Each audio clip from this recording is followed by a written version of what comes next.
And here it is. Here it is. There it is. Here I am. Are you here? One man went to mow. Here it is. I am situated, ready to go. Are you coming with me? The train is about to depart the station. Will all passengers please take their seat? So board the one man went to mow train as I take you on a journey of mystery and wonder. One man went to mow. The eagle has landed.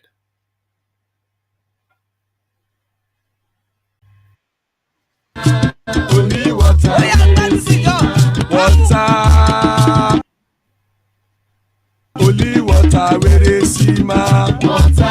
Oh yeah, she go come again. Water, water, water, water, water, water, water, water, water, water. Water. Only water where they see ma. Hapa o naido. Hapa o naido. Hapa you don't come o.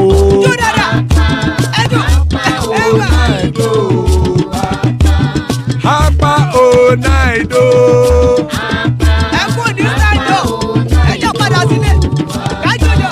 Oro kẹ̀kẹ́ ẹlẹ́mùyé o. Oro kẹ̀kẹ́. Ilé sọ́díyà kẹ̀kẹ́ ẹlẹ́mùrè o. Oro kẹ̀kẹ́. Bobby master kẹ̀kẹ́ ẹlẹ́mùrè o.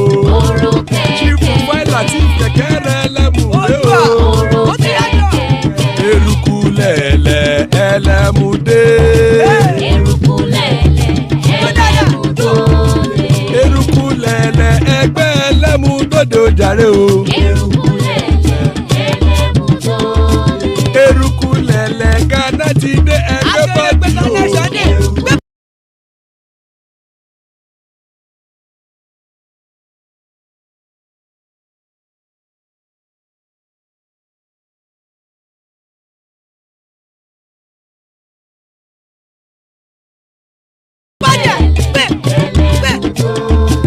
Ọmọ ẹlẹ́yẹ ẹ̀yẹ o ó dilé o. Ọmọ ẹlẹ́yẹ odúyẹ̀lá ẹ̀yẹ o ó dilé o. Ọmọ ẹlẹ́yẹ petrosoname ẹ̀yẹ o ó dilé o. Ọmọ ẹlẹ́yẹ petrosodúnkẹ́ ẹ̀yẹ rẹ̀ ó dilé o. Ọmọ ẹlẹ́yẹ ẹlẹ́kọ̀ọ́ ọ̀run mú ìní o. Odúyẹ̀lá ẹ̀yẹ o ó dilé o. Ọmọ ẹlẹ́yẹ petrosoname ẹ̀yẹ o ó dilé o. Ọmọ ẹlẹ́yẹ petrosodúnkẹ́ ẹ̀yẹ rẹ̀ ó dilé o. Ọmọ ẹlẹ́yẹ ẹlẹ́kọ̀ọ́ ọ̀run mú ìní o.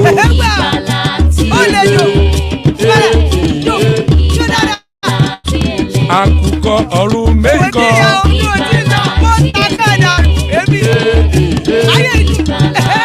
Ikú kò ní ríwà gbéṣe o.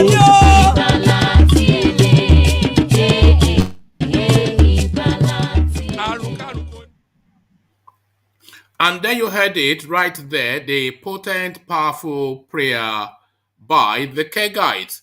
So, Iku Koni Riwagbeshe, that's prayer one that you're all too familiar with. So, Iku Koni Riwagbeshe, as guys, I bring you this. I asked Obasanjo not to go into politics. Abdulsalami now, again, still continuing to recount just exactly what's transpired when he was in play. So a direct instruction then to Baba Yabo, who apparently does not take instructions from his subordinates. So to that we'll explore. This we will explore as well. Obiano, SOLUDO disagree over 500 million naira budget for inauguration. So 500 million naira, half a billion to give it its proper title, just for throwing a party to welcome somebody into office. This is essentially what it is, the spendthrift governor of Anambra State. No, says the accountant who knows the value of money. Obiano, SOLUDO disagree over 500 million naira budget for inauguration. So what that is about and quite how that is justified, we'll find out just shortly. We'll find this out shortly as well. ASHIMOLOWO names son resident pastor. So this is it now. ASHIMOLOWO names son KICC resident pastor. says they are retiring me. So the pulpit now, the church now, essentially a family business. And this has been the narrative all the way through. So that correlation then between what religion serves as a purpose and how it is being used within the Nigerian space, that continues to be a topic of discussion because, of course, Christendom a calling and the pulpit especially a calling. But within the Nigerian space, a family business that is handed over from father to son. It plays out again. Ashimolowo names son, KICC resident pastor, says they are retiring me. So quite what that is all about, we will find out shortly. We'll find this out shortly as well. Nigeria's secret police DSS storms. Sorry, bear with me. Let me just line it up properly.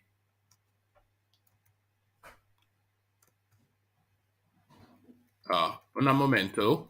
Yes, Nigeria's secret police DSS storms journalist house, whisks him away in front of wife and children. So that Gestapo desperado style, just guns blazing, kicking doors in, and just savaging and massacring people, just the Nigerian tale. It goes on as they continue to weigh heavily down against the free speech space. Buhari in action again. Nigeria's secret police, DSS, storms journalist house, whisk him away in front of wife and children. So quite what the guy would have done to have led to that level of excess is what we'll find out just fairly shortly.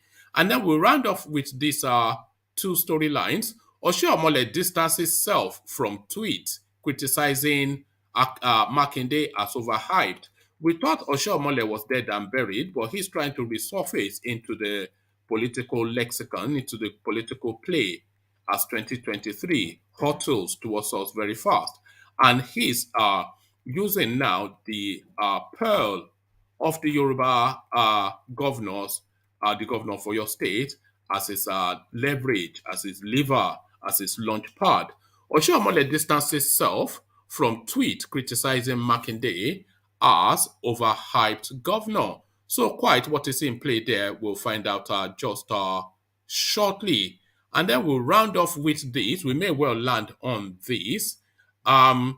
Aid Dom's article canvasses support for Southern candidate. So it looks as though now that space of Southern candidate continues to gain its currency, and the insistence that power should transit to the north is starting to actualize, transit rather to the south, is starting to resonate in such a way now that it looks as though almost a certainty, and anybody backing a northern candidate will simply quickly want to recalibrate. So that is how that reads. So all of that in place. So lean back, keep back, relax as we come in via what is now tradition, the Eastern Quarters, and of course, another Python dance.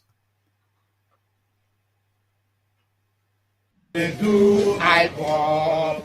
O Mary, o Nizu, Modiria, Abakare, Mama Daora, Ulapuri Mary Nandi, Nandi win the war. Python that's one, Python that's two, now Python that's a three. Ulapuri Mary Nandi, Nandi win the war. Python that's one, Python that's two, now Python that's a three. Unapori meri nande, nande bu onyedu aimo, o meri wonenizu ungiroya, abakare, mamanda ora, unapori meri nande, nande win the war. Python that's one, Python that's two, now Python that's a three. Unapoli meri nande, nande win the war. Python that's one, Python that's two, Python that's a three. Unapoli meri nande, nande win the war. Python that's one, Python that's two, Python that's a three. Unapoli meri nande, nande win the war. Python that's one, Python that's two, Python that's a three. Unapoli meri nande, nande win the war. war. Bygone that's one, bygone that's two, and bygone that's a three. They are never going to let go of it, They will continue to insist. The Yam men from the east, Nnamdi Kanu wins the war, they insist. This is the story that they tell. So, Python dance, Nnamdi Kanu wins the war. As guys, I bring you this. I advised Obasanjo not to go into politics. He refused. Ex-head of state, Abdulsalami, former head of state, General Abdulsalami Abubakar retired, has revealed how he advised former president Olusegun Obasanjo against joining politics shortly after he was freed from detention. Obasanjo, who was detained by the regime of late General Sani Abacha, regained freedom when Abdulsalami took over power. Abdulsalami subsequently handed over power to Obasanjo, who was elected president in 1999. After this, some critics accused Abdulsalami of imposing Obasanjo, a retired general and former head of state, on Nigeria. But in an interview with Daily Trust TV, Abdulsalami dismissed such thought, narrating how Obasanjo visited him shortly after his release and sought his advice on going into politics. Chairman of the National Peace Committee said he advised Obasanjo to disregard the people, rather Chairman of the National Peace Committee said he advised Obasanjo to disregard the people, rather go home and sort out his health. He insisted that he had nothing to do with Obasanjo's participation in the poll that brought him into power in 1999. He, Obasanjo, came to see me to tell me that he had been approached by this group of people. They want to make him the candidate.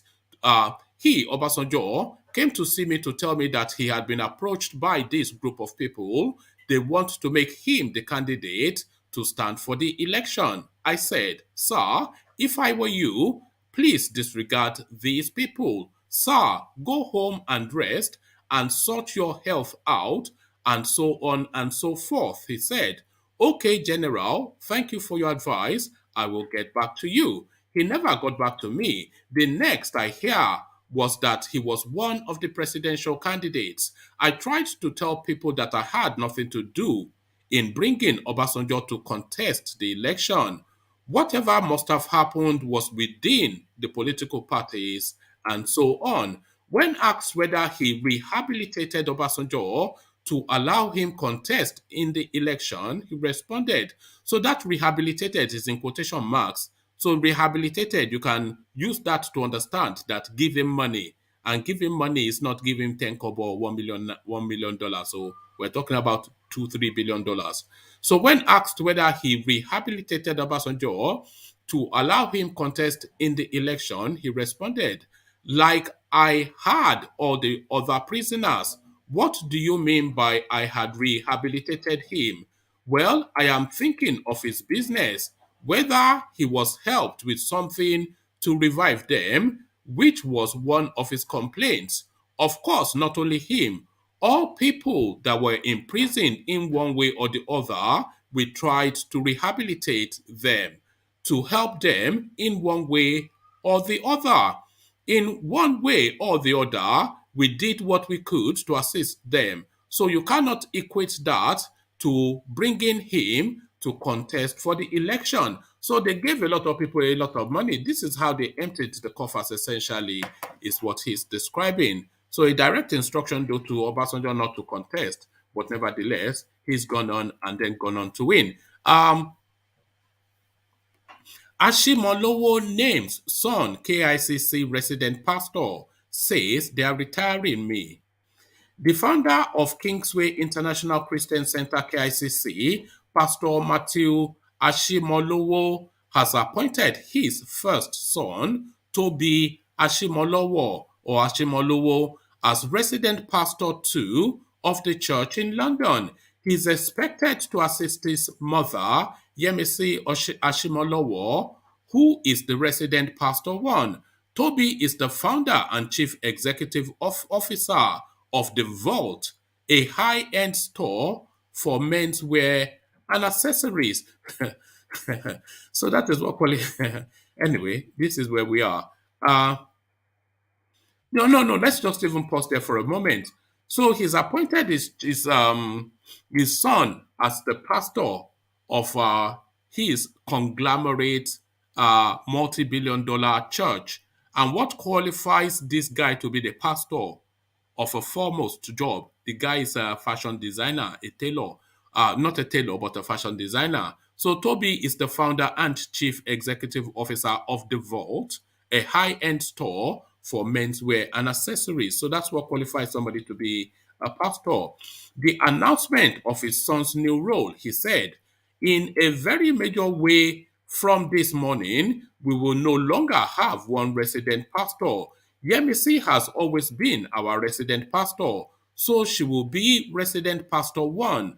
Our new resident pastor is Pastor Toby Ashimolowo. So he is our resident pastor too. He has to take some serious responsibility from now on. These guys are retiring their father. So there you are, family business. But how does that chime or cohere? Because anyway, it's meant to be a calling, but essentially a family business. And it doesn't matter what your backdrop is, even a fashion designer becomes a leading pastor, and he will put the scissors down and start laying hands on people. Obiano Soludo disagree over 500 million naira budget for inauguration. The Anambra State Governor, Chief Willie Obiano, and the governor-elect Professor Charles Chukwuma Soludo may have disagreed on the size of the budget for the inauguration and handover on March the 17th, 2022.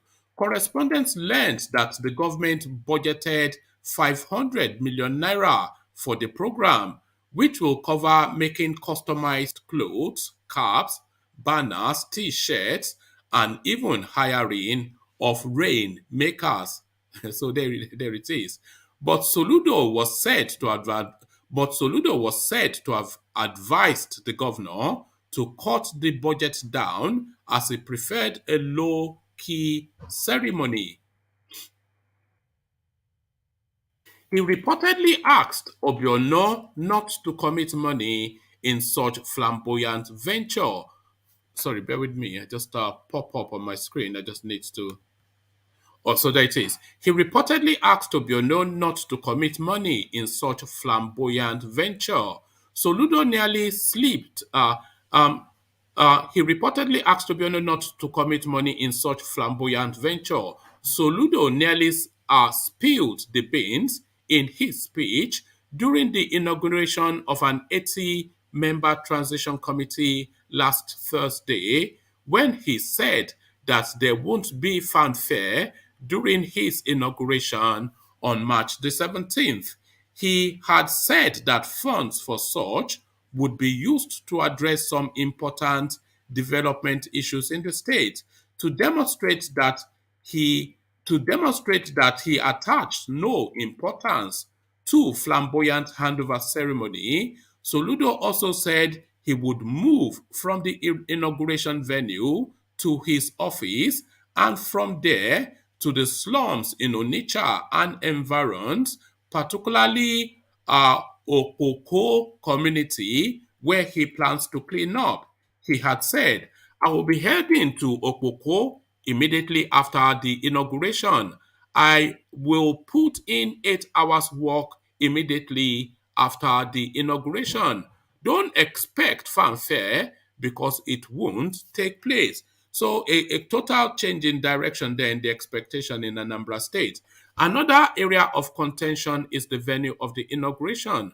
While Obiano wants to use the inauguration and handover ceremony to showcase the newly constructed International Conference Center, sources said Soludo preferred a low-key handover to take place at the Executive Council chambers of Government House, Akwa.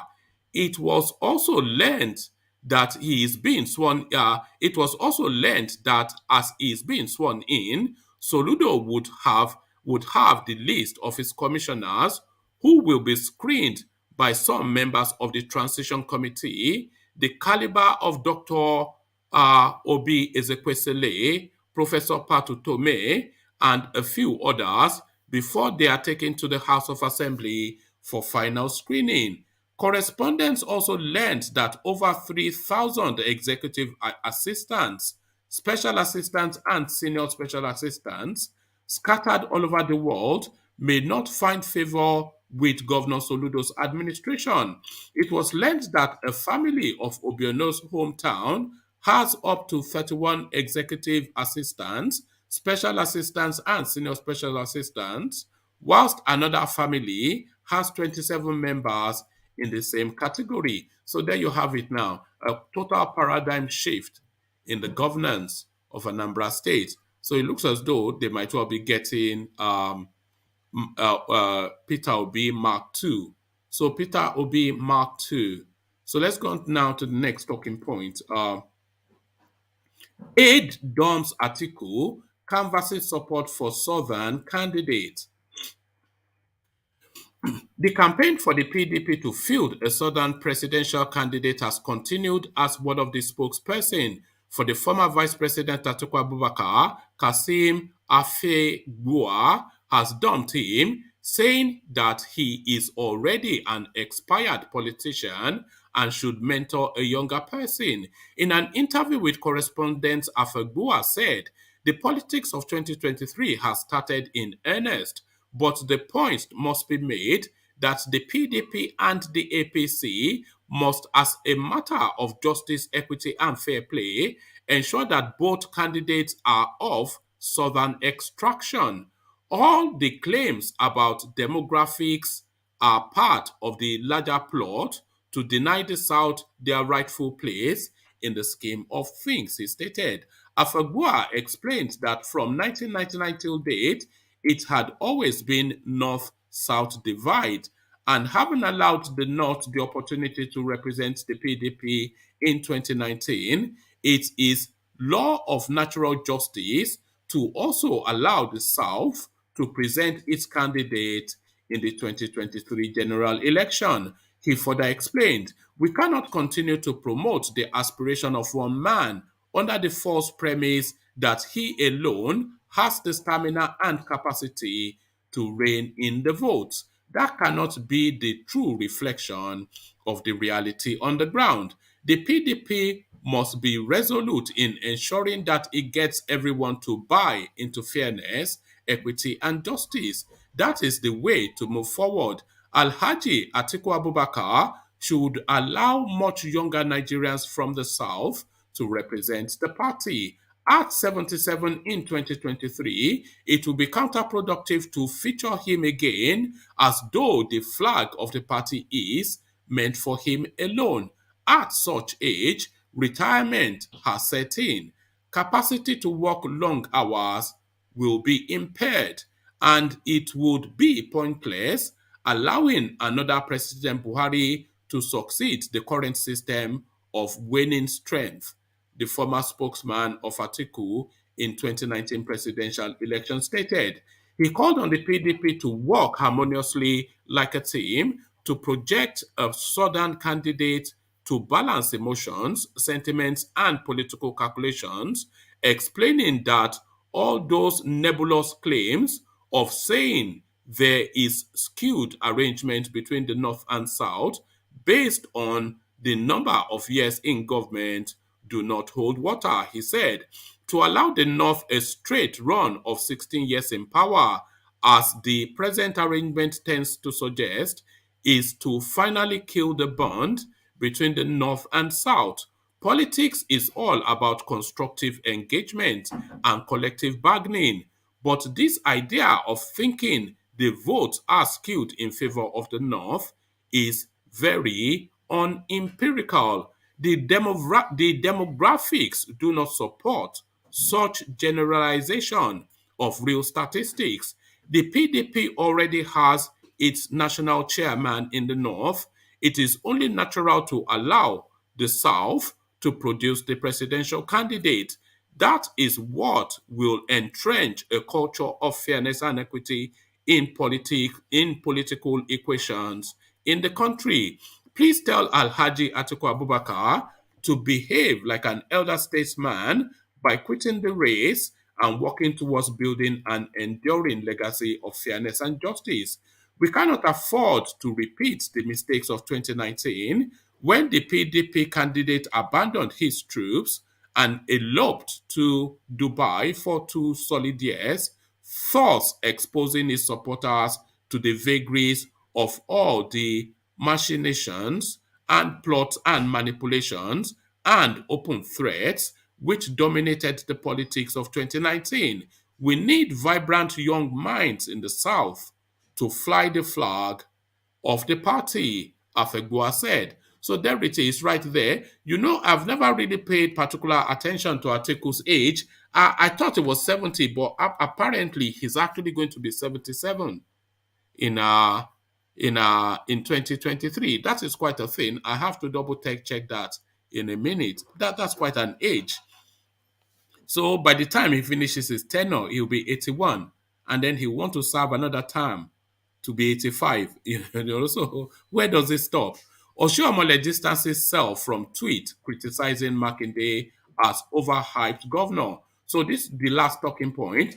The former national chairman of the All Progressive Congress APC has dissociated himself from impersonating tweets tagging the Oyo State Governor Seyi Makinde as overhyped. This was contained in a statement issued on Sunday by his media aide, Victor Oshioke, who also listed some Twitter handles impersonating the former Edo State governor.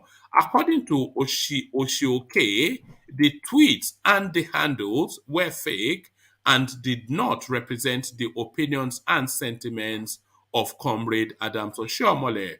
The statement reads, the attention of Comrade Adams Oshiomhole has been drawn to a series of tweets from a Twitter handle, and it goes on to give it, commenting on recent national issues. Specifically, there was a tweet that originated from this account on January the 20th, 2022, which seemed to insinuate that His Excellency Seyi Makinde, Executive Governor of Oyo State, is an overhyped social media governor.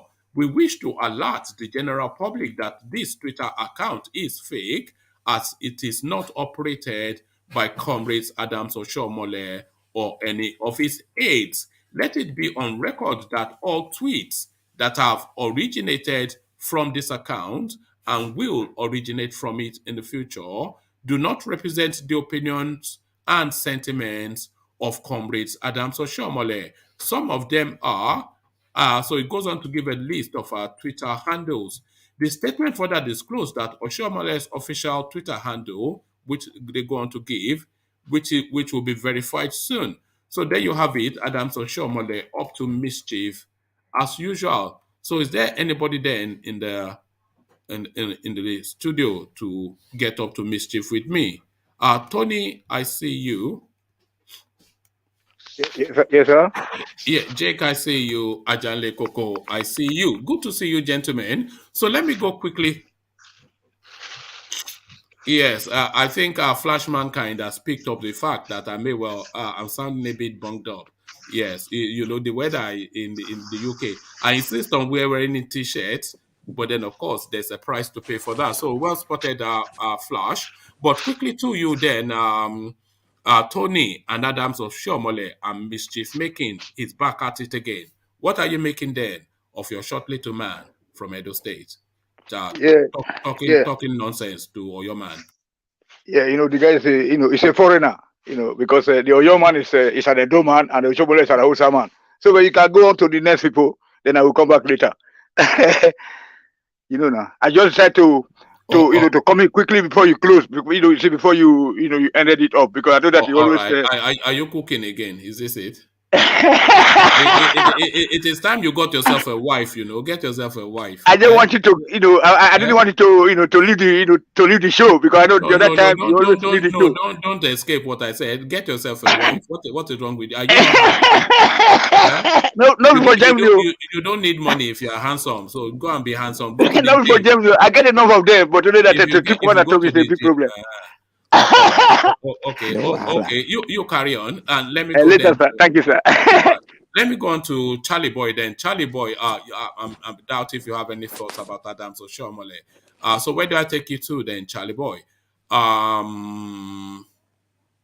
Okay, let me take you then to the east. Obiano and Soludo disagreeing over how much should be spent on an inauguration ceremony, with Obiano budgeting $500 million just to hand over power, just to take photos and sign a document, $500 million. What are you then making of the spendthrift governor of Anambra State?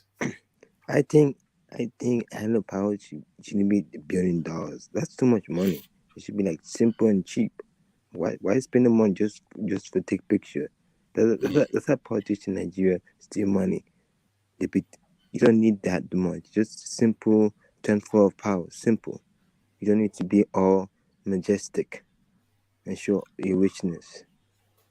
Okay. So one of Article's main spokesperson, because this is a name that has been with him, man and boy, Kasim Afegbua, his name is.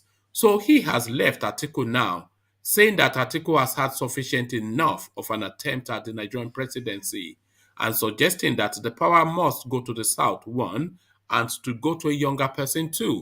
So in the course of his argument, he pointed out that Article is actually 77 years old, which I never knew. Let me just take hold on. How old is Atiku? Yes, so yeah, well, it's actually 70. Yes, he was born in 1946, so that will make him 75. So But is that even young?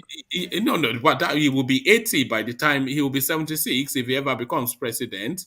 And then in 4 years' time, he'll be 80, and he will insist on, and even it's not 77, because we all know how they manipulate their age in the north. How So it's old is probably Tinubu? nearer 80. How old is Tinubu? He's older than Methuselah. I don't know. He's older than Methuselah. Can you look it up quickly? To know how Huh? old Well, it will tell you that he's 20. Let's see. Hold on. Why am I pulling it up? Don't you have a computer there? Tinubu is 59.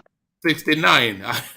If Tinubu is 69, then I'm a banana. It's just a ridiculous nonsense. Yeah. But I was somewhat alarmed because I thought Atiku was around about 70 thereabout, because he presents physically very strong, and I thought he was a distance from Buhari in age, at least their official ages.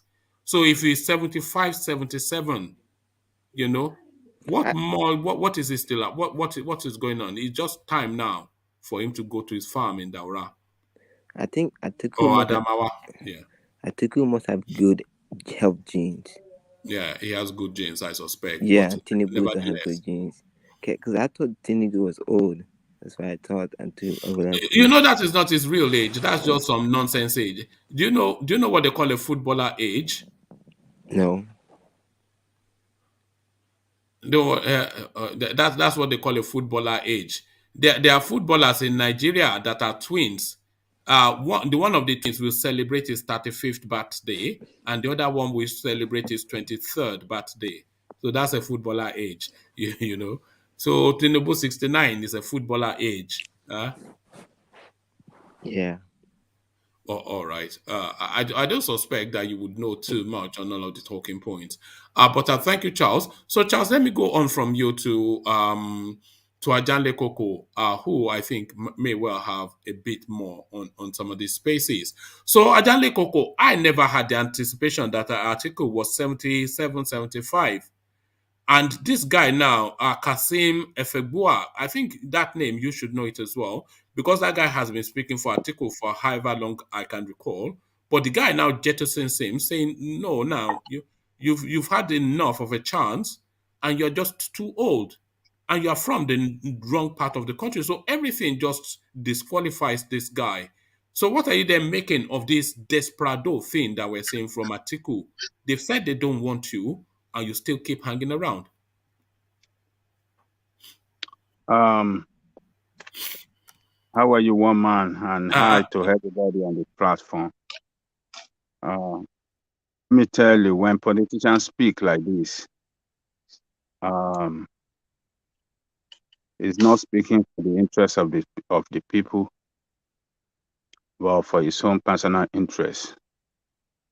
Maybe you mean the spokesman? He's not in the good book of Atiku anymore, or maybe they have some kind of disagreement between them, and he's shifting his support to another person. And in order to promote that person, he has to shoot down Atiku Abubakar, because politicians does not often disassociate themselves from somebody they've been with for a long time, if not that they want to shift position to another person. So it's shifting positions to somebody else that he has not released or revealed the name to us. So he is definitely preparing ground, looking for an excuse, a reason for him to shift ground. And that is what is playing out here. So let us wait and see who he wants to shift his support to in this regard. So that's the way I see it. But what about what he is presenting, though, setting aside his personal interest? He's saying Atiku is 77. It will be 77 in 2023. So if he wins the presidency within his first term, he'll be 81. And you know that if he wins the presidency, he's not going to let it go. So by the time he leaves office, he will be 85. I mean, come on. You know, when is enough now? So that in itself an argument, irrespective of what might be propelling it. That is true. It's because we have seniors, or let's call them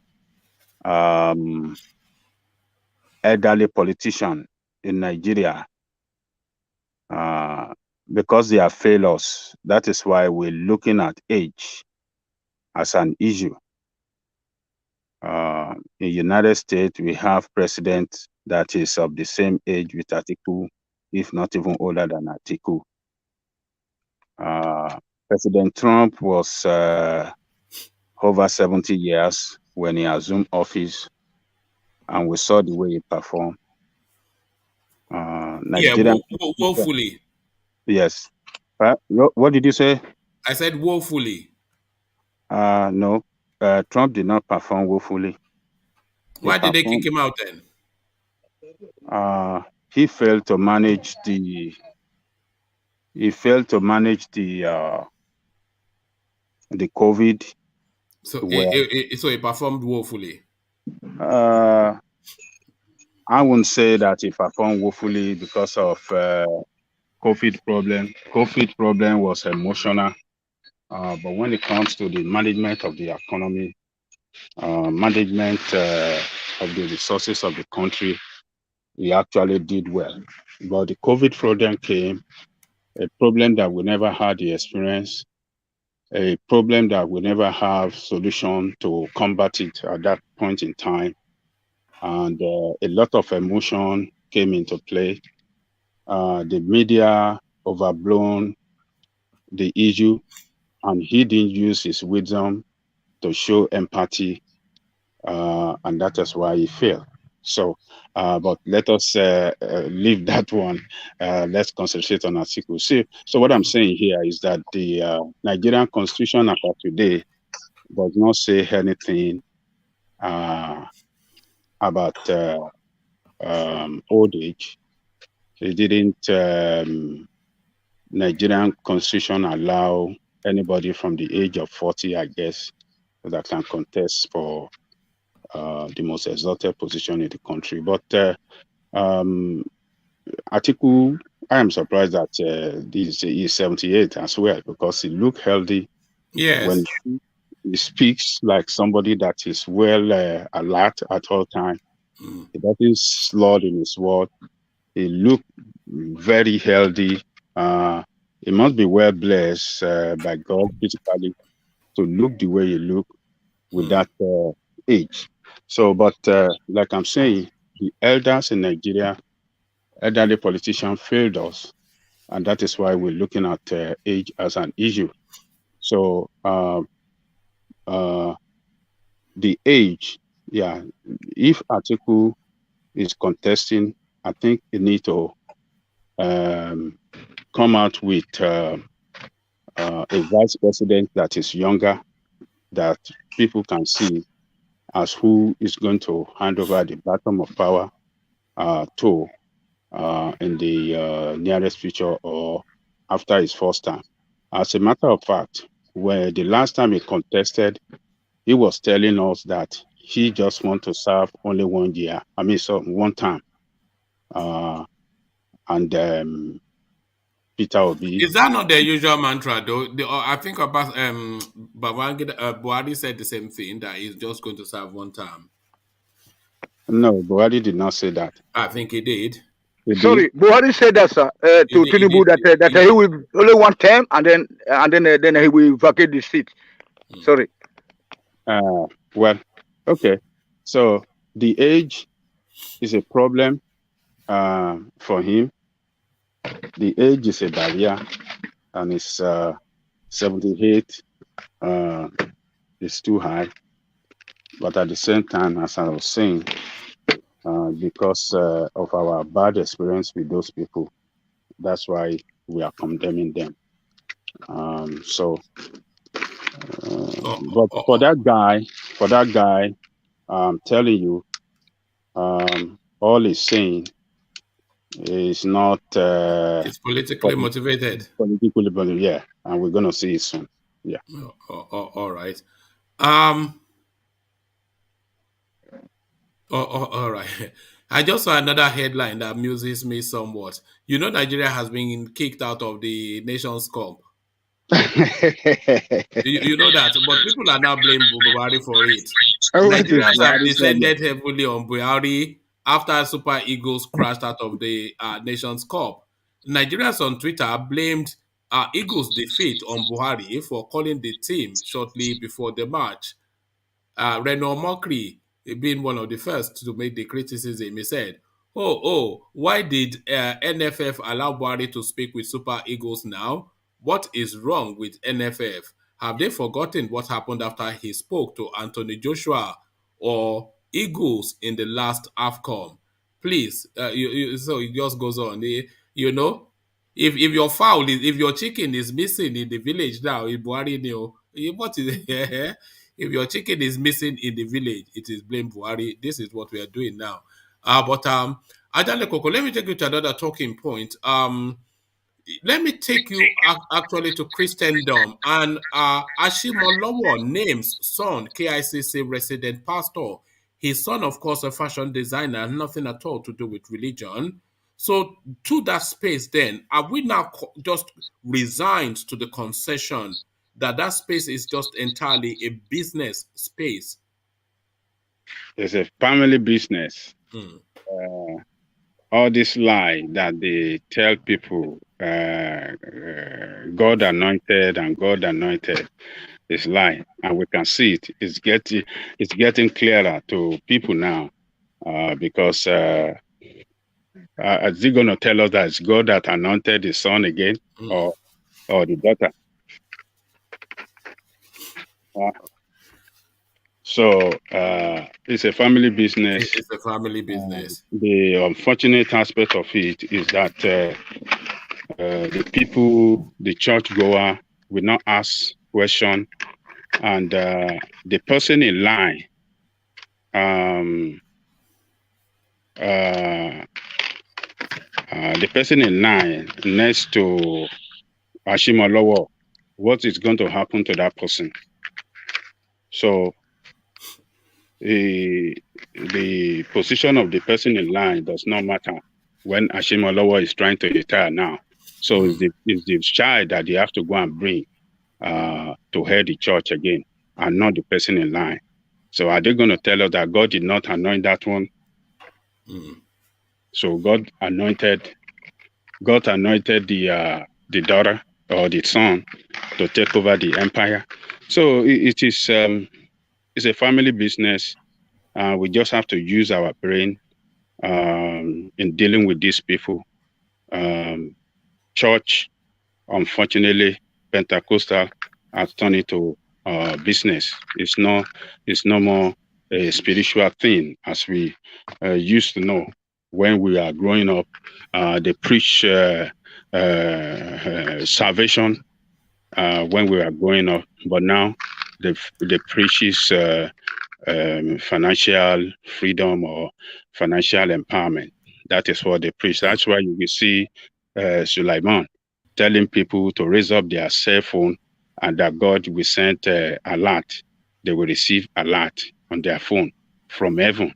Can you believe that? And people did that. People in the United States here even do that. That was going to be. I wanted to focus the whole of this evening to the church, especially Suleiman. But I buckled after a while because he has this habit of always attacking people. So I don't want him to be attacking me just yet. But I'm saving him for later. But we will address that guy. Definitely, we will address that guy. It's a punk. A real punk. So that is where we are, one man. So it's just unfortunate. That's where we are. But our people, even though we are educated, we are so emotional. We don't believe in objectivity, but we just follow these people propaganda, and we just get ourselves enslaved by them, and it's unfortunate. All right. Let me take you to the East, Ajanle Koko, and to Anambra State, who just elected a new governor waiting to be sworn in. But it is that swearing in ceremony that is generating somewhat of a controversy. ₦500 million budgeted by the incumbent. What did you say? The blade? Blade. Okay. The black one, Debbie? Darko. All right, Ajanle Koko, let me give you a moment and go to... okay, let me give Ajanle Koko a moment because I think he's in the middle of a transaction. So let me go instead to Ugo, who seems... Are you stuck into... Why are you looking so forlorn, Ugo? Cheer up. What happened now? Well, I'm here with you. I'm here with you guys. Yeah, here with us guys. I was getting worried. You were looking so forlorn, like somebody stole your biscuit or something. I wanted to come and nobody stole your biscuit, Abby. Okay, that's good. Okay, so let me take you then to go to Anambra State and this simmering beef that is going on between SOLUDO and OBIANO. So OBIANO now budgeting $500 million, not $500,000, no, not 500,000, $500 million naira for an inauguration ceremony. So that is alarming just by itself. But then what is wanting to spend the money on is unforgivable. So this is it. It says that the Anambra State government budgeted 500 million naira for the program, which will cover making customized clothes, caps, banners, t-shirts, and even hiring of rainmakers. So this is it. I hope, hopefully you are not from Anambra State, because if you are, then I want you to be going to demand your taxes back, Well, what is that all about, Ugo? I'm actually from Imo State, but of course, Imo State and Anambra is just the same thing. We share common boundaries, so we're still the same people. Yeah. Okay. What are you making of? Is that For me, honestly, I'll be going with Soludo. I don't really think it is necessary at this point. I mean, there is a whole lot of things that we should be doing with money now, other than doing this extravaganza and all of this bullshit. We don't need that in the. I believe in Soludo, in his government. I believe he's going to transform Anambra, because the Anambra people are very resolute, and they have this very IQ doing business. So I am not in doubt in what he's going to bring to the table. So budgeting I'm hopeful for him as well, Soludo. I'm no, really excited. I'm really excited. I hope it yeah, turns out as I hope he will, I know he will. He will deliver. Yeah. That's for sure. I believe he will deliver. So that is just not needed for now. Honestly, he's Because very right. you don't expect somebody like him to be still looking to steal money after the life that he has lived. He has made his money, so he's going to do business, and I believe him. So I mean, it doesn't really make any sense at this point in time. The country is nowhere. I mean, we should be thinking, how to build the economy, how to give back to the people. So why would he be spending $500 million when you can use that money for one project? It doesn't really matter. I stand with him. I believe he's taking the right step. So I go with him 100%. He doesn't need that. He knows he doesn't need it, and he doesn't need it. So let them just play by the rules. Yeah, that money will go a long way. It will go a long way.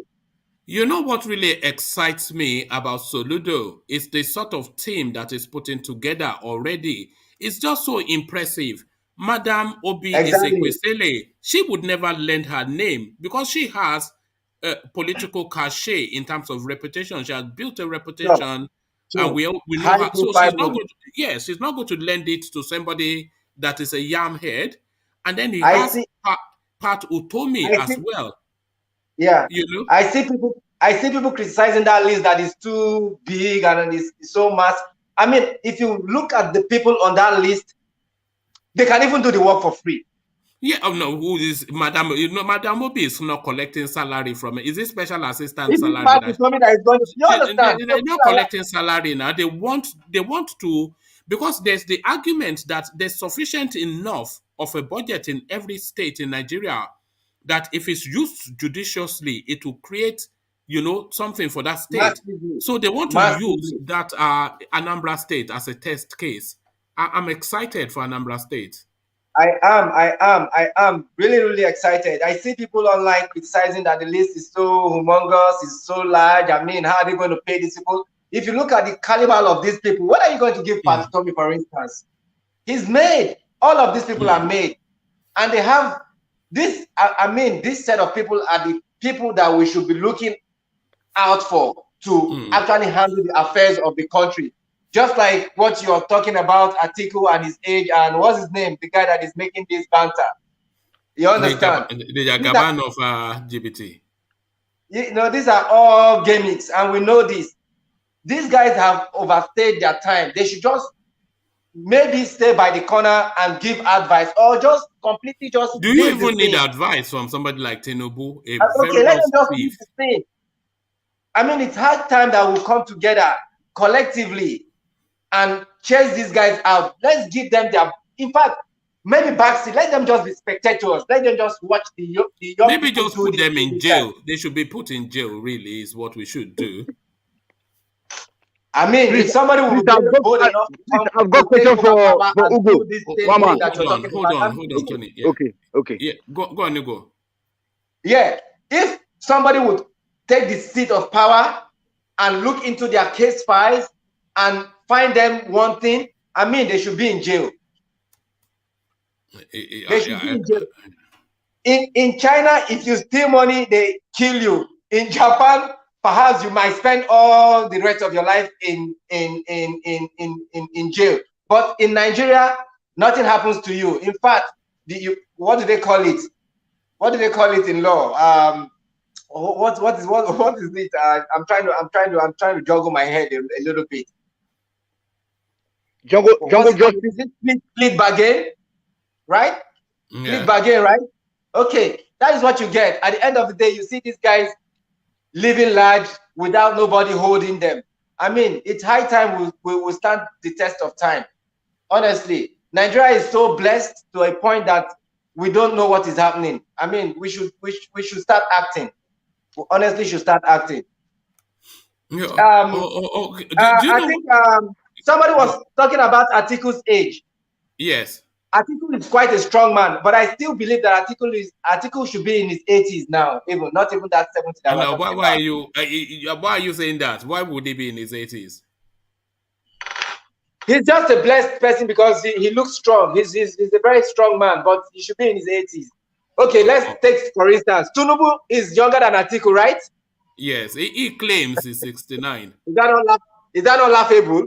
No, that's ludicrous. That's just, you know. I mean, it's unbelievable. I'm trying to remember the name of his daughter so that I can check her age. Because I'm pretty sure that he would have given birth to that lady when he was 10 or thereabout, if he's 69. Yabo. Yabo. Yes. Yabo, right? Yes. Let's see. You know, so no, search for Iyaloja of Lagos, market leader of Lagos. She will pop up. Yeah. So at this point, honestly, we should. I mean, let us come together. We should come together. All these tribal divides, all this. I mean, it's just nonsense at this point. If we want to live as a secular state, let us start to project this thing that would make us that people that we want to be. It's not only when we are going for African Cup of Nations or World Cup that we'll be coming together to celebrate. I mean, that country is so blessed that every single person can have a life if we get it right. I mean, that should be what we should be chanting at this point. I've got a question for Ugo, Waman, if you allow me. Yeah, go on. Okay, you know, there's no justification for spending $1 million for hosting a party. So, because in the normal environment, for the human being environment, not African environment, everybody has to come with their own €1 or $1 to pay for a coffee. There will be somebody there where they're celebrating. Somebody will be selling coffee. You know what I'm saying? So there's no justification because $1 million in Nigeria of today is too much amount to be spent on just rolling king. You know what I'm saying? Just drinking coffee or whatever. So that is that's a failure. You know that like a SOLUDO, people will be eulogizing SOLUDO as a good man, Obasanjo was a financial expert. Everybody protected him. They said let him come in. Look at what he's doing right now in Edo State. He's destroying all the central hospitals, all the libraries, everything. He destroyed everything. He doesn't have any clue, to govern. So that money could have been used to set up industries in this present day Nigeria because we are in dire straits. You know what I'm saying? So my brother, you are just so that is a very bad start today. To say that there's justification for that. You know what I'm saying? Then no, I did not say that. I did not say that. Yeah, but you said that Obiano should not be challenging the guy for spending such a big amount. No, you did not hear me. I said SOLUDO is on the right path. That should not be for spending $500 million to host a party. No, I did not say that. You didn't hear me. No, who spent the money? I'm actually on the side of SOLUDO. I said that is uncalled for. Yeah, but who spent the money? One man said that SOLUDO, after winning the election, he spent $500 million. I don't know what argument you are making. He said he's not what you're saying. He said what you are saying is not what he said. One man who spent $500 million then to host a party, win his party. Okay, you say so. You don't even. Obiano wants to spend 500 million naira. Okay. On handover, and SOLUDO told him to get lost. That okay, very nice. Thank you very much. So yes. Hold on. He said to him, just wait in your office on the day. I'll come and meet you. We sign documents, we take photos, and you can leave. And that is just that 5 naira, not 500 million naira. So that's okay. Then Obiano should be taken to jail. Ugo agrees with that. Thank you. Yeah, I agree. We all agree then. I'm very sorry for my earlier statement then. No, I think you probably misheard him. But thank Then you, we Tony. should take Obiano direct to KICC. You say that, but you are not wrong. Let me tell you why you are not wrong, Tony. This is Obiano. The population of Anambra State is roughly about 10,000, about 10 million people. But this is just a subset of the administration. So it was learned that there are over 3,000 executive assistants, special assistants, and senior special assistants scattered all over the world who may not find favor with SOLUDO's government. It was learned that a family in Obiano's hometown has up to 31 executive assistants, special assistants, and senior special assistants. Another family member has 27 members in the same category. So 3,000 special executive assistants, all of them with a budget, all of them with security details, all of them with vehicles, all of them with offices. 3,000 special assistants for just to administer Anambra State. So this is what this guy did. So are you surprised that he's spending? You said, he should be in jail, is what you said. Yes, I'm not surprised. So we should go. We should take this guy and then give him the Chinese treatment. Yes. No. What is this obsession that you guys have with capital punishment? It's not, But it's the best. It's to serve as a deterrent. No. It's to serve as a deterrent. No, I don't agree with that. Are you for capital punishment, Ugo? Not necessarily, but I think they should be given some form of punishment. Maybe spend some years behind bars. I mean, some good years, not just 2 years. Keep them there for 10, at least minimum of 10 years. So that would actually serve as a deterrent. And if you're giving them 10 years, it should be followed up. We should make sure that they spend 10 years there. I believe if one person spends 10 years, the other person would, take precaution. Not necessarily. You don't know what 10 years. You don't know what 10 years. 10 years is just like a month in these days time. So 60 years. No, let me make an example. Let's take 10 years to a man in his 40s and 50s. That's the end of his life now. Okay. So if you're putting a man of 70 years, if you're giving him 10 years, that means to say he's 10 years he's spending, he will be coming out at maybe 80 if he doesn't even die there. You understand? So if you take 10 years, add 10 years to a man that is 40, definitely his life has been ruined. If he doesn't come out to, with his right senses, then definitely his life has been ruined. So we should actually, institute some form of punishment for these people.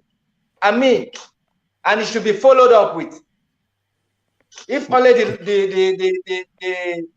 the law would permit that, that would be a start point. You are killing the time, because one man ask you whether are you for capital punishment or not. Then you have to give a very I just said it. I said no. He's answered.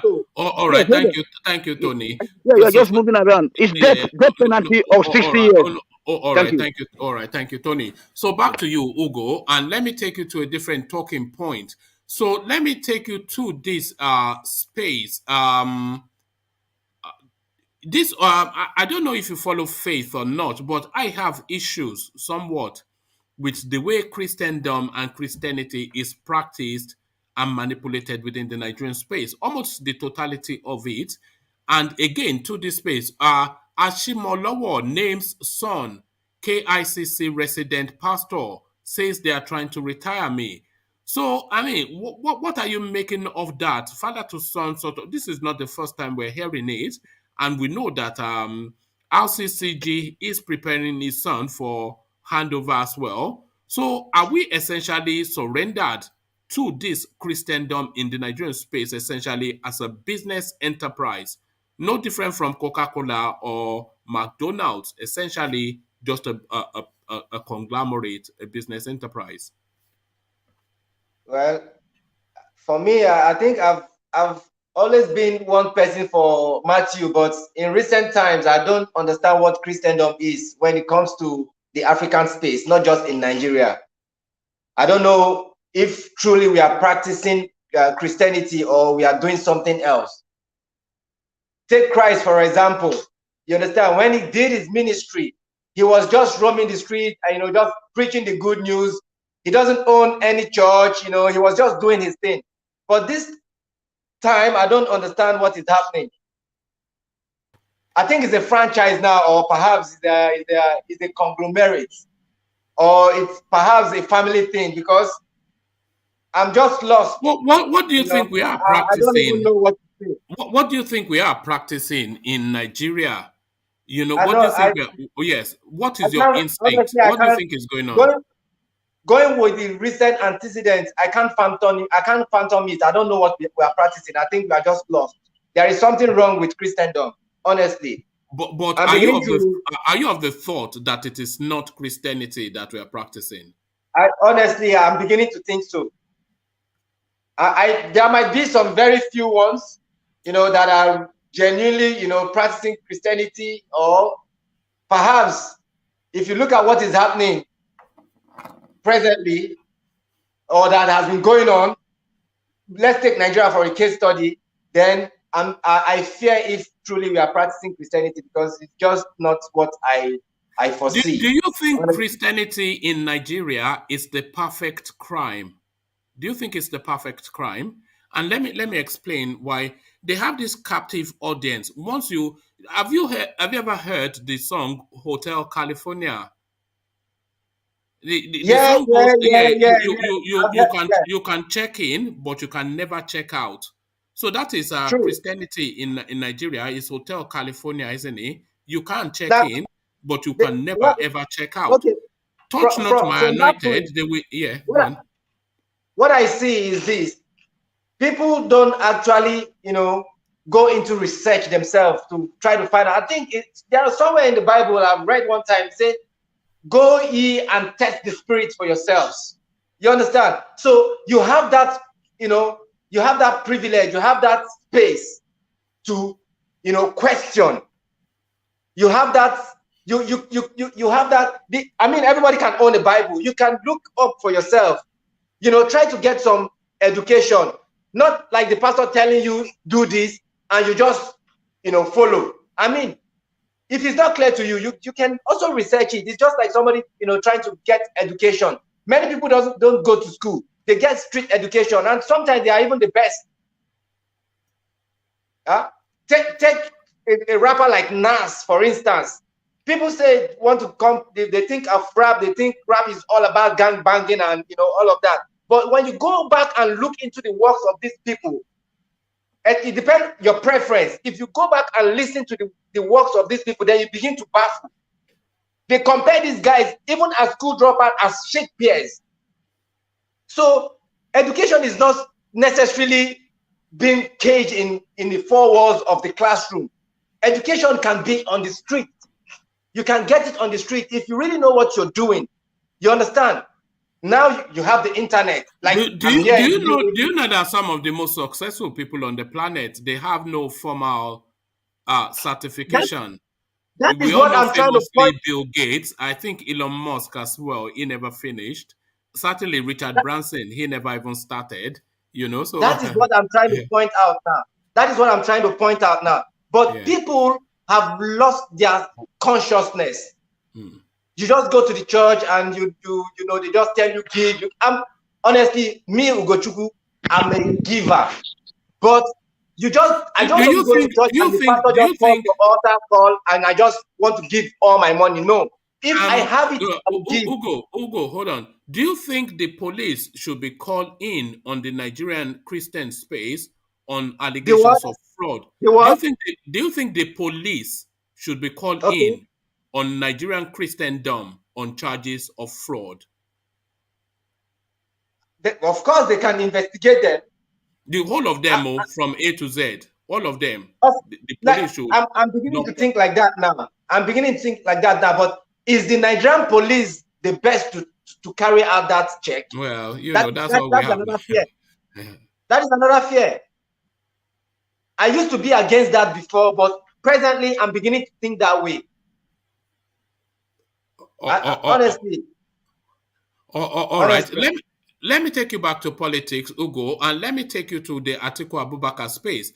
You know, there's a lot that I admire in Atiku Abubakar. I have to say that. I feel amongst a bad bunch, he's probably the peak of it. You know, if we're going to go as we are, and I think that he, with all of the faults that they all have, seems to be the best fit. But I was alarmed to discover now that he's 77, which then means if he becomes president, he will be 81, even before he finishes his tenure. So what are you making of just these rinse and repeat politicians that we're having? There's no talent coming through, and it's just the same circle jerking of the same traditional names. So this guy now, one of his spokespersons, telling him it's time to stand down. So what are you making then of that narrative? Article too old, and the country really needs a southern president. The last election, I actually was rooting for Atiku. To be honest with you, I was in the same boat with you. I was rooting for him, but I think at this point, going by the fact that we are actually looking at the Nigerian space as not being very fair. So if we are talking South, I think he should back down. I also think if he had won the last election, he would have done better. Yes. I think he would have done better. But at this juncture, I just think he should just sit back. You understand? Sit back and let's just give it to the South and see what comes of it. If we want to be fair enough and we want to really, you know, push this narrative of this oneness in Nigeria, I think he should sit back and let's push a southern front and see what comes of it. And of course, the truth be told, his age is not. I wouldn't say his age is too bad because I feel he's strong. He's a very strong man. But honestly, I think he should just relax and let's see what happens in the southern front. But how easy would it be for somebody like Atiku to take a step back? This is a man that has one ambition and has been pursuing it since 2007. So now, 2023 will present him the best and final chance of fulfilling that ambition. Both the best chance and the final chance. Surely, it cannot be that anybody would expect him to throw that away and then live the rest of his life thinking, what if? So how easy do you think it will be for him to jettison that ambition because he wants to play? It's not easy. That brings us back again to what you said in your intro. I actually was rooting for him in the last election. I know he has a plan. I believe he feels that he has something that he wants to, he wants to show the people. He wants to prove. So it's really, really a difficult one for him at this point. Telling him to back out. It will be very difficult.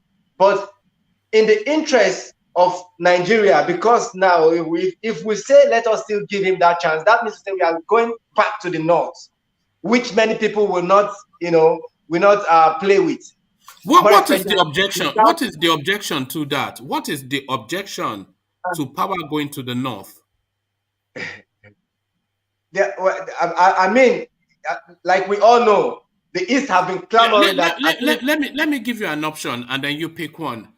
A good president from the South in 2023 that does a decent job, or a great president from the North in 2023 that does a fantastic job.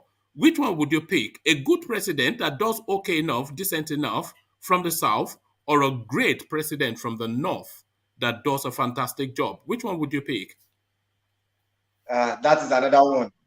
Of course, the state of the country now, we need somebody that would take us out of that, would take us out of Egypt. You're right. We need a great leader to, push the cause of the country.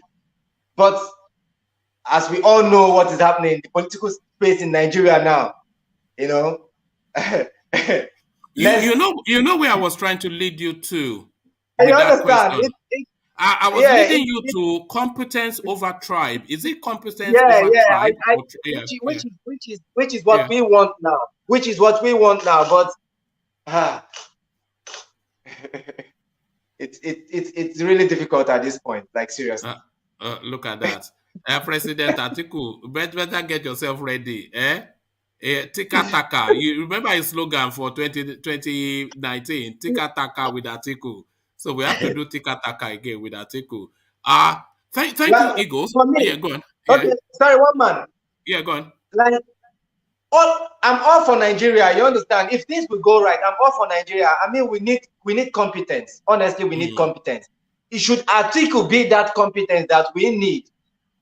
I don't know how it's going to play out. Let us see what happens after the preliminaries, or how do they call it, primaries. Let's see if they eventually brings him out as their front runner, and maybe give him somebody that is strong enough for it. Let's see. I just want Nigeria to work. Nigeria is so blessed. I just want Nigeria to work. I think whoever takes over from Buhari should know fully that they are on a rescue mission. It's just on a rescue mission, nothing else, because that guy has just bastardized that country. But thank you, Ego. Let Ugo rather. You are not Ego. Ego is just because you talk sense, don't you? So Ego talks nonsense. So you are Ugo. So thank you, Ugo. Sorry, did you say eagle or what? Ego. We have a chap that comes here, one of our regular contributors from Lagos. He will be calling us from wine bars, with all these Instagram girls surrounding him, living life like Liberace or something. He thinks he's Femi Fani-Kayode.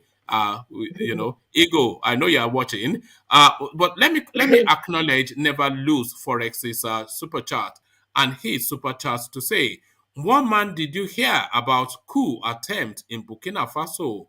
How many African countries now in the last few years?" So thank you for that. Never Lose Forex. It looks as though we're seeing the rebirthing. It looks as though we're seeing the rebirthing of that coup culture, and this is something then that Nigeria should be wary of. So thank you for that. Never Lose Forex. So let's get back quickly then to Ajanle Koko, who has now rejoined us. And Ajanle Koko, let me then take you to the space of Obiano and Soludo. So Obiano disagrees. Over 500 million naira budget for inauguration. How is that even possible? That you want to spend? What are you inaugurating? You get some police band to pipe national anthem. You hand over flat, whatever that process is, 500 million, Anambra State. What are you then making of the spendthrift governor of that state, Ajale Koko? Obiano is a typical Nigerian politician that always look for avenue to loot money. Obviously, that inauguration for him is not his show.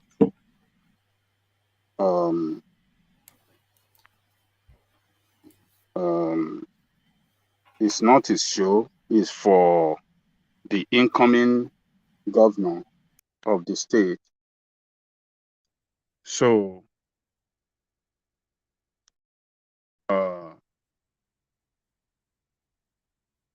he is not the one to determine how the inauguration should look like. Is the incoming governor. So if the incoming governor is saying, I want it a low key, he has to let it be. So it's just unfortunate that we have people like Obiano. I mean, that is the way these politicians are, because in that report, you are saying that he have a lot of personal assistants. 3,000. 3,000. Yeah. 3,000. All on a salary, all on a budget. All with a pack. 3,000. Yes. Even does Buhari even have 3,000 assistants? That is how, during his own period, he looted the resources of that state all the savings that Obi left behind, all the investment that that guy had for Anambra State, he squandered it. The state account is in red. He has incurred debt on the state. Before he came in, the state financial position was in good standing. He has run it down. So, and the inauguration budgeting 500 is an attempt to have takeaway. A final hurrah. Final GBT. Final GBT. So, the airport he built, he siphoned a lot of money on that airport. And I watched the video of that airport. I couldn't see signpost as the video I watched, you know, where you see all these signs that, you know, around the places inside that hall, that main hall of the airport. I didn't see all these signs that can direct you to wherever you want to go within the airport. So I was wondering, what kind of airport is this that they call international airport? So, Nigerian politician Is it international or domestic? Very corrupt, and they will loot every avenue. There's nothing, no project they want to embark upon that they will loot money out of it. And they believe in gigantic project, capital project that will enable them to squander a lot of money, a lot of resources of the state. That is their style. So SOLUDO is saying he doesn't want it. He has to listen to SOLUDO. The inauguration is not for him, it's for SOLUDO, and he better listen. Otherwise, that will be one of the his corrupt practices that will be used against him when he left office. Already is having a lot of cases with EFCC. We treated one here some few weeks ago when he transferred fund from government account to his personal account. So that one is on the ground, and I believe he's going to be one of those governors after leaving office that will be invited by Fayoshe style. Whatever happened to Fayoshe? He's kept quiet since, hasn't he? Fayoshe, Peter the Rock. Peter the Rock. Oh, God.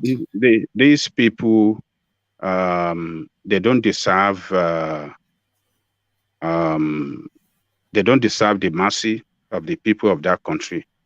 A lot of road in Anambra State are so bad. He neglected roads. The school that Obi invested so much, he cut back on budget for the school, budget for road construction, and many other things. And he have 3,000 assistants, you know, all that. And the airport he built, though, is a good project, but too much money put on that. An effort do you know the size of the economy of Anambra State? I don't. Figures from 2007 as much as $12 billion. $12 billion. Yes, and that by now it should be double that. It should be. Yeah. if he has managed it well.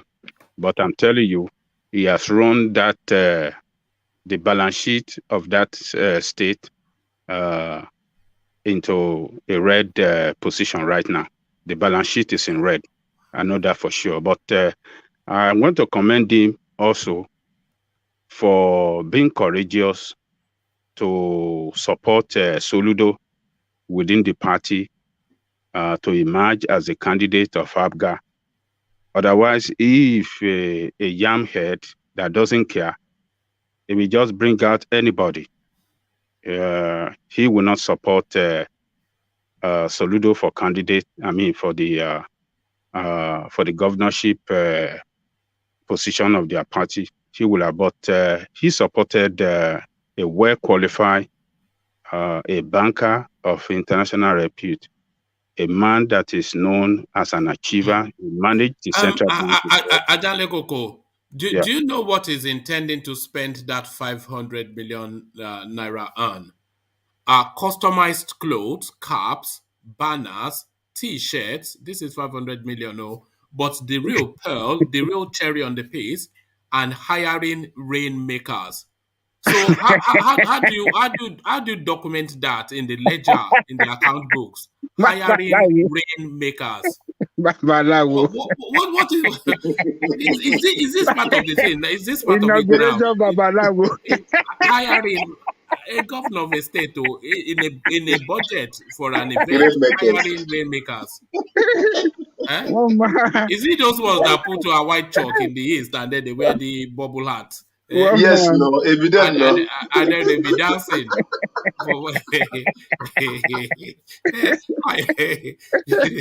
I mean, God, we are in trouble in that country. We are dead in that country. We are dead. 500 million for T-shirt and all those. And rainmakers. Customized rainmakers. So he was just trying to loot the final final days before leaving office. So, but SOLUDO rejected this, and he have to go by SOLUDO. It's not his show; it's SOLUDO's show, and SOLUDO must. What is your expectation for SOLUDO? Oh man, one man. I have my expectation on that guy is so high, and I believe he's not going to disappoint the people of that state.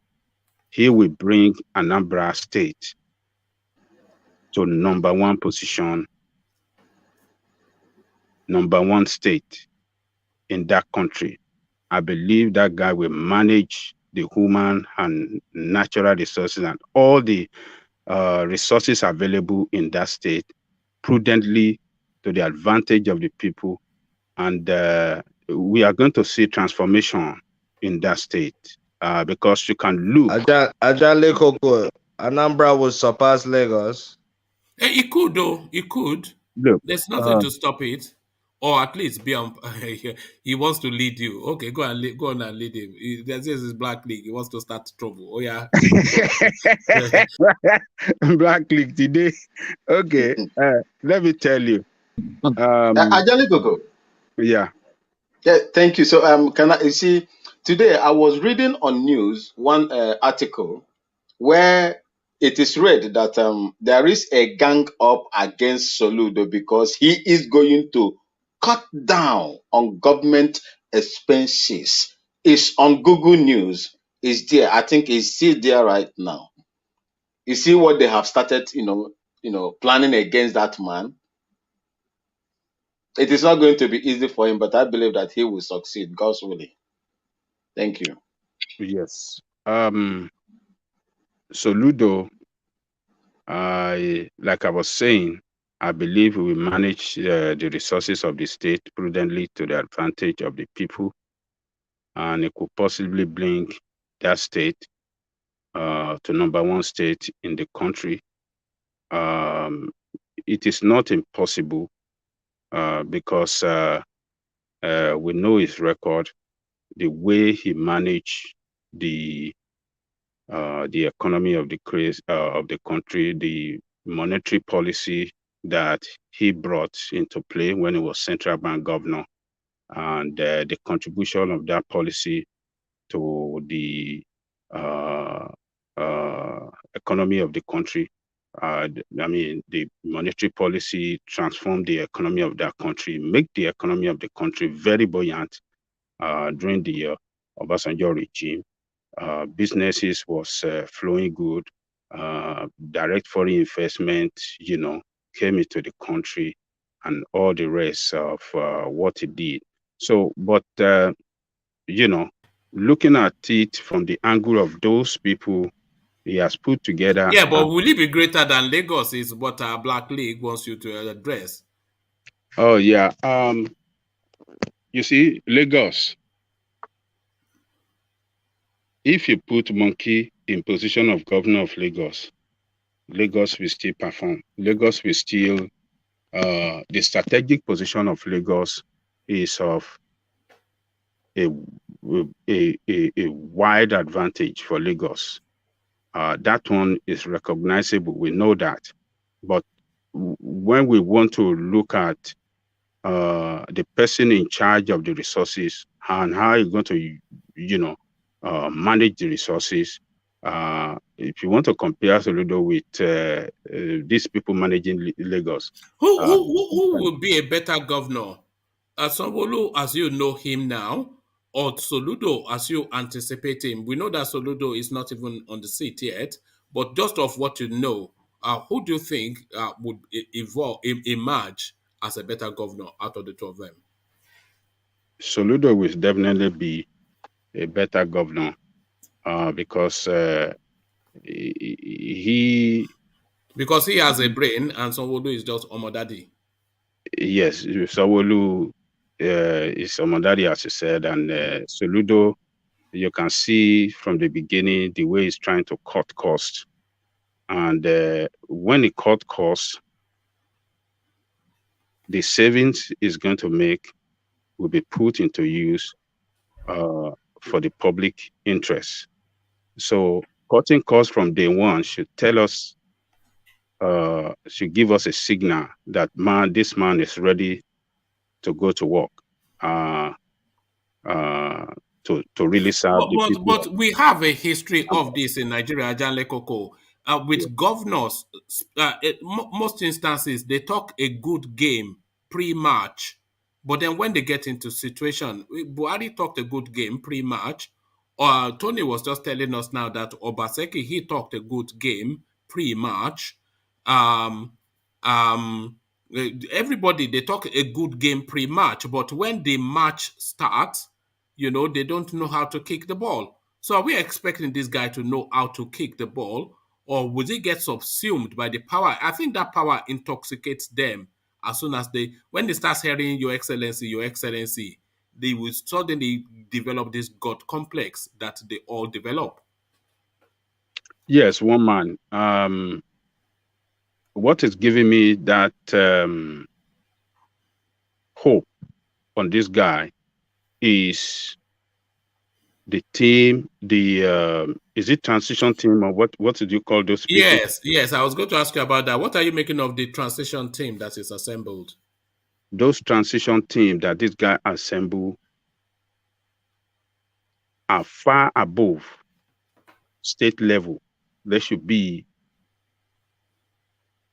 the caliber of people he put there are people that should be at the national stage. They are people that should be at the national stage managing the affair of their country. These are highly qualified, highly intelligent. It's a superstar team, superstar. Look, Ezekwesili, Patu Tomi, Madam, and these people, they won't move for anybody unless they believe in you, because they have reputation. Patu Tomi, he built his reputation for over 50 years. Madam Obi, she's built a reputation globally. They are not going to stake that with some yam and egg sort of person. So this has given me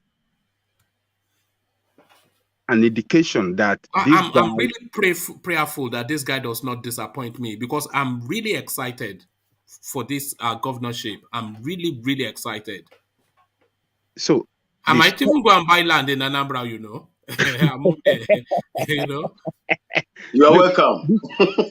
this guy, this guy is trying to put together the best team that can go to work effectively from day one. And this is what makes government successful, when you have the best team with vision. This is what this guy is bringing on stage. He's not trying to be political, or consider political interest. He's trying to bring the best team into his team,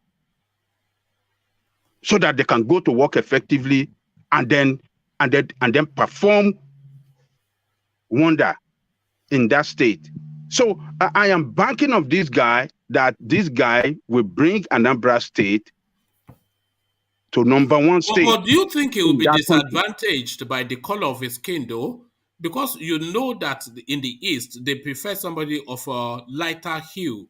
Is this guy too dark? Just in the no, now you know what they like in the East now. No, let me tell you, Anambra people, particularly people from Inewi, are very dark people. They know them. Look at Ekwesele. I mean, look at Ojuku. Ojuku is a dark man. Look at what do you call him? Look at him. He's dark. Look at other people that come from Unewi. I know a lot of people from Unewi here that they are dark people. They are not light skin.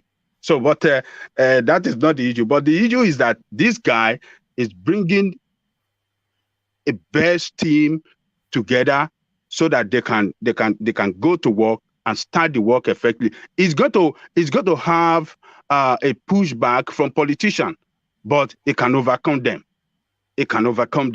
And at this critical time in the history of our nation, I believe the people of Anambra will like to support him to succeed.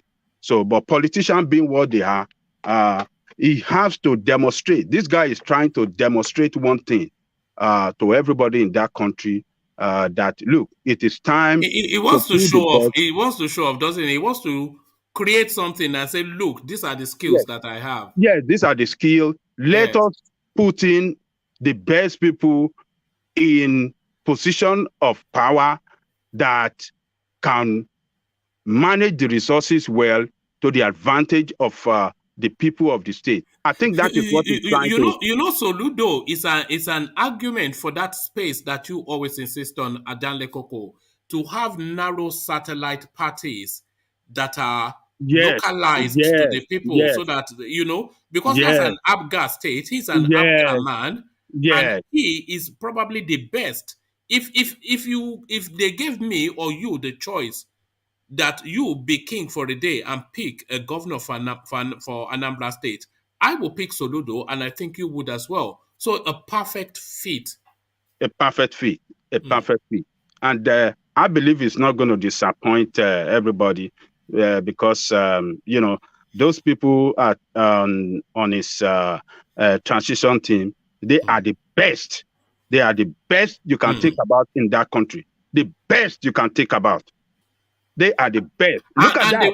They will not just do transition team and walk away, because they will feel they are staking their reputation. So if that guy takes a wrong step, they will come after him. Madam Mubil is not going to let him get out of hand. No, they will come after him. They will come hard after him. Yeah. Look, let me tell you this.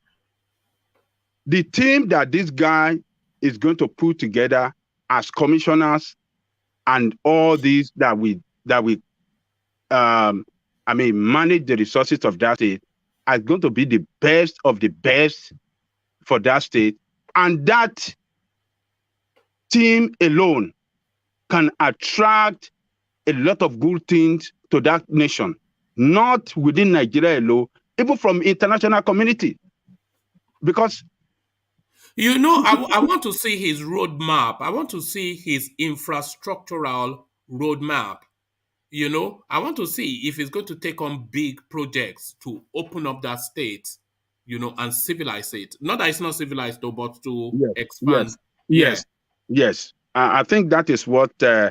So not It, some palliatives, not the sort of yam that we've no, been. no, No, no, not no, some no, yam. yam. Yeah. We don't need yam. We don't need to satisfy. Build roads that cut through the interlands to Yes. bring the interlands into the city and the city into the interlands. Yes. Take advantage of the landscape, the water system. Just build quarries. You Yes. know, just open up. There's Open economy. That's a wealthy space now. If they just open it up, open up that space and let it thrive. You already have an international airport. Oh, yes, they have international And airport. he knows all these things. SOLUDO, he knows all these things. That's right. So I am really excited for Anambra. And Anambra is one of the states that can financially sustain itself in Nigeria, because there are 3 states that can financially sustain themselves, according to report from budget, or what do they call this national agency, Lagos, Rivers, Anambra State. Those are the states that can financially sustain themselves without federal government allocation. So for this man to pick up from this position of that state, I believe in his 4 years, we are going to, I guarantee you one man, we're going to see Anambra as #1 state in the federation in terms of performance. Lagos could still assume that position as #1 economy among all the states. But when it comes to performance and deliverance of government services to the people of the state, Anambra will emerge #1. I have no doubt about it. The set of people, the group of people I'm seeing that this guy is trying to put together, I mean, they will transform that. You know, I'm going to make the effort. In fact, it's not even an effort. I'm going to take the pleasure in watching this guy's journey.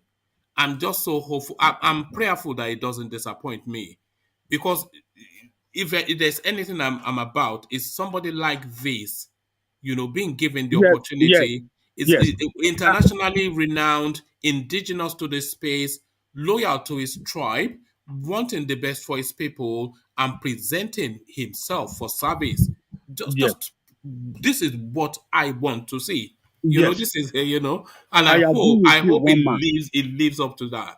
I agree with you. Yeah. And every achievement that this man, every good thing that he achieved for the people of that state, we need to bring it to the world. We need to show it to people. Look at what this guy is doing. This is what we want in that country. This is what governors of state should be doing for their people. We need to showcase him. The moment he assume office and he start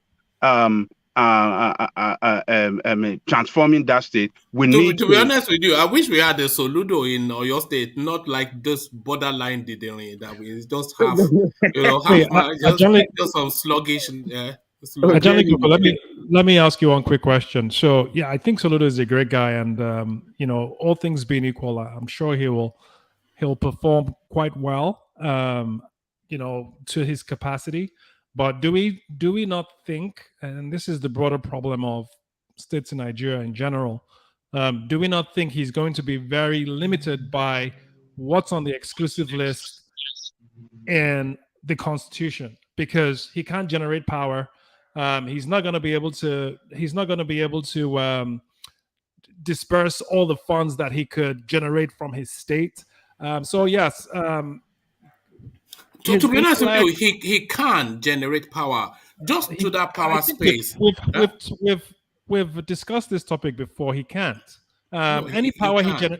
any power a state generates has to go to the national grid, and then it's distributed by what is it? It's not called NEPA anymore. Then they distribute it however they want. So if you're a state, you can. I'm sure we've tackled this topic before. Maybe it was on a different forum. If you're a state, you go somewhere else. Look at this guy. Look at this guy. No, it's true. I mean, this is I mean, I don't want to go down this rabbit hole or anything. But if you're a state, you can generate as much power as you want. You just cannot distribute it. You can't say, okay, I want this power to go to a number of states. So yes, so in theory, he can get power stations up and running, independent power suppliers or independent power stations, but all that power has to go to the national grid, and then the federal authorities distribute that power how they want. So, and this is the drawback of many states that could permanently stop the power problem in Nigeria, because we know not every state is going to progress at the same rate. Some states are more prepared and more capable and more serious than others. If power wasn't on the exclusive list, I'm certain, and I think everyone would agree with me at this point, that Lagos would probably have permanent power. If it was a question of states being able to generate power and distributing it to their constituency as they please, it would not be an issue in Lagos, and possibly Rivers and maybe some other states too. So yes, he's a good choice, but I think we're getting myopic in that we're not addressing the bigger problem Nigeria has as a country, which is the very limiting constitution, which gives the states little or no power. We've seen how little security control governors have by just the inability of Sanwo-Olu to even get the mayor police to do anything, to do his bidding in his own states, and that's supposed to be the richest and most influential states in the country. No, I somewhat disagree with you. Just to that power space, you can generate power for local use up to a certain wattage. I think I know that just as a loose fact, but not to the level to sustain the states. But I think I'm pretty right on that. So yeah. I mean, this is very simple. I mean, I don't want to start arguing about stuff that is very easy for everyone to find. Just Google Nigerian Constitution exclusive list. No, we know that, but I don't even want to go in that direction. But where I wanted to go, just in terms of SOLUDO, is that there is enough within his powers to effect impact on that space.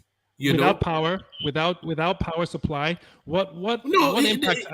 He can be creative in that way. He can alter. Lagos has tried to be. No, Lagos doesn't have a brain. What do you mean? You can't. There's no impact you can. I mean, what is on the exclusive list is on the exclusive list, and there's some key things that are required or necessary for any state or community or environment to succeed. In power is you know that the exclusive list can be concessioned. What do you mean concessioned? It's if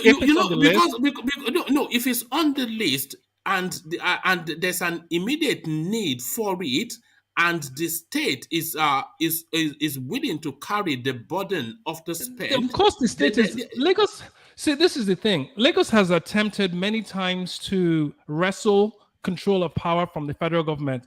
Federal government has categorically told them, you can generate as much power as you want, but you put it on the national grid and we distribute. You do know that electricity is privatized in Nigeria? Yes, it's privatized and it goes on the national grid. Every power that's generated in every single kilowatt or milliwatt of power that's generated in Nigeria goes on the national grid. Okay, I'm taking that on your word because I don't know that to be categorical. Look at it. I mean, I'm not trying to play any games, but I'm just saying. I suppose one man. He is right. He is right. How do you know? Yeah, let me tell you how I know. Yeah. You remember Naji, the former minister for power in Nigeria, right? He built a power station in Abia State. I think they call it Aloji or something like that in Abia State. He cannot release it because the federal government told him to send it into the national grid before. So that was how the thing is lying down there. But That's some urban myth localized in the East. Gentlemen, that's Radio Biafra, isn't it? But Ajale Koko. That is not the Radio Biafra, okay? Gentlemen, there is solution to every problem. Yes, that exclusive list about power generation and distribution is a problem. We know that. But if a governor is brings in innovative and creativity, he can install, what do you call this thing? Solar system. Yes, that's what I was thinking. Okay, guys, let me stop you there. Solar cannot generate. Solar will not power an air conditioner. Solar cannot generate heavy equipment. Solar cannot generate the enough current for manufacturing. So let's just kill that right there. It will generate your light. It will generate your light. It will generate your light and some very basic electronics, but it's not going to generate anything that requires 240 volts or more. So just kill that myth right there. Ayo, a case question right now is the Edo State. Let's say about 1 year ago, Obasanjo commissioned a power project in Benin, but today Benin City is in dark, it's in darkness because it has to be connected to the national grid. Then another one again. Hold on, please. Another one again is the petroleum. This refinery. The modular is a refinery that was constructed in Benin also. It's in operation, but so they cannot dispute anything to the people of Edo State. Edo State is total darkness. Why do you think Abuja has near 24-hour constant power supply? Because they can distribute the power however they want. So because they can take it from other states and take up north because this exclusive list. Abuja almost never loses power because the national grid distributes it however they want. So he can go ahead and generate 4 megawatts of electricity, put it on the national grid, and they'll direct it wherever they want to, and there's nothing he can do about it. So nothing can do about it. Yeah, this is one of the structural problems that is keeping that country from developing. So we can intellectualize and discuss here about how brilliant SOLUDO is until that exclusive list or that until meaningful restructuring is done. That country is always going to be mediocre. Always. Ayo. Yeah. Yes, I want to ask about. You said solar powers cannot work. What about wind turbines? There's no. So I mean, Nigeria isn't very windy now. It's not like where are you going to put wind turbines? That makes sense. The only areas where wind turbines and this is just for my layman knowledge. Please, someone correct me. Is if wind turbines work near coastal regions where there's a lot of onshore breezes or onshore winds. There's all the coastal regions in Nigeria are too highly. They're super highly densely populated. You need a vast amount of land to meaningfully install wind turbines, and besides you can install wind turbines on the ocean. You can install wind turbines on the sea. Right, but it's more expensive per kilowatt. It's not like solar where you're. How much do you think it is per megawatt? I don't know how much it is, but just based on based on my layman's knowledge, 1 million to 4 million. For 1 megawatt, it costs around 1 million to around $2.2 million to install or to maintain. What are you talking about? To install. Yes. Well, what about maintenance? And what about maintenance and distribution? I mean, it's a very expensive. I cannot find where it says that electricity has to be piped into the national grid as a matter of compulsion. I've been checking whilst you've been talking. No, I think Ayo is a bit right because. No, what do you mean a bit right? Why I'm saying that is half dead. Hold on, let me make my point, one man. Because I was involved when they were trying to privatize when they will have generating plants, distribution plant.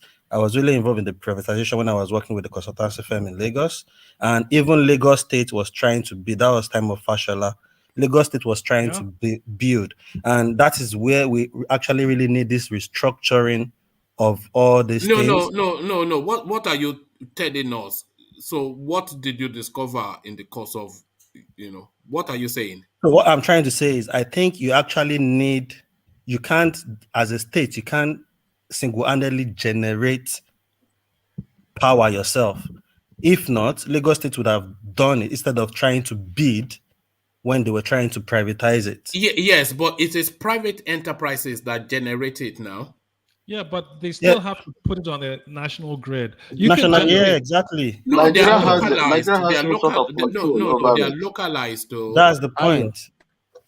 Ayo, Yes, you didn't answer my question. If we have these wind turbines and they are put on a coastal region, will it be able to work? I don't know. Where you're going to with that? If solar is not going to work, will that be able to work? Maybe it would, but it's more expensive. It's more expensive to generate power through wind than, say, solar or no, I think wind is cheaper. Or wind is expensive. It's expensive because it's inefficient. It's not as, wind power generation is super inefficient, as opposed to solar, which is great, but the only thing is you just cannot. You can't power heavy machinery or anything that requires that's why I said wind. Wattage. And wattage wind does not with solar. Wind does not need a lot of. All right, sorry, I don't know quite what that conversation is, but I have found a document to verify that you can generate electricity. Yes, you can. You can generate. You can't that's distribute. it right there. Well, you can generate. You can generate. You can't distribute. You cannot distribute. The position has not changed. Okay, I don't want to have to go through the heavyweight of reading it, but let me read. You can. It's an IPP of grid. Plant is not connected to the national grid. Power is sold to an off-taker, commercial or residential, through bilateral contract. A good cluster of customers, housing estates, industrial customers, large installations of telco equipment, etc. So it's all detailed in that piece that are so you can. There are creative ways. There are creative ways. But you just said it yourself. It can be sold to residential or commercial, which is not residential. Commercial is not government distributed. It's off grid. There's a facilitation for off grid generation. Right. Is but what is being said. This is, for instance, say, I don't know, some mega corporation decides they want to have industry and they obviously require power. They can engage in a private way the services of an independent power producer. It has nothing to do with the state or federal government. We're talking about the state government providing power, and which they can do, but directing it to where they want, which is typically how states are going to develop. If Anambra State generates power, which I'm sure they would under SOLUDO, but they would need to be able to direct that power where they want it to, which is obviously within Anambra State, and the same thing with Lagos State as well. There are, go and look at that piece there's several facilitation for off-grid generation.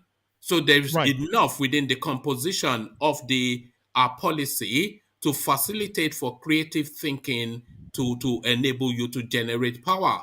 There's enough. It's on my screen now. So I'm looking at it. What of distribution? It is generation you are talking about, one man. What of distribution? Exactly. The distribution is what not really generation, matters. distribution, etc. Look, okay, let me just to that. Hold on. Okay, it says rural off-grid IEDN. Isolated IEDNs in rural areas are not connected to any licensed distribution. Yes. Thank you. So, You've just made my point. So I have not made your point, because that is one. Oh no, hold on, Ayo. That is one item of a list of 7 off-grid facilitations. Finish reading that sentence about rural, whatever. Basically, No. You are not getting it. Hold on. It's a table. It's a table of off-grids. That's number 7 slot. Number 1 slot is. Just click on the link now. You see it there. I know. There's enough of creative There's I've had this enough within the conversation policy before. to creatively generate sufficient enough power. Maybe not to power. It's just that you have to isolate it a bit more, Wait. which might be more of a spend. You know. Okay. Let me respond. So yes, the caveat is you can, if you're going to be off the grid, it has to be in a rural area where the grid does not exist. That's what that means. So if you're a state and you want to develop no. Let me finish now. Come on now. Please. But you're going off what it said now. It didn't say rural. Now. It says residential, industrial. Residential, we didn't have this industrial. argument here, but we've had this argument before. And I think there was anyway, that's a whole different story. But basically what that means is if you want to electrify a rural area that isn't currently on the grid, have at it. Go ahead. No, that's not what it says. No, you can't go but because that's not what it says. Let me give you exactly what it's saying. No, it's on my screen now, Ayo. I'm reading it now. Read distribution. Don't forget distribution. Look. Just number 5. Let me read it for you since you don't want to read it. Number 5. For areas where there is presently no distribution network. Let me read that again. For areas where there is presently no distribution network, will connect to existing disco to be able to distribute power, possibly of ring fencing, a section of willing, blah, blah, blah, blah. It's telling you that for areas that there is currently no grid, you go ahead and set up your grid and distribute. Nobody is going to set up industry where there is currently no grid. So that is number 5 on that document. Read number 3. Plant is not connected to national IPP off grid. IPP off grid is this is generation. We're talking about distribution, Abi. Yes. Yeah, distribution is what really matters. Generation is very easy. IPP off grid means nothing. I mean, you can, like I said, you can generate whatever it says plant is not connected to the national grid. Yes. Power is to be so. Listen. So this is the second paragraph or the second indentation. Power is sold to off-taker, commercial or residential through bilateral contract. So how is power sold to an end user without it being distributed? That's distribution, isn't it? We've literally just had this conversation. Private or commercial has nothing to do with government. So like I said, if you're an industry and you want to contract or source your power supply from an IPP, have at it. That has nothing to do with the state or federal government. We're talking about a state being able to generate and distribute power. That is on the exclusive list. They can generate as much power as they want. They cannot distribute it. The only caveat, the only opportunity they have to distribute it is in a rural area where it is currently off grid. Nothing says, come on now. Nothing says rural area in this space. I just read number 5 for you now. And then number 5 is number 5 now. There's 7 items. Yeah, but that covers the rural area. And number 3 covers commercial, residential. Number 5. For areas where there is presently no distribution network, if that is not rural, what is? That is rural now. Okay, I think we're talking around in circles, but I think there's enough facilitation in the legislation for a creative mind to have scope. Yeah. One man. Yes. If you have people in power that believe in innovation and creativity, they can find solution to this problem of distribution of electricity in that country.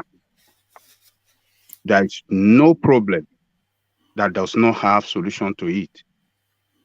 If you put together the best of the best brain that you have and let them look at the problem, they will fashion out. And we are talking of the brain, so we are not talking of mediocre. Ajani Koko, the solution is very simple and there is no magic formula. The solution is take electricity off the exclusive list.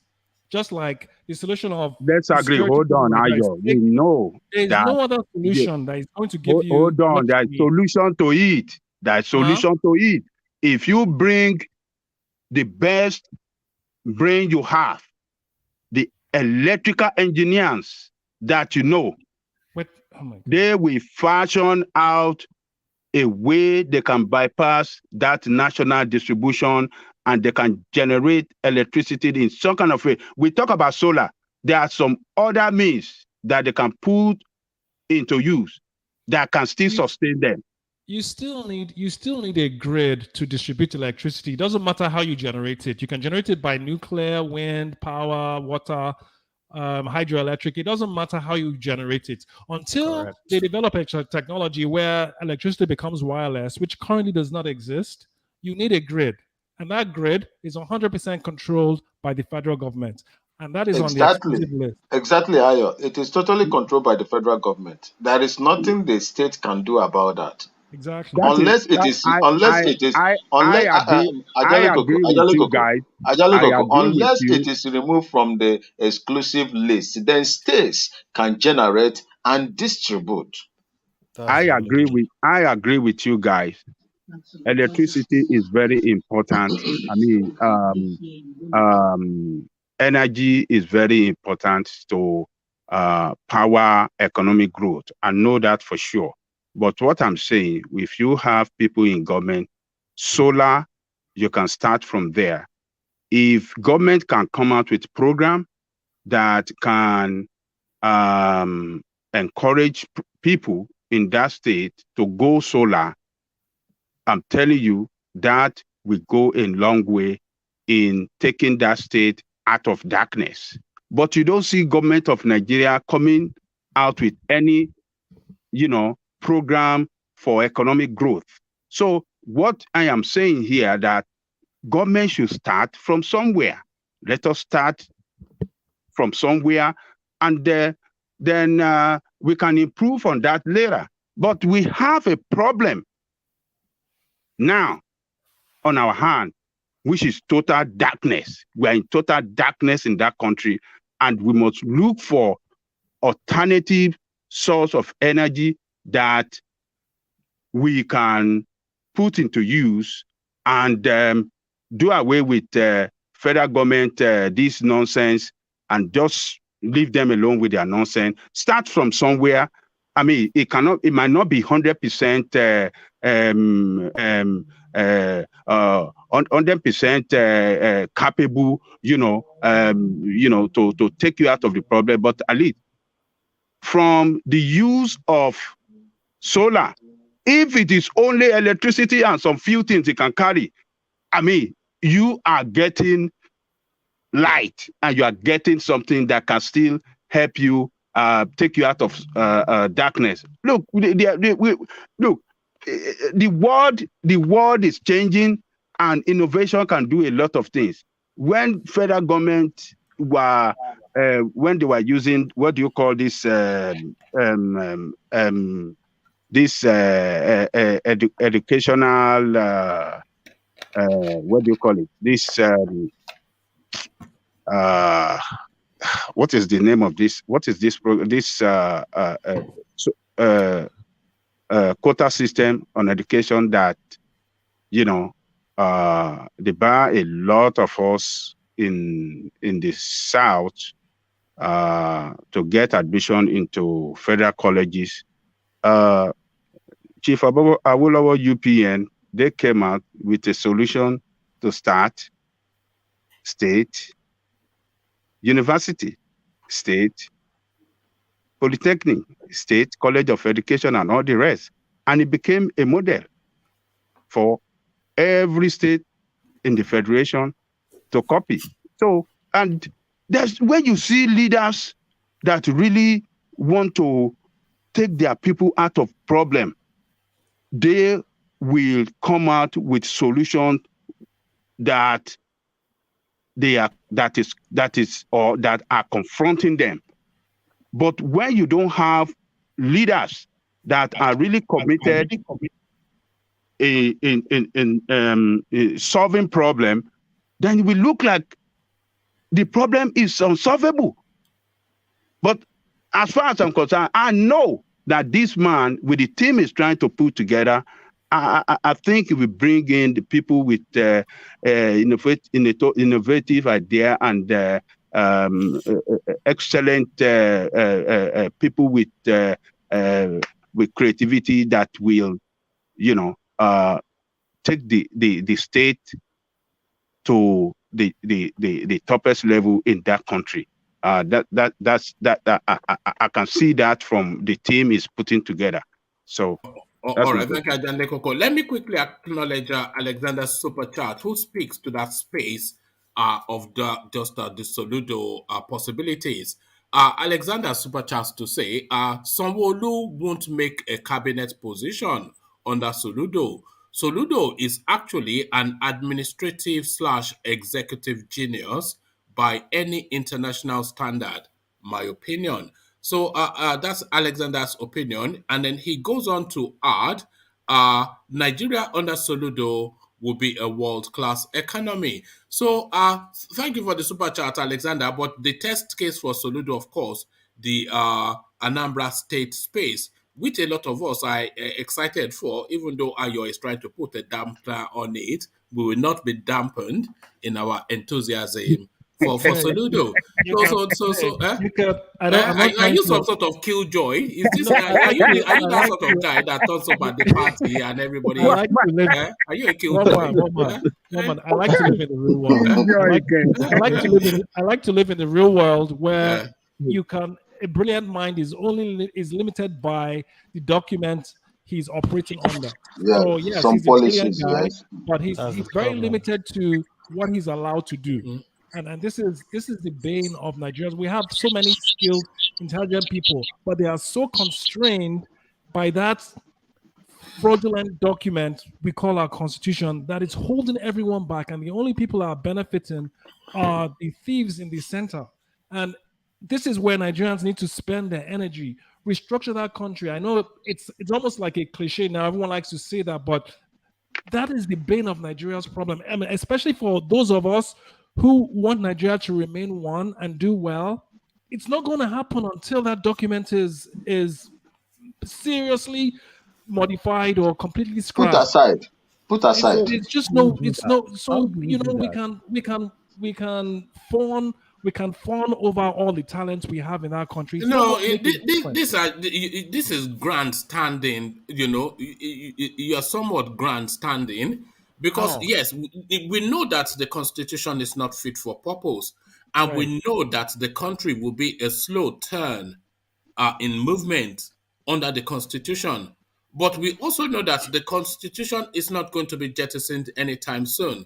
So within that space of knowing it's not fit for purpose, but it's not changing at any speed, there has to still be function. And this is where somebody like SOLUDO, we're hopeful would excel, so that's just it, the reality of it. And you're right, sure. I mean, we'll keep on shrugging along, 2 steps forward, 1 step backward. Sometimes. What step backward have we taken? Seriously, come on, man. No, I'm asking you. With this current government, yes. One man, let me tell you. You're actually asking what step backward have we taken? Nigeria is perpetually better off than it previously was. What? Yes. What? Yes. Yes. So you're saying you proud to say that, one man? How so? Break it down. How so? Because they build more roads every year into spaces where there were not roads.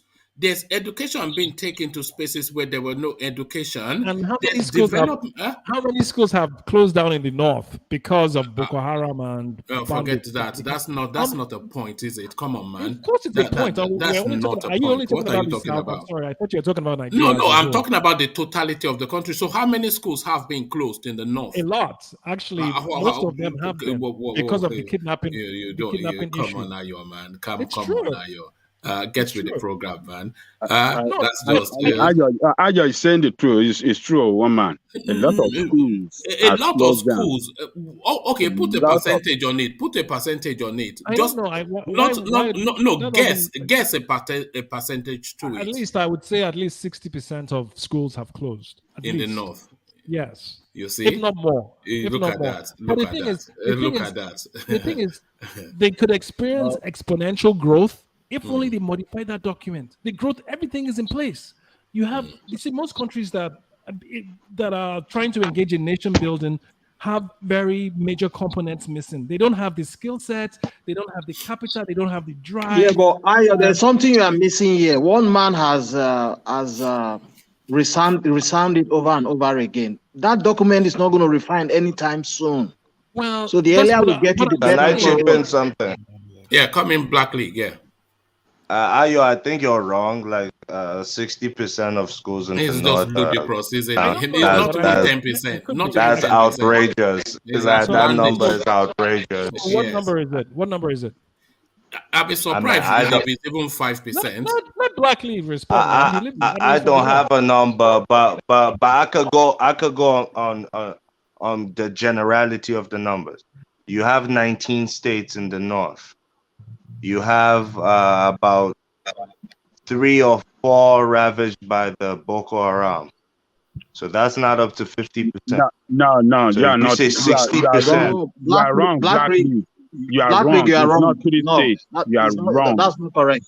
That's not correct at all. So please tell me where I'm wrong. It is not 3 states that are ravaged in the north. Almost the entire northwest is ravaged, and we see. Know what is I going said on in the 3 or north. 4 states are ravaged by Boko Haram. That's what I said. Banditry? Are you saying in the north? 3 or 4 states in the north. What of banditry? You don't consider banditry as terrorists? The nation has declared them as terrorists too. Well, that's different. We're talking about schools being closed down. Yeah, now, banditry mostly affects the rural areas, and the rural areas have considerably lower numbers of schools than the cities. So if you're counting how many schools are closed down, the number is way less than 60%. 60% is an outrageous number. Well, which of the schools Air of 5 children were attending? Was it not in the town? It's just, Ayo shot himself in. You exposed yourself with that figure a little bit, Ayo. And also, I wanted to ask Ayo a question. I mean, I do understand what you mean about the Constitution. Our Constitution needs a lot of work. Right. And I think Abdulsalami, who was in charge at that time, came out to say he has had so much criticism about this constitution. He did his best. If it's not good enough for Nigerians have the power to change it. But that aside, the main the core of why I disagree with you bringing up the constitution with regards SOLUDO success. First of all, SOLUDO is the most anticipated governor in terms of the excitement and the prospects for development in Nigeria. The closest we've had to this was Fashola in Lagos State. But even at that time, Fashola did not have the world repute that SOLUDO is bringing to the table. So that edges SOLUDO in terms of the anticipation and the excitement. Right. So when you limit him to the constitution, Fashola was there. We saw what Fashola did. Fashola used the same constitution. Nothing has changed since. What did he do? What did he do specifically? Fashola has transformed Lagos State. Like with what? I mean, if you know anything about Nigerian politics, you know Fashola is a household name because of what he did in Lagos State. That's not up for debate. Black League. Let's deal with tangible. He initiated this light rail system. One of the first in in West Africa, as at least sub-Saharan Africa, which has reached its crescendo now. Actually, that was initiated by Jack Condé, not Fashola. No, that was a different system. No, it was a metro line that Jack Condé introduced. This is a light rail It's the system. same thing. It's the same thing. And it's just No, a no, no, no, no. It's transport a no, for. He no, no, built no, on it. no, He no, built no. on it, and that's our problem. No, it's not When even. It's politicians an build underground on system. what This legacies is a of the legend. yeah. You don't know what a So light rail system yeah, is. so Black League tangibles. What? How did he transform this state? What did he do specifically? I mean, look at the GDP of Lagos. So what? Look at the GDP. Look, my brother, you asked me something now. True. Okay, go ahead. Sorry, go ahead. Look at the GDP of Lagos prior to 1999. Tinubu came into power. Mm-hmm. The GDP of Lagos was, I don't know the numbers offhand, but it was considerably lower. They more than tripled the GDP. You could check that. I could tell you that for a fact. Okay. So anybody coming with that credential, going off of the land, what his predecessor, I'm forgetting his name, Bola Tinubu, what his predecessor Bola Tinubu did, him carrying it along, and under the type of circumstances he found himself in. Because I understand Nigerian politics to the extent where I understand when you are in the same party with the party in Abuja. He didn't have that luxury. All he had was what Bola Tinubu built on. And till today, Fashola remains our best performing governor. Right. Okay. Okay. Sure. Okay. So what basically, did he do significantly? he doesn't. I mean, for the people, you cannot mention it now. Black right, League. and that's only because I'm not. No. I'm not saying Fashola is an angel who came and wiped away the sins of all Lagosians and all that. That's not what I'm saying. Right. I'm saying when you compare this fellow with his 35 colleagues in other states, that's a landmark achievement. And please let's not minimize it by any standard. Let me chip in something here. Actually, during that time, Peter Obi was declared the best governor in Nigeria because that guy came in, the state had nothing in treasury. He brought in the best of the best people into government, and they transformed the state and from nothing to a buoyant state. And he was the only one, the only state among all the states in the federation that invested the money of the state well than any other state that was generating a big return for the state. He was having savings for the state. Lagos did not have savings. Every money that comes in, they have to blow it. So, you see, when we are painting these people, they are the best. They are the best. See, how Lagos State is a state that nobody is going to manage it, that won't be seen as the best because money flows in, and the strategic position of Lagos we know is the economic capital of the state, the avenue for generation of revenue, billions in billions. Let Fashola go and manage the small state. Yes, let them go and manage the small state. That is when you will know whether they are good managers or not. But I think Obi was declared the best governor than them. Yeah, so what are we talking about?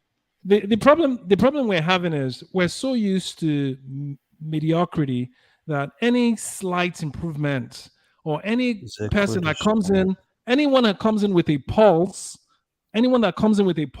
and does the slightest. No, that's a bit unfair because you are very quick to say that Ayo often. I have to chip in. Ayo, that's extremely unfair. No, it is unfair. We hold to high standards. Probably, we hold to high standards. Probably some of us even standards higher than yours. But we also hold to reality of the situation of the country. So it's not as though we're satisfied with You're making little. so once you start, you've pretty much negated the means you're initial part of the accepting statement with the mediocrity. last. What do you mean When you start accepting saying- it? What do you? I don't when know. you start Just- making excuses, Don't worry. Ayo, Okay, let's hear from can you Black please King, give me a minute? Yeah. Yes. Sure, go ahead. You speak to us being comfortable with mediocrity to We where are. essentially what you're saying, one-eyed man in a village full of blind people. I understand that, but you're completely wrong. I'll give you one point. You were to add to the tangibles you were asking me earlier. When the Ebola crisis came on under Jonathan administration, it was Babatunde Fashola's government in Lagos State that really dealt with that situation, contained Ebola, and then because Africa became the laughingstock of the world, without the efforts of Babatunde Raji Fashola's administration, Ebola would not have been contained the way it was. Jonathan in government as president gave him credit, although he was in the I'm not done, my brother. Okay, Although he was in the opposing party, Jonathan gave him credit for that. Okay. The United States that studied Ebola, and they're the ones who really came out to say, yeah, Africans have Ebola and all that. When it was contained in the manner it was, and in the timely manner it was, what did they do? The CDC, Center for Disease Control, their headquarters is in Atlanta, Georgia. Am I correct? They sent their crew to Lagos State to study Fashola's policies on Ebola.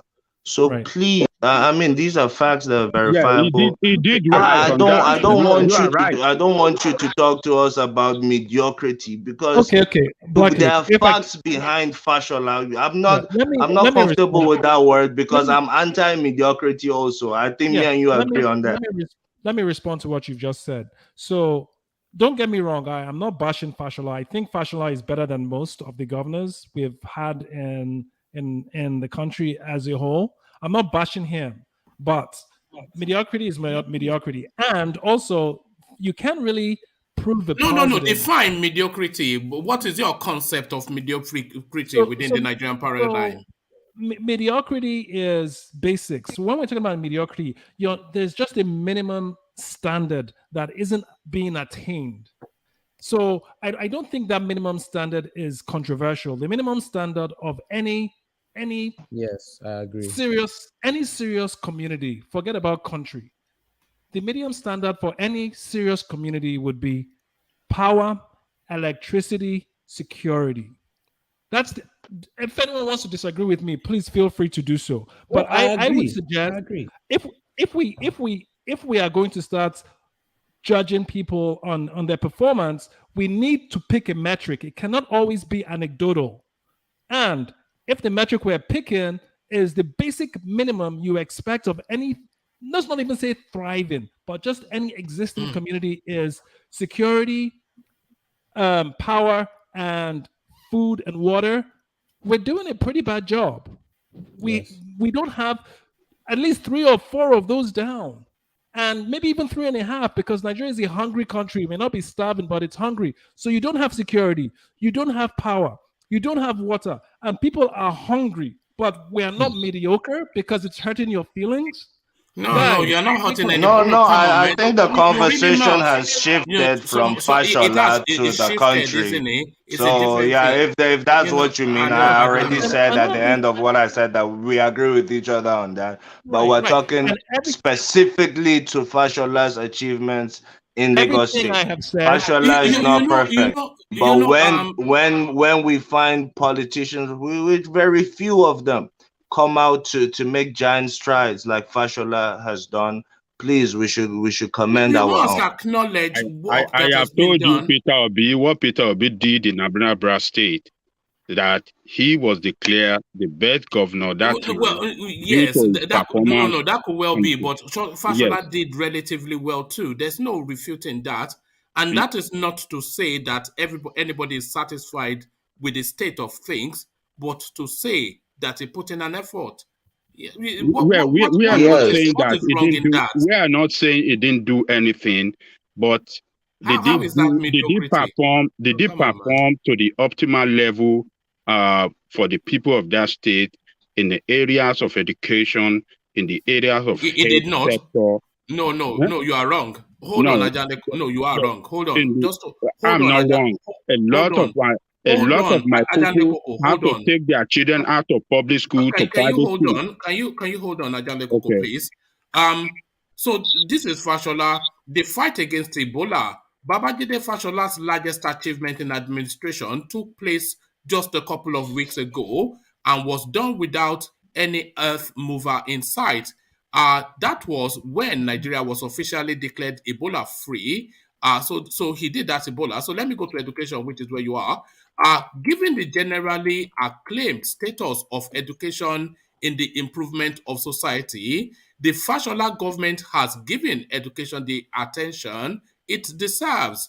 Later, the reintegration and creation of well-furnished new blocks of classrooms, distribution of free textbooks, provision of well-equipped workrooms and libraries, provision of buses for teachers and students to the comfort transport system, relaunch of uniform voluntary administration, implementation of teacher salary scales for teachers, etc., etc.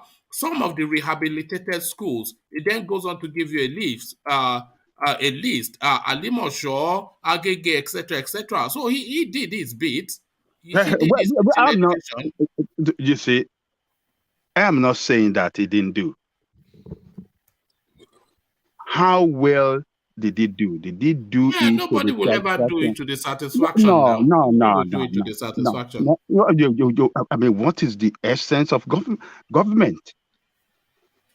What is the essence of government?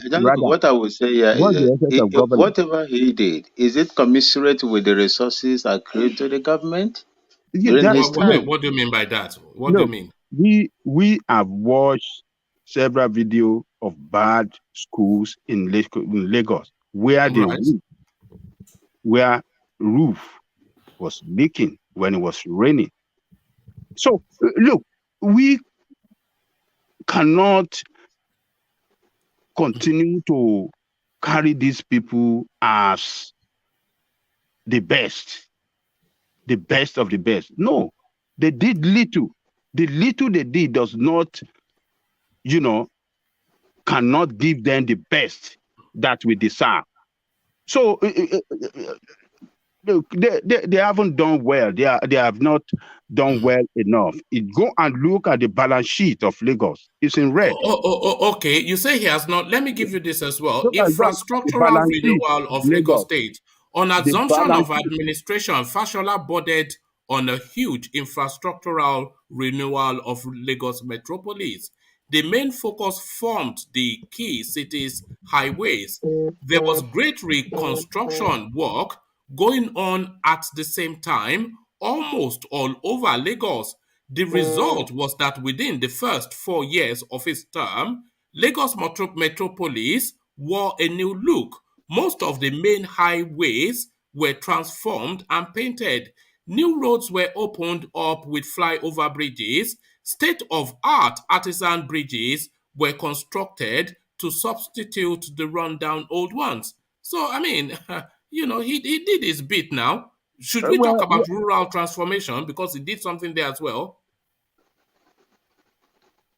I think Fashola actually did well if you look at the state and if you factor the state of what the country itself it is. But I think Ayo's point is sometimes we raise the bar too low.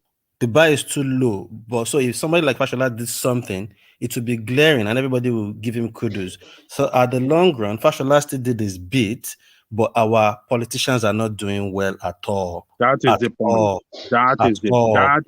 That is the point. Yeah, and that but is the reason why. Nobody's disputing that. And that is the reason why we must not celebrate these people. When you are reading all these things, they can put out everything they like on a paper. This is what they did. Was it was it actually true that the way they color it is that the way they did it? No. So but my own point is this: we have constitutional problem in that country, but I'm telling you this: if we really have people that are really committed to serving their people, they can still transform Nigeria. The constitutional problem did not stop them for building good schools for our children and equip it and even put solar on it that can give them electricity in that school when those children are in session.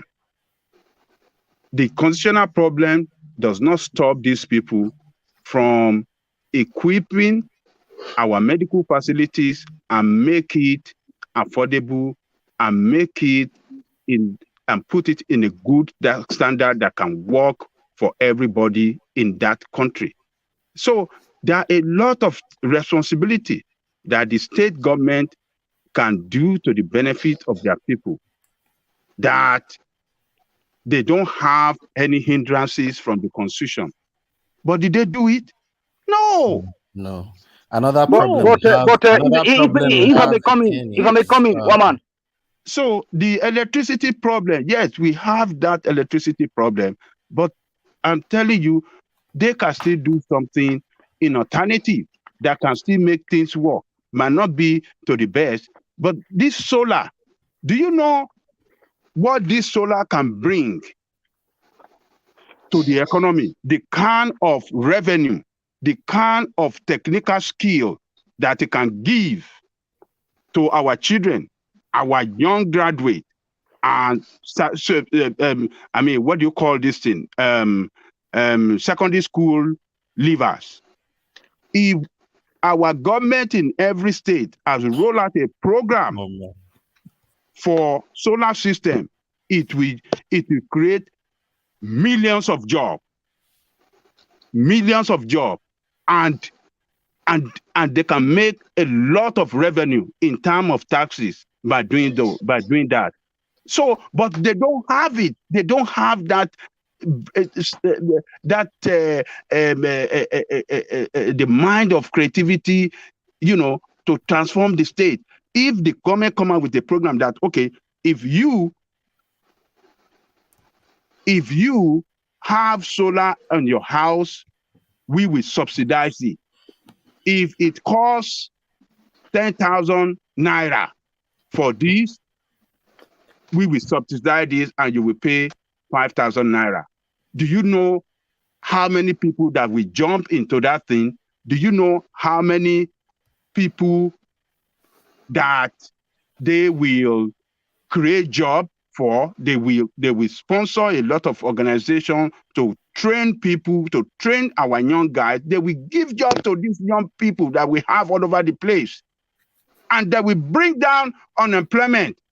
And that we galvanize and generate economic activities that will give that state a lot of revenue and transform the state. But where is it? What are they doing? Constitution has a problem, but are they making effort to do anything good for our people?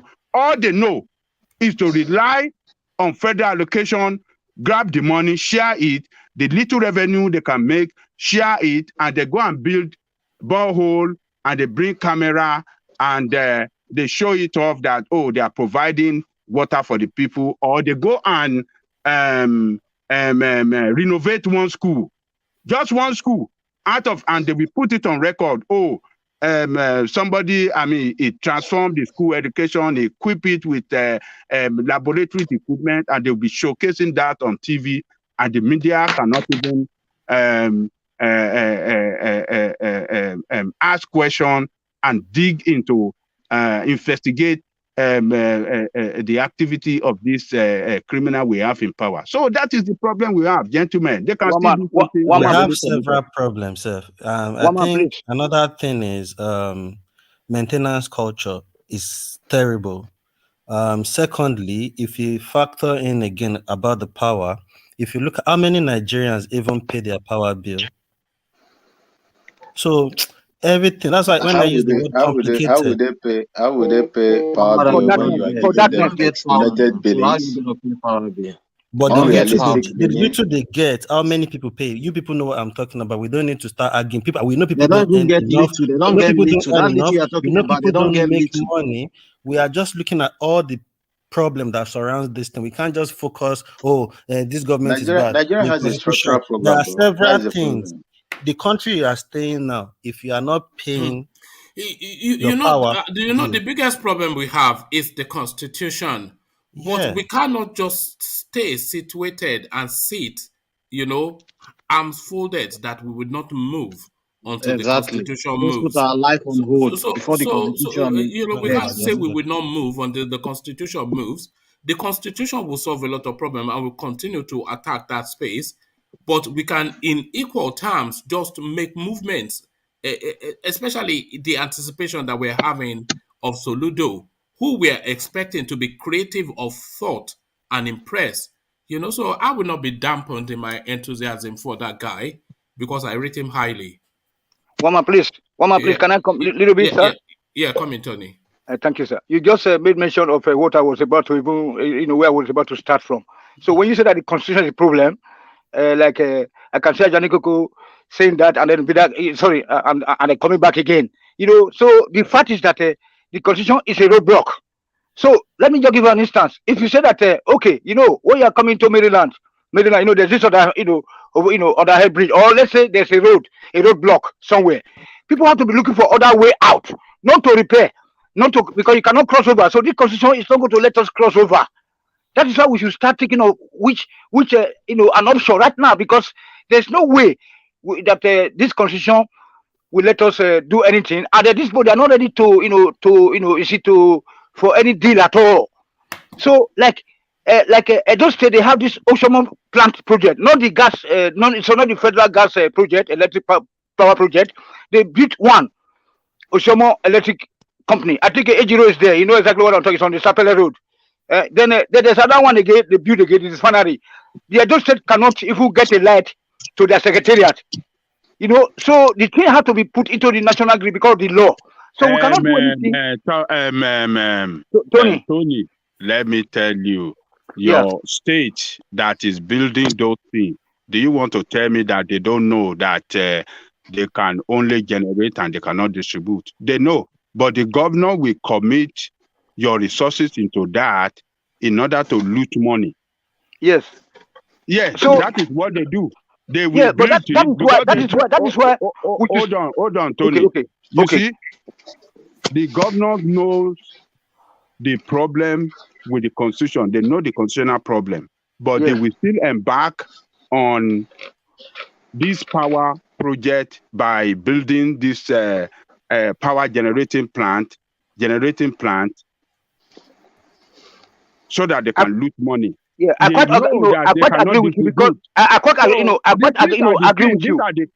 These are the crime they commit. So don't blame the federal government. They know the 68. Hold on, sir. State governors know the 68 exclusive leave, but they want to blame federal government that look at it, we build this thing, but we cannot this thing. But how much did you build it? Yeah, but the people are not stupid. Hold on, the people are not stupid. The people are not stupid because what you are saying is correct. Because after building this project, they will go and bring an Hausa man to come and commission the progress. No, forget about that, man. So the issue of Hausa man. Blame your government. It's Hausa that is our problem. That is what we are. We are just look. The only problem is that how can you build have to be taken out. If what your governor did is like building road to nowhere. How can you build road that will not lead to anywhere? Even the constitution won't be a big of a problem. It might be a bit of a problem, but if we have good leaders that mean well for the people, they will still do the rightful thing. The bad government are taking advantage of the constitution. That's why we are complaining about the constitution. Yeah, I know. But Ayo is very right. Ayo is very right from the beginning to now, because this thing has consumed almost 2 hours now. So Tony, hold on, Tony. Let me say something about that Osomio power plant you're talking about. Okay. What Obaseki did was this. This was what he did. Let me break it down. Okay. He he signed an MOU with these people. What was it called? The Discos. Okay. I think they are the one, the private company. They are the one in charge of the electricity something in Nigeria. So he signed an MOU with them, and he now built Oshiomhole power plant, which was 40. It was just 40 megawatts. Okay. You know. So at the end of the day, the same thing, that exclusive list that Aya was talking about. When he wanted to distribute, he was not having problem. So people were not asking, but you signed an MOU already before you started embark on this project. You told the state that you already signed an MOU, memorandum of agreement. So why are you having problem now with this distribution? The power is there already. He has already generated it from that plant, from Oshiomhole. But to distribute now, that is where the big issue is now. So he is telling us now that he's still doing a review of that MOU that they signed. That as soon as everything goes perfectly well, they will not be distributing. But I don't see that happening, you know. So that is where he is. And then Ejiro, you know that as like this our two small states, you know, see with the resources we have and the manpower, we can be able to live a very good life because. All right, thank you. Though politics is interesting, but no, let's forget about those politics. Nigerian politics. Yeah, talking about Nigeria now. Okay, Nigeria now. Let me go to Q, who is usually knowledgeable and speaks to cold fact. So, Q, are you knowledgeable of the power space of the Nigerian electricity we are talking about? What is your concept of that, Q? Q, are you there? Look at this guy. Are you drinking burukutu somewhere? What is wrong? What is Q? Go ahead. They put that fura down and yes. Oh yeah, Q. Did you hear the question? Q. The guy is not here, man. No, he is here. Q, are you there? Nigeria has happened to Q's line, so somebody else. Can you hear me? No, yes, I can. So did you hear the question? Yeah, you asked a question about we were having a long and involved discussion about the Nigerian power generation and distribution and what constitutes the purview of the state and the federal space and why there's so much difficulty within that industry. So what is your concept of it? Well, it's not my concept. It has to do with I mean, it's not my concept. It's based on the before Jonathan privatized or unbundled, as they call it in the country, before he unbundled the power holding company into distribution companies and generating companies, someone earlier spoke about Bat Inaji, who was actually former Minister of Power in the country, and he was able to set up a generating plant. However, based on what I heard him talk about, based on the way the power industry is set up in the country, even if you generate your own power, you cannot sell it. Rather, what you will do is you have to feed it back into the national grid. So that is it. But after the unbundling of the power holding company, the National Electricity Regulatory Commission, the organization that regulates the power industry, has been working, based on what I heard, to ensure that private generating firms, such as the one that Ochedola bought in Mina, I think, and other generating plants, can generate and sell to the distributors via the transmission that the government controls. So pretty much, I think, since it has been privatized by now, the generating plant, for instance, that was constructed by the former minister, Bat Inaji, I don't know why it is no longer in that realm, because ideally by now you should be able to do that, since they have completely deregulated that sector. It's been deregulated. It's in private control. So you'll be able to do that. Okay. I'm listening. Okay. You see, he tried. He tried. I think it was during the time of Orji's Okalu also. He tried, and he was told that since Nigerian government still maintain the regulatory. I think is it the regulatory part of that, because is it the distribution? There is one the Nigerian government still hold on to. The transmission. Yes, the transmission. So once any state, you see, there are many states that are very, very rich that can produce power and power their state. But what happened is this: you can generate, but you cannot unless you feed it, just like you said, to the national grid. And this is where those people that generate this electricity is having problem with the federal government.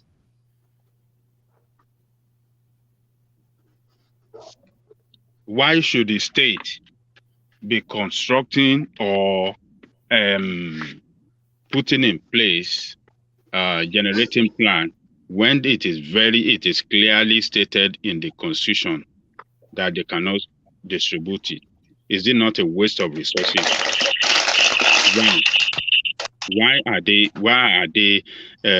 involving in generation of electricity when the constitution is clearly stated that they cannot distribute it?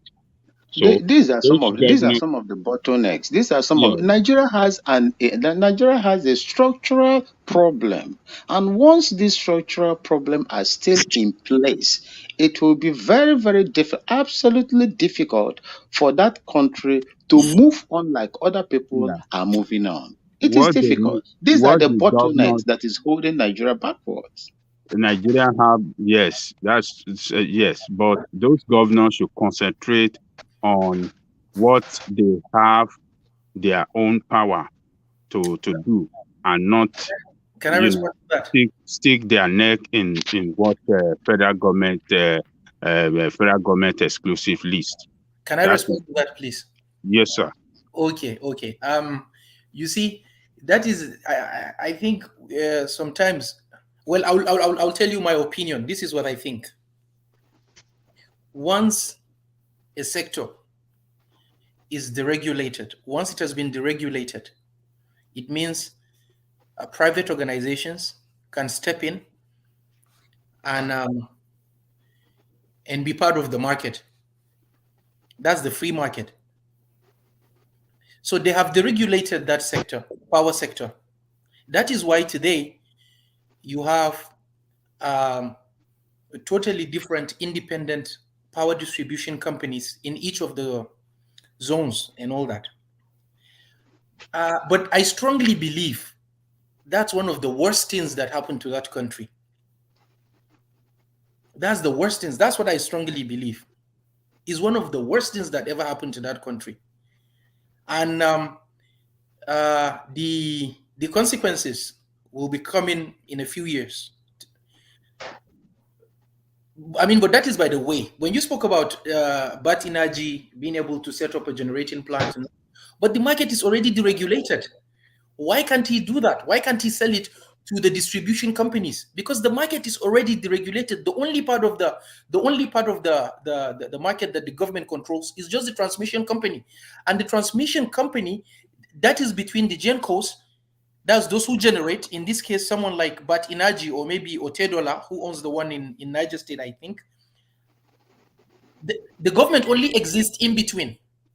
That's the transmission. It only exists in between because you have to generate before you transmit, send it to the distribution companies.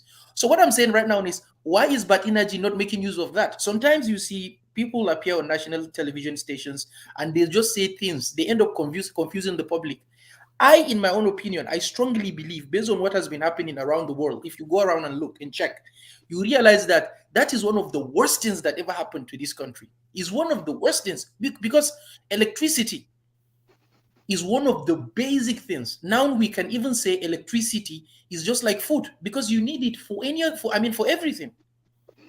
I don't buy the idea of privatizing. I don't buy the idea of privatizing national assets, something like electricity. You can privatize the National Theatre. Not everybody goes there. How often do people go there? You can do that. You can privatize, tourism sectors, the hospitality, even though the one that was done in Nigeria. You are wrong, of course, Q. Okay, go ahead. I'm listening. They should liberalize it. The one they Yes, did they about should the liberalize phone. it and They should just liberalize. two things I Yes. wanted to interject. One, a subjective view, and and another a factual view. So the subjective view to you, the factual view to Ayo, the factual not view, but the fact to Ayo. Government has no business running enterprise. Government are essentially at the core of it regulators, because I'm not aware of any government that has ever run any enterprise successfully, because they don't know how to make profit. They always internationally they are unbundling government assets to private enterprise. Can you ask me the question, please? Can you ask me the question? No, you are saying that they should not have deregulated electricity, and I'm saying they should have. Yes, I strongly believe that. That's because the government, because government cannot run it. Okay, I strongly believe that's the worst thing that's one of the worst things. In fact, the worst that ever happened to this country. Look, let me tell you this. What you are saying right now is based on, just simply put, neoliberal policies of of different developing nations around the world. No. Allow me to say this. Listen, allow me to say this, please. There's something you don't understand. Please, I want you, since wherever you are out of this country, I want you to ask the people, or those who work in their power stations or maybe fuel stations, ask them what was really happening before the private sector came in and took over the electricity company. Just ask them this question. Be it you are in Europe, Germany, France, England, or you are in America, Canada, wherever you are, just kindly ask them. That is one. Two, I want you to ask them about the oil sector. These things I'm telling you, people did not see what has been happening over the years. These things all started between ending of 70s and early 1980s. What do? They take over national assets, critical national assets, and then they sell it to a few people, those who are part of the government. After doing that, majority of people, there will be this burst of energy. You realize there will be this entrepreneurial spirit. People will get involved in businesses and all that. You feel as if, yes, the market is back. That is what you call the free market. But give it a few years, it's gonna go down. It's a gradual thing. And after that, what will happen? No, you're wrong. You're wrong. I'm coming. No. You are wrong, but the evidence is out. I can talk to you about different books that you can go through and read them. Listen, now as I'm talking to you, there are debates. For instance, the former minister of Greece, Varoufakis, came out and spoke about it. There's a debate right now about taking back the electricity companies in Europe. People are having this debate. And in any case, not in the UK, not in Germany. I'm coming. In any case, the UK, for instance, Electricité de France, EDF, the largest part of it is owned by the government of France.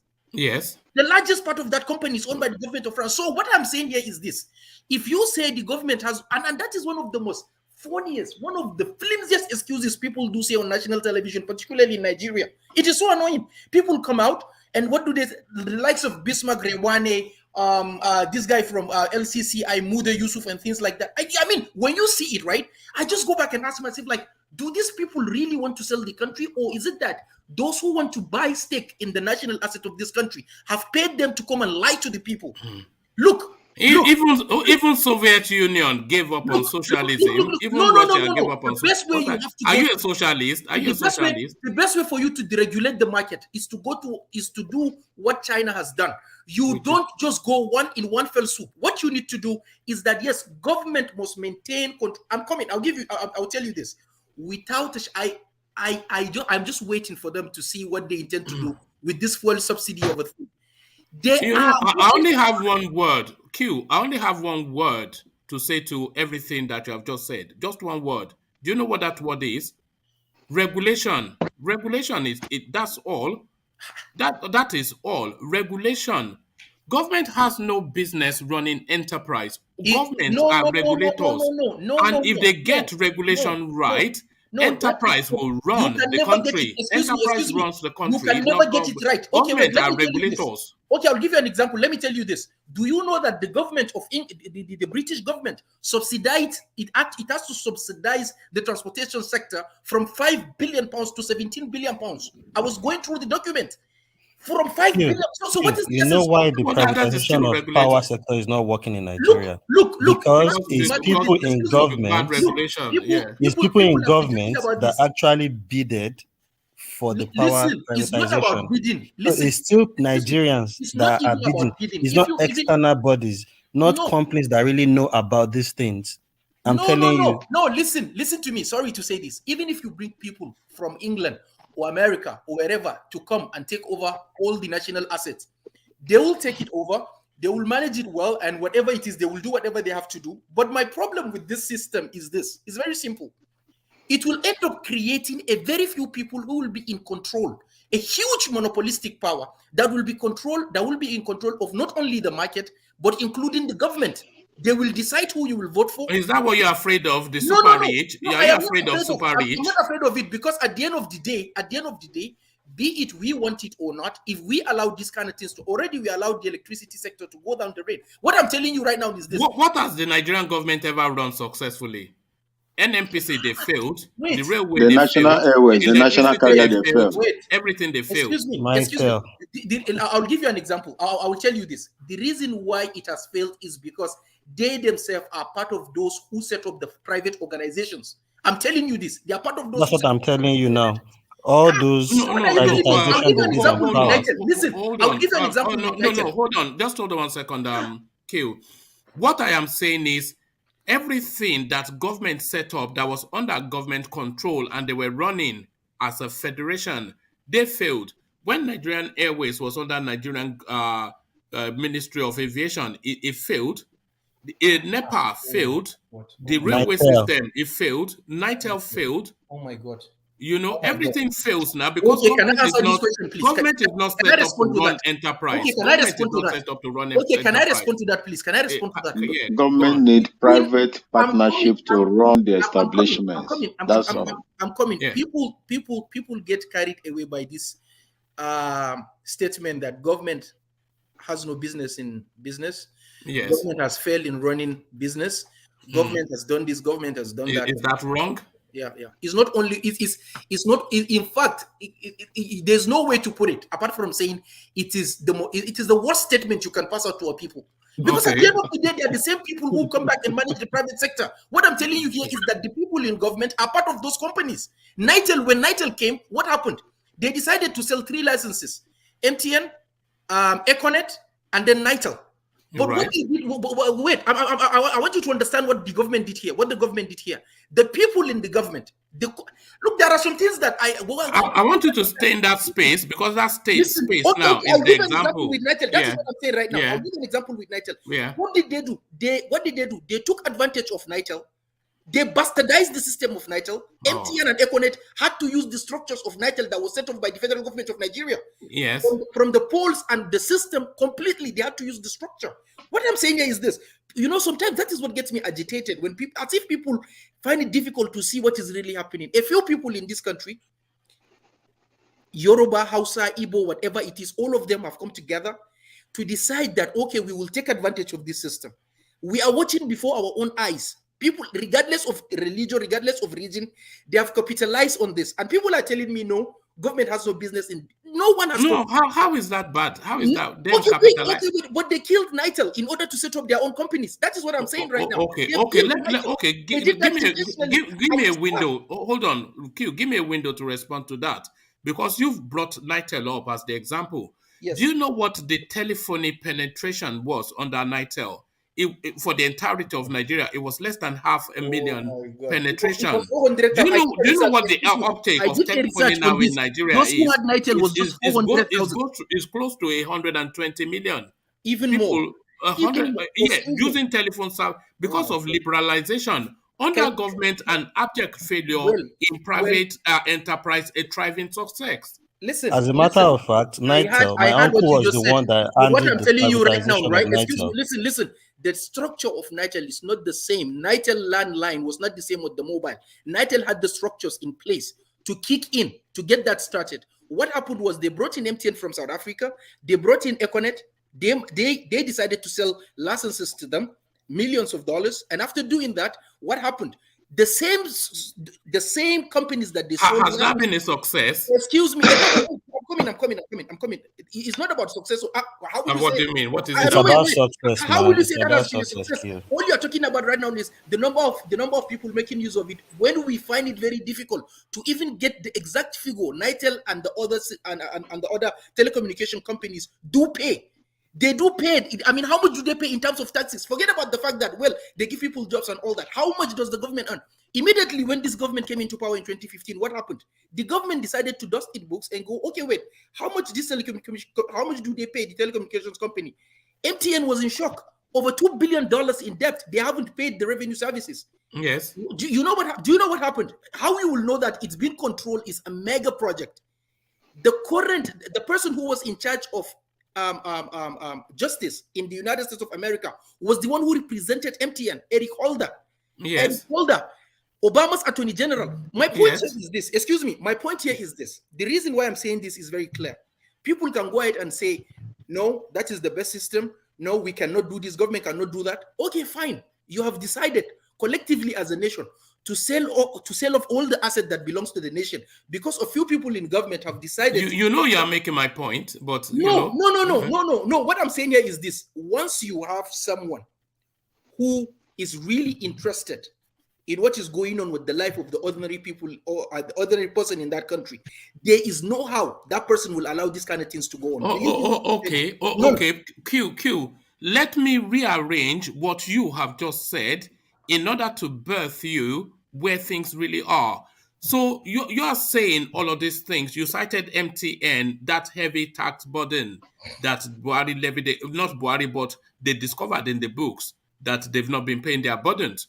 So I was saying earlier that the role of government is regulators. Regulation. So the regulation was not adhered to either by previous administrations, and this has now been picked up. So that's a regulation thing, and nothing at all to do with the markets. Hold on. Let me land, and then you can come back. So that's nothing to do with the market space. Okay. But the market space itself, it's a categorical gold standard success. The liberalization of the telephony system within the Nigerian space is one of the shining examples of a success story within the Nigerian space.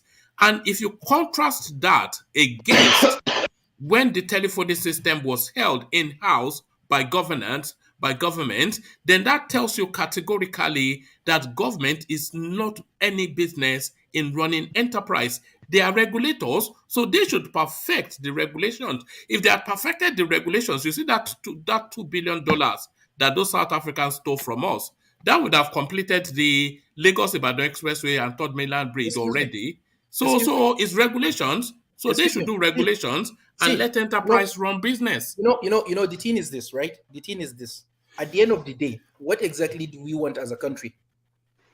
At the end of the day, what do we want? A free market enterprise. Okay. When you want a free market enterprise, no, that is what the world wants. Then the government must get involved in such a way that it will avoid monopolistic power. And take it or leave it. Today, the telecommunication companies in the country are so huge that they can take on the government. Believe you me, they are so huge that they can take on the government. And if to say I disagree with you. Microsoft is huge. Twitter took down Trump. So you have juggernaut companies. Twitter destroyed Trump. No. But what I'm saying here is this. Okay, well, but if you're talking about the free market and all that, what is the result? Take a look at the way things are done, even in places where, to an extent. Do you know how free market? Do you know how free market economies work? Oh my God! Of course. No. I'm asking you. What is your concept of it? What is your concept of it? Yes, I do. Yes. So what is your concept? Or do you want me to give you my concept of it? What is your concept of it? My concept of it is government in a free market enterprise has very little to do with the business space because government are not business people, they are regulators. But the government, they will regulate industry spaces to such minutiae that the industry space has to do its level best to continue to profiteer. So they regulate regulations and they tax, and from that tax, they provide social amenities. So government has social amenities, roads, things like that, dams, You know, etc. let But me tell you. in terms of telephony, television, Excuse me. industry, enterprise, that is for privateers. That is Listen. for business people, because Excuse me. government are not business. That's a free market enterprise. Okay. Allow me to say this, please. Yeah. Earlier, I said something about those who are on this platform and who are, for instance, in Europe, say England, UK, or France, or Germany, or maybe someone is in America, to kindly ask about privatization of the electricity sector and things like. The reason why I said that was very simple. Reagan and Thatcher, both of them were in charge of their respective countries. Before they came in, their economies was robust, was much more placed than the Nigerian economy. It was much more robust than Nigerian economy. That is one. Two, they decided to do what they did, giving it out, selling the national asset to companies, to private companies, electricity sector, the oil sector, and other things like that. That the government saw it as a burden. The same thing that Nigeria has been working so hard to do with the oil sector. Now, you realize that there are two separate things here. The reason why a lot of people are talking about going with capitalism the Chinese way is because government will be involved, government will regulate it, and no single person, no individual or group of companies will be more powerful than the government. Because at the end of the day, when you allow that to happen, then they will decide on behalf of the people, not the other way around, not the people deciding the kind of government that they want. So the point I'm trying to make here is this. This is a country where you have more than half of the population poor. This is a country where you have absolutely very difficult for people to access to access electricity. We are living in a country where people find it very difficult to survive. Do you understand what I'm saying? Yeah, but it is the free market that will get us out of there, not government. Free market, not government. Before we came into free market, the people here who are older than me, including you, those who know the way Nigeria was run long before now, even during the military, hospitals were better than they are now. Schools were better. Who told you that? Who told you that? Of course. And you cannot compare the past with the present. The past were simpler times. The past were simpler times. As a kid, I was admitted into a hospital in a local government, remote local government. And till this moment, I do have this discussion with people back home. I was admitted in a hospital in a local government that was really, really good, government run. Today, all you need to do when you go to a school, when you go to any school in Nigeria, you realize that they have stratified the schools. In other words, you can know the parents, where the parents belong, by just going to a government school or a private school. And even between the private schools, you realize that there's a private school that is meant for the top echelons of the society. And so what I'm saying here is not as if I'm a socialist, no, I'm a communist, or this, that. No. What I'm running away from is that Nigeria is one of the poorest countries in the world, that you cannot just ram it into this system that they are really working at. And now the consequences is even evident in America and England. They're having lots of situations when they have the financial crisis in 2007, 2008, the government had to come and bail them. Why? Why did that happen? Is that not the consequences of free market economy? No, that's the consequence of bad regulation. Bad regulation. Listen to me. They did not regulate the space properly. That is not the fact. No, that is not a fact. It's because the private institution, that's what I'm telling you right now. Please go and get the books and read these things that really happened. It was subprime mortgages, isn't it? Okay, listen. Do you know what crashed the economy, the global economy into that? It was subprime mortgages in America. This is what I want you to understand. A professor from the London School of Economics, after conducting thorough research, came out and said it plainly. She placed it before the people. She placed it down.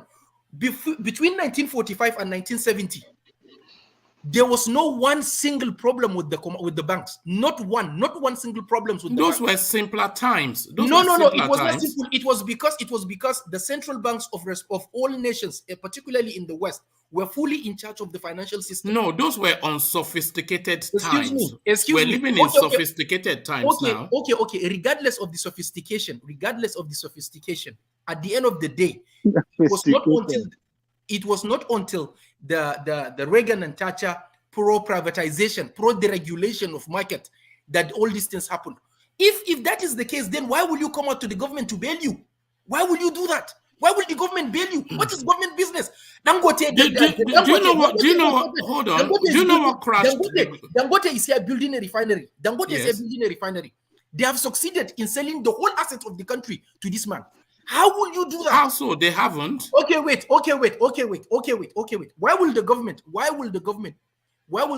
cash out and indirectly telling people that they bought a stake in a private company? What nonsense is that? Yeah. 3.1 billion. What are you talking about? What are you talking about? Listen. No. What are you excuse talking me, about it's now? deeper than that. Listen. Hold on. Do you know what the Saudi investment company is? That is a monarchical system, please. That is No. Stop You comparing apples with were oranges. talking about the What are you Nigerian saying? government buying a slice in Dangote. Yes. The Saudi investment company is a financial portal that the Saudi government uses to buy assets in international stakes. Oh No my different from what the Nigerian government did with Dangote. Okay. The American, the whole world does it. Why would they not buy a slice in a thriving company? Okay, I'm coming. Allow me to respond to that. Does that mean that each and every refinery that is to be set up within the country, the government will have a hand in No, it? the one that looks as an asset. Is it not an asset? No, you don't do that. Excuse me. You're talking about deregulating the market, and at the same time, there's what Adam Smith called the invisible hand. There's some. I mean, you just cannot do that. If you're working in the best interest, allow competition then to take charge. The reason why government did that, I'm telling you this. Go and ask those who are insiders in Dangote. It would have crumbled because of COVID. The government went there to save him. $3.1 billion. And when it's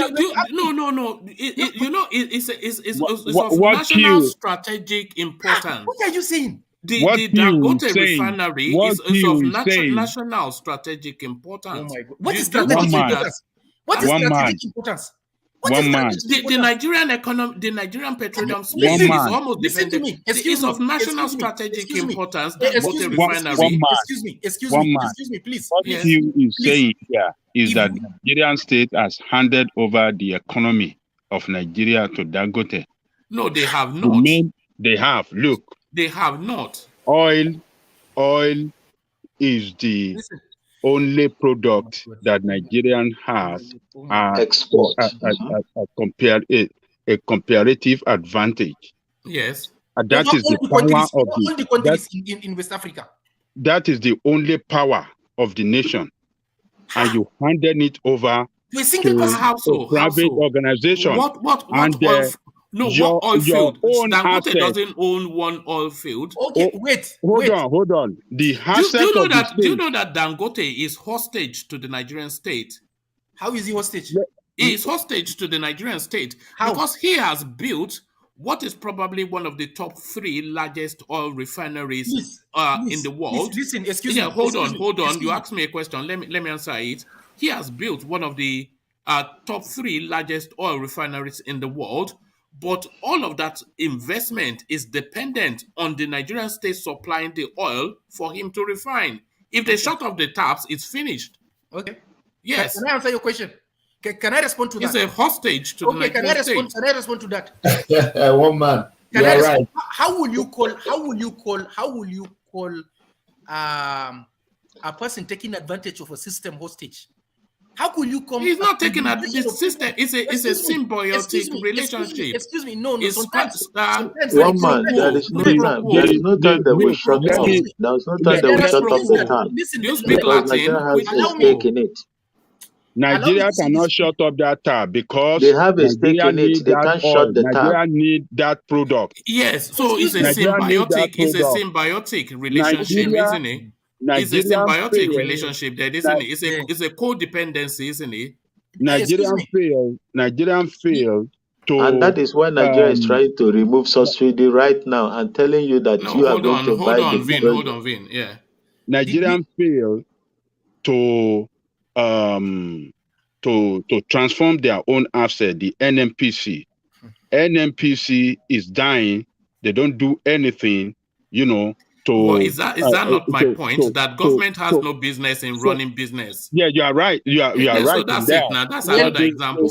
But they intentionally kill it. But Dangote, he runs businesses and he does it well. They have handed over that power to Dangote. Yes. So the Dangote is going to control Nigeria economy. How so? Because that oil is the economy of that country. You don't have but that Nigeria oil. has to supply him the oil to refine. Nigeria don't have no choice because Nigeria need it most now. Yeah, but does he have... No, hold on. Does he have a choice? You mean him? Yeah, Dangote, does he have a choice? Yes, Dangote have a choice. He will go and get the oil somewhere else. He can get oil from neighboring country and refine it. Within Nigerian shores. Within he Nigerian can do it. He's operating business. What are you talking? One man. Excuse me. He's operating. Yes, he can get it from neighboring. He can get it from Lome. He can get it from Ghana. He can get it from Lome. He can get it from other countries. Yes. One man. Can I say something? The top largest oil refinery in the world, they will get oil from Ghana. He can get it from Ghana if Nigeria stop to supply him that product. He can get it from anywhere. And Nigeria will not stop. Nigeria will stop because they have a stake. Nigeria will have a stake in it. Nigeria will never stop supplying him that crude oil. Nigeria even needed him most. No, he is going to control the economy of that country. He's going to dictate to the government of Nigeria, this is what I want, and they will do it for you. Especially the price, especially the pump price. All right. Let me just acknowledge some super chats that have come in, and then I want to go back to Q with a point, and then the point that I wanted to land on Ayo, who has now run away, but I'll still land it on you because I know you are listening. But let me acknowledge the super chats that have come in, and this first one from Thomas. He says, let's stop complaining about the constitution. If we restructure Nigeria today, if we still have bad leader, we are going from frying pan to fire. So it is not the constitution. That's my point. It is just the cranial functioning I disagree with Thomas. Thomas, yes. I disagree with you on that one. He has a point. He has a point. He has a point, but constitution is a... That is not the primary. That is not the primary thing there. He has no point. That's not the primary. The foundation of a nation is what holds that country, not whether people are good. You can structure people, you can fix people to and put up regulation to deal with anybody that defaults. The constitution is the bedrock of your. From America to Mongolia, leadership is the one thing that propels the country. So Thomas is right. A bad leader will be a bad leader, given even the best constitution. But a good leader, even with a bad constitution, he must. Obasanjo maneuvered the constitution now. But let's go on with the super chats, and we go on to the mighty Alexander Gomez, and he speaks to Black League, who is his favorite anyway. So he always likes Black League, and he continues to like him with the super chat. So this is what Alexander says. He says, Black League, you are absolutely right. I am proud of him immensely. Perhaps I am somewhat biased. So I'm not quite sure what that was speaking to. I suspect that would have been referring to Fashola. Fashola, yes. But then he's a Lagosian, isn't he, Alexander? So thank you for the super chat, Alexander. We go back to Never Lose Forex. His super chat, and he's speaking to Q. He says, Q is saying the truth. They are selling to private enterprise. They are selling to private enterprise they have interest in, and they will crash the government on to place their own hire. So I think we get roughly what it means. So yes, they are selling to private enterprise they have interest in, and they will crash the government own to place their own hire. So that is his understanding of the conversation. So thank you for the super chat. But to the point that I wanted to make to you, Q, which is to highlight that it is actually regulation that matters the most. So we were talking about the global crash in 2007, 2008, which essentially came out of America. And it came out of the mortgage industry in America because they were layering, lending, and selling it off. They call it subprime mortgages. And the financial regulators in America, they did not regulate that space sufficiently. And because they were subpriming mortgages and selling it internationally. So they essentially put a virus from that mortgage industry in America into the international marketing system. And when people started to default, it just cascaded and collapsed the global economy. So it was regulation. And as I said, the government's role is just regulators, nothing else. The government, no government has any business in doing anything outside of building roads and doing regulations. That's all. Boring job. That is what a government should be. Okay. No, I think I've defeated Q with logic. You want me to respond to that? Can you hear me? You can. Can you hear me? On. Yeah, I can. Carry on. The financial crisis was because of the housing bubble in the United States. Yes. That was just it, pretty much. You understand me? People selling things that aren't there at prices that are ridiculous and things like that. And out of the money that those people were making, they got carried away. And then you spoke about regulatory agencies not doing their work. Look, for as long as you continue to say you are deregulating the market and allowing people, and allowing the government to come and regulate, there's a limit to what that government will do. No matter how sophisticated, no matter how good, no matter how competent that government is, be it in America or in the UK or wherever. I said the former minister of Greece came out and said when they had the crisis, there was a moment in time when they had crisis with Spain and other countries like Ireland and things like that. IMF invited him. He was in Germany. He had a discussion with them about setting it off and knowing how they will go about that from austerity, taking austerity measures, which included cutting down pensions and a lot of things that would have been difficult and extremely hard for their own people. He said no, it's just not possible. It's just impossible.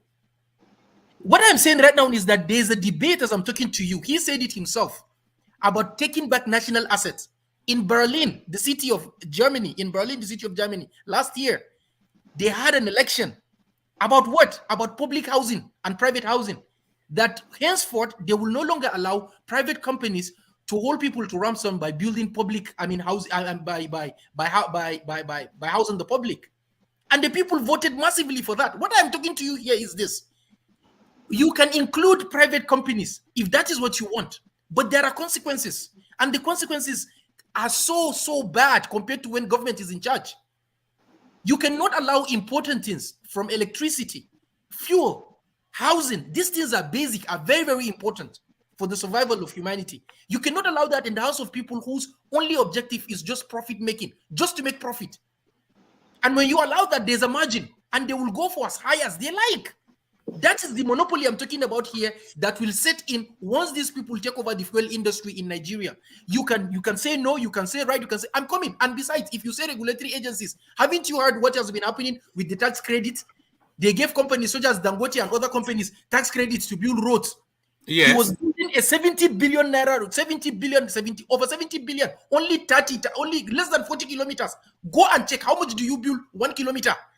You allow people that are thieves. He was using new technology. Do you know? What new technology is guaranteeing those when in South Africa? Do you know he's guaranteeing it for 70 years? Go to Switzerland. Switzerland is one of the most years. expensive places. Excuse me, not 70. Let it be a billion years. Go to Switzerland and see what is happening in Switzerland. 1 kilometer is less than how much they do charge. How much he charge? Less than how much? How much is that? No, you cannot draw those parallels because they have facilities. Listen to me. What facilities are we talking about? They have electricity. They have industry. They have everything. Excuse me. It's The reason why I'm talking like this is because I find it very difficult, honestly speaking, to comprehend the way we see things as a people. These people have swept this country. We are seeing it with our own eyes. And we find it very difficult to They allow people calling themselves economists, putting on 3-piece suit ties, coming to the channels or Arise, and they sit down and they just spew things that just don't make sense. No, people are smuggling fuel. No, people are subsidy is not being paid. These are ridiculous things that you don't even need to tell us. What is our business with that? It is the responsibility of the government. It's none of my business. So what I'm saying here is this. No, I don't. I strongly object. That is what I'm saying. They sold electricity. People don't have improvement in electricity. There's no improvement in electricity. And then electricity is very, very expensive. It's all fraud. It's all fraud. You are right. It's fraud. People are just lying to you. People are lying to us, and then we keep. Jonathan sold that NEPA to those to incompetent private sector that does not even have experience in electricity business at all. That is what they do. Oh, yes. Just to nail down Ayo's narrative about electricity being on the exclusive list. It is not. And here is the exclusive list here for anybody to go have a look. I've looked through it. One man, you are still on that narrative. You are still trying to. You know me now. I don't like. I like facts. Because the bottom line is that it's in an exclusive list that is the federal government. Electricity is on an exclusive list. Distribution and transmission of electricity is in the hand of federal government. It is not on the exclusive list. If it is not, Lagos will have built its own. Several states will have been doing their own. It's not even an argument. I've posted the exclusive list in the comment section, so for anybody to have a look. And maybe you are looking at information in the 70s. Maybe you are not looking at maybe you are not looking at current. All right, maybe Who doesn't know that electricity is in exclusive list in Nigeria? Well, the Constitution doesn't know it. What are you saying now? What do you mean? Who doesn't know? Are you saying that all these things they have been saying all this year? Are you saying they are lying? That who is lying? That federal government have the exclusive list in transmission of electricity. Is that okay? Just give me 1 quick second. I'll rattle through quickly. So just hold station. Accounts of the government of the federation. That's number 1. Arms, ammunition, explosion, number 2. Aviation, number 3. Awards of national honors, number 4. Number 5, bankruptcy and insolvency. 6, banking bills, etc. 7, borrowings of money. 8, census. 9, citizenship. 10, commercial and industrial monopoly. 11, construction, alteration, maintenance of such roads, etc.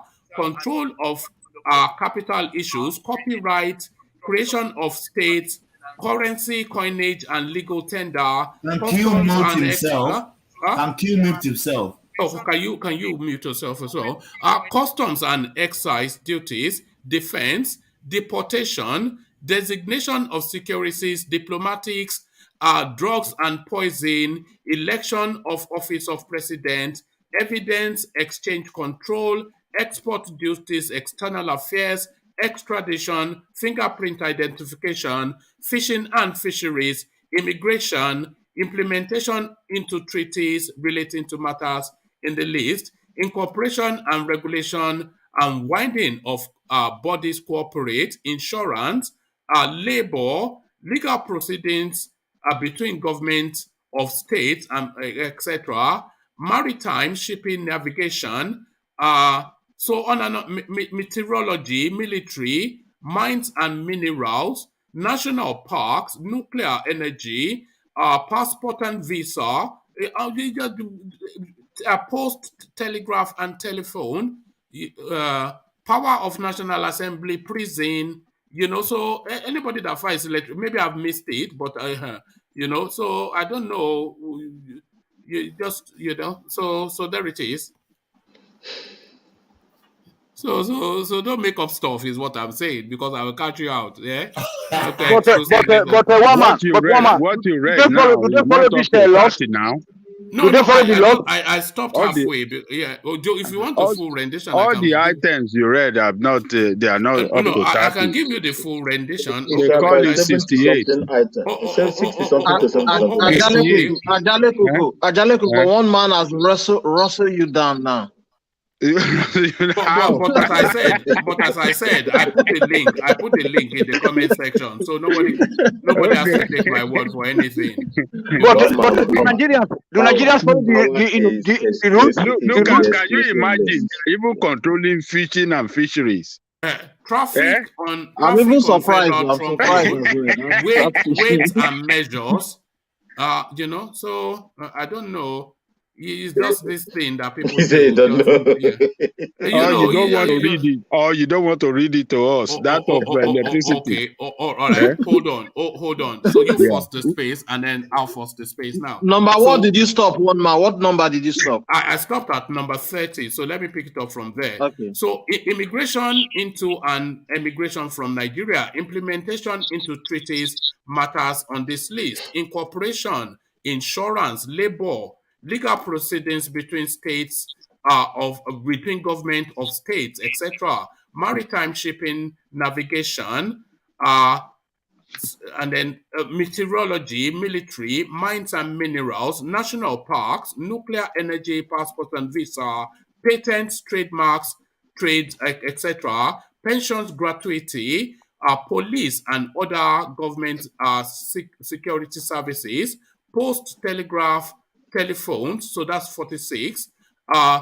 47, power of National Assembly. 48, 48 prisons, 49 professional occupations, 50 public debt of the Federation, 51 public holidays, 52 public relations, 53 public service of the Federation, 54 quarantine, 55 railway, 56 regulation of political parties, 57 service and execution in a state of civil and criminal process, 58 stamp duties, 59 taxation of income, 60 establishment and regulation of the federation,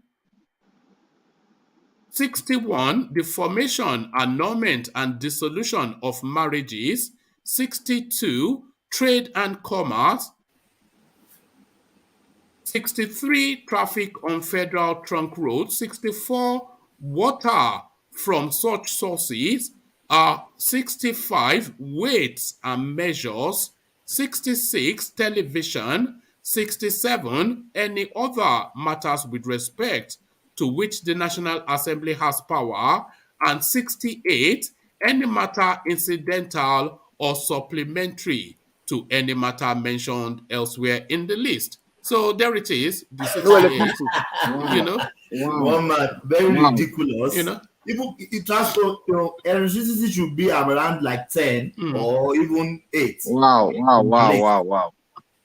So one man, I'm flabbergasted. I'm puzzled. Really one man.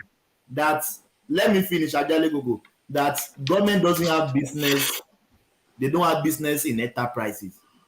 Here in Australia, government don't do anything about electricity. It is the private sector that did it, and government regulates them, and there is 24/7 light. That is the problem. If they privatize the lights today, and government doesn't have any stake in electricity, the private company that owns it, they will be forced to produce electricity, because people will have meters in their house. No lights, no electricity, people are not paying. But wait, Thomas. Yes, please. The point that Q was making is that government privatize this public enterprise because, as they claim, they wanted it to be efficient and work well. But it got worse after selling it to private sector. So what is the problem? That is what we are dealing with now. They sold this electricity company, NEPA, to Disco. I don't know why the Disco. You don't know that Disco is when we are dancing disco in the 70s. And they sold it to Disco. You people are dancing disco their now. bodies. To their bodies. So instead of it to work better than the way it used to work, it got worse than the way it used to be. So that is what we are talking about.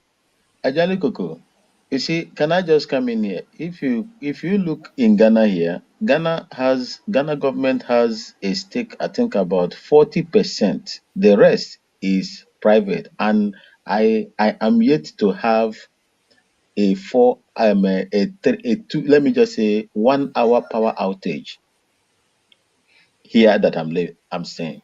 You understand? Do you have power outage at all there? Sometimes.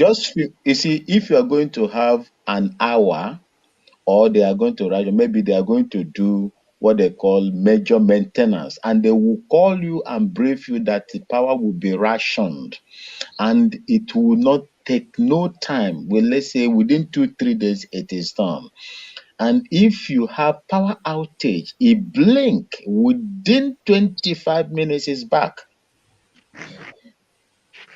That's wonderful.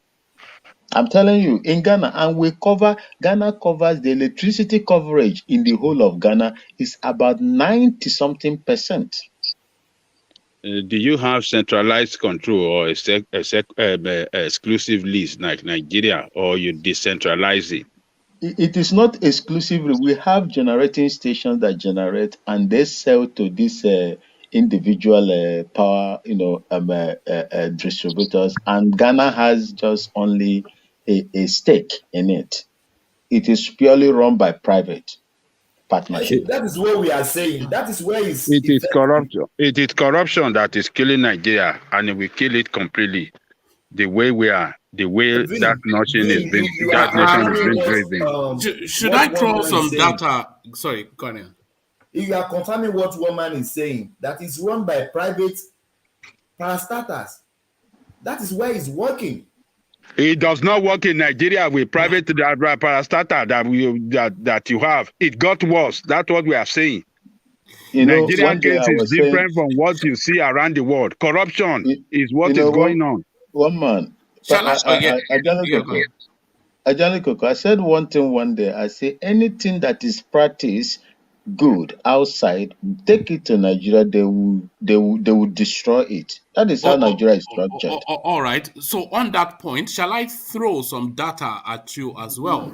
Because I tire somewhat of that here in Ghana. So here in Ghana is now on the spot. So there in Ghana, let's look at it. So the land mass of are you talking of land mass? No, hold on. Let's go through some figures. The land mass of Ghana, 238,535 square kilometers. The land mass of Nigeria, 900. Do you understand? So you're hearing it. 923,768 square kilometers. So Ghana, a tiny little country, but just how tiny is it? The population of Nigeria, 206 million. The population of Ghana, 31 million. You're just a tiny little country. So being able to manage a tiny little country like Ghana is not quite the task. What about the resources? What about the resources in Ghana, compared to that of Nigeria? The resources, that the more the population and the land mass, we have more resources in Nigeria. So there's no reason why we should not progress more than Ghana. Let's be respond. I think it's fair. Give me some more time. Let me respond to you, one man. Look, you have a big name and you cannot show nothing out of it. Ghana is a little country, quite all right, yes. But you cannot give your people good electricity with all the resources you have. That is why I said before. Because we have whatever the government is giving to you. Listen to me, I'm coming. No, whatever your government is giving running to you, a corner shop is different from running I'm coming, bro. I'm coming. You read all those things that I want to come in. The resources you have and what the deliveries your government is giving to you, is it commensurate with the enormous wealth that you have in that country? That is the question you're supposed to ask. Not just having big name, big number, big population, big landmarks, and so on and so forth. Security, you cannot. You have all that it takes to pull yourself out. But what you do is to drag your people from top to bottom. No. Today, Nigeria is the poverty capital. You don't even supposed to make such argument when other countries are making. Nigeria is supposed to be at the back door, Ghana looking is a at other very people. easy country to Honestly manage speaking, because it's a because small it country. is not easy. With the little resources we have, look at what we You have don't have little achieved. resources, With you the have a big lot of resources you resources. have, look You're at one of God. the largest Just gold imagine. Just deposits in the imagine. world. You Ghana have is oil. little. You have Ghana, gold. Ghana is what is just one man? What is one man listen, one saying? man. Vin, give me Ghana 1 is minute. just little. Ghana is What, just little bigger than what, Lagos. what, Okay. There you are. There you Vin, are. Of course, Vin, that is not There you disputed. are. I'm not That's not the disputing that. point. You are But you are Vin. what saying I'm you have 20. saying, If Lagos no, was a nation, you will have what I'm 24 saying land. in essence is this: we have done so much. Than you look at incessant. Since the time I You've retired, I underachieved came back for your here. resources. I You have have gold, never heard. Listen gold now, coast. man. You have Listen oil, now. I cocoa. have never heard here in Ghana. I have never heard strike. In fact, they are planning to go on strike, but the government is trying to stop them and give them all that they want. You have incessant strike in Nigeria. In fact, you enter into university in Nigeria, you don't even know when you are going to graduate. But it has never happened here Well, in Ghana. you do You know. enter 4 years, you are coming out 4 years, you do your national service. But what is Nigeria? What are you going to boast of? Oh, you've copied our national service, Give have me you? 1 minute. Let me respond to Vin, one man too. you hold a dual nationality, Vin. Remember? Don't He exclude doesn't, though. yourself. He doesn't. He's in Ghana. Look, Don't worry, they will rendition him back to Nigeria. look, Vin, Yes, sir. Ghana in the world stage now is more respected than Nigeria. Perfect. That No question about that. That one is number 1 point. Number 2, It is not, though. It is not. Nigeria as big as we are, you don't have men that can manage your human and Which natural country is the resources well. public face of Africa? Look, Ajanle Koko. Which you country is the cannot. public face of Africa? You don't have men that You won't can answer manage. me. Which country is the public face of Africa? You don't have men that can manage there your it is. resources well. Ghana have, and that is why Ghana can have. Ghana is a 24 tiny hours. little country. It doesn't matter whether it's a tiny little country or no tiny little country. They still manage their own space so well that it attracts companies, big companies, but big what of companies, Finland? big What of Finland? companies. Wait, Vin. It attracts big companies from Nigeria relocating to Ghana. All the Dunlop, all the big companies, they have relocated to Ghana. That is to tell you that you are a nation in the past. You are not a future nation. Ghana Ajanle Koko, you is didn't a answer my futuristic question. nation. Huh? You didn't answer my question. What's your question? I said, which country is the public face of Africa? South Africa. South Africa is not even an African country, but Why is it not an African Nigeria. country? Nigeria is the public face of Africa. Not Nigeria. Ghana. Nobody knows Ghana. Who make Nigeria? Who knows Ghana? Where is Nigeria a public face? When in the international community you have rendered the face of the country. The face of the country has been rendered useless in international community. You saw what happened in New York when people were demonstrating. Nigeria went to hire and pay them $20. And pay them, and they said it on the public that Nigeria gave us 200 naira to come and carry flag. Nigeria cannot even see Nigerian citizen to carry Nigerian flag just because Nigeria has failed their citizen.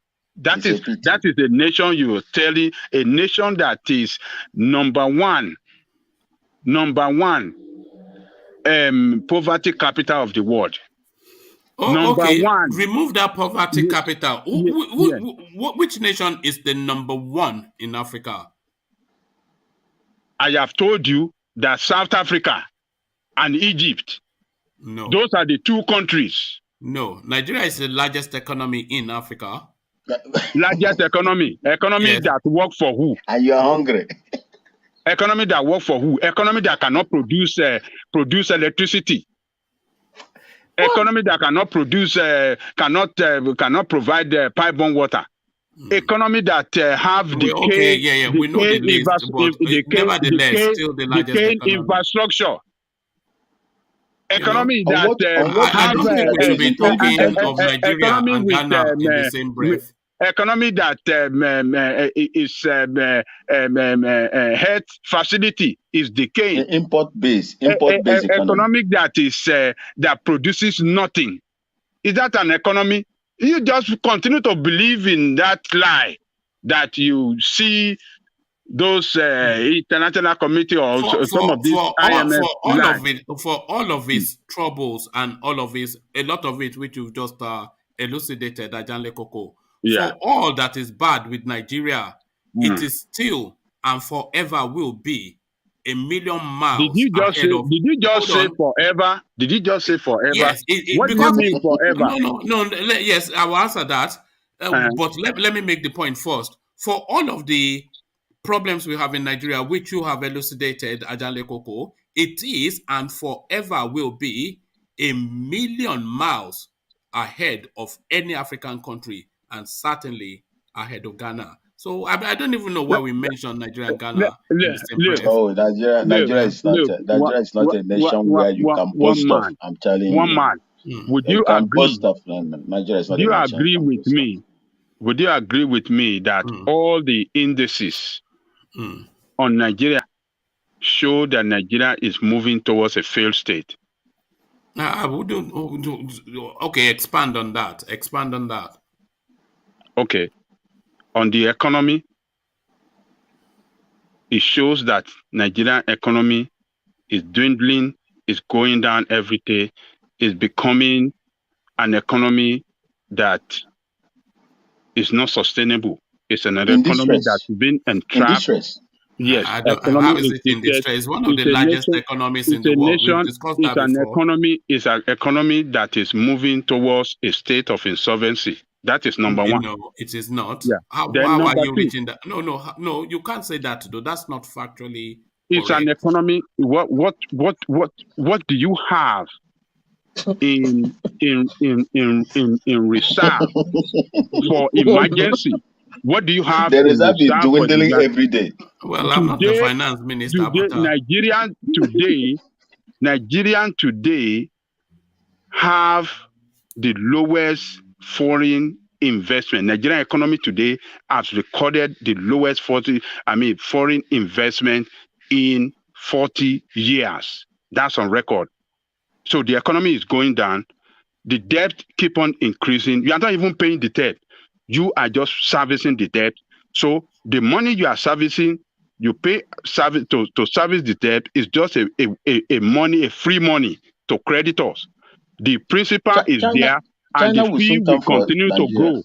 And the fee will continue to grow on top of the principal. Do you know how much Nigeria is owing China? Then number two, on defense, you are incapable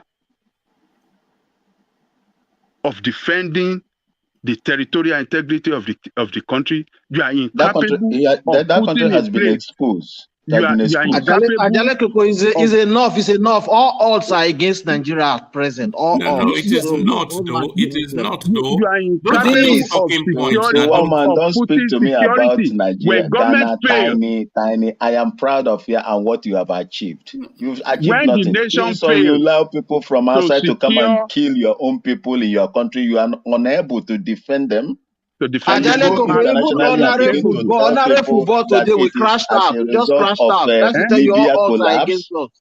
No, football is 50-50 now. You win or you lose. What do you think the Tunisians were there to do? And today you lost. We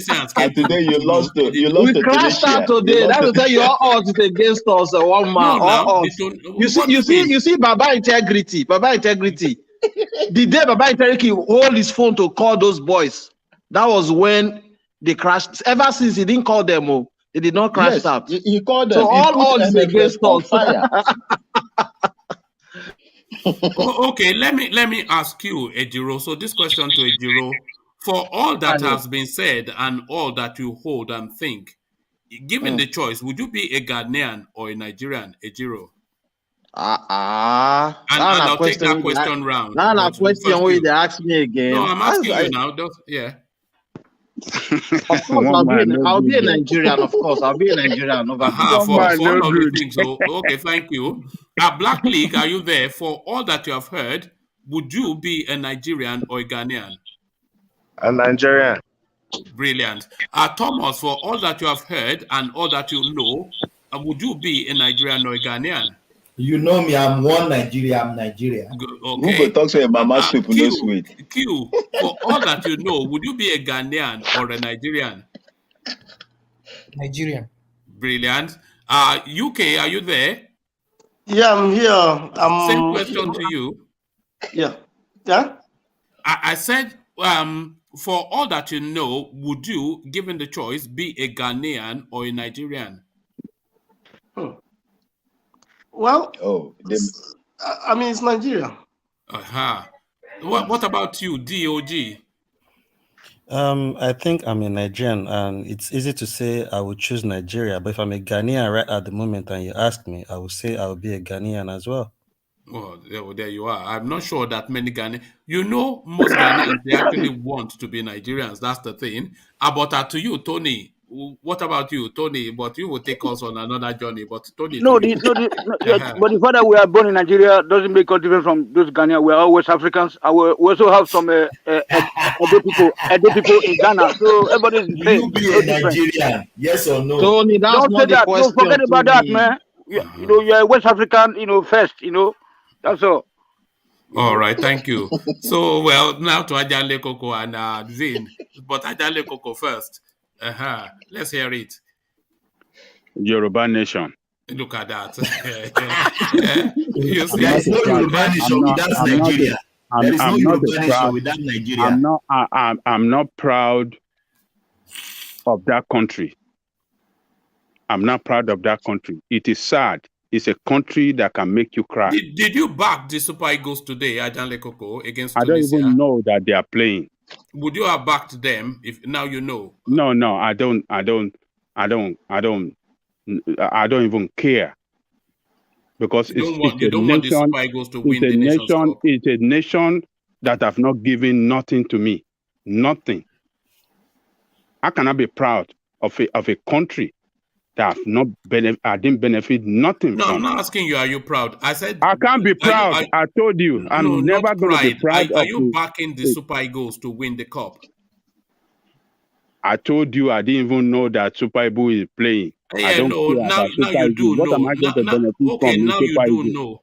Are you backing? It's just yes or no now. Are you backing them to win the cup? Would you want them to win the cup? Oh yes, I will like them to win because they are our boys. I mean, okay, so there you are.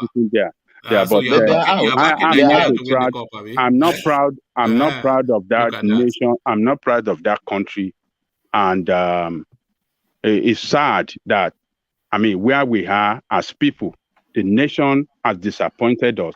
The nation has failed us. How do you want me to be proud of a country that failed me as a citizen?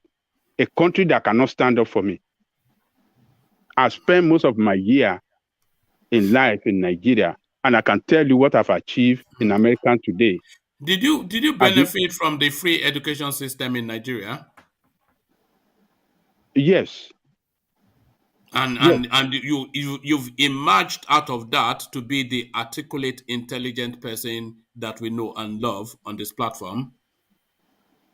What does that mean, one man? You have emerged out of the Nigerian educational system to be this highly intelligent, articulate man that we hear every day. Is that what happened? One man. One man. Yeah. But Nigeria is not giving you anything, no. Nigeria is not giving you anything. Do you know? One man, can I say something?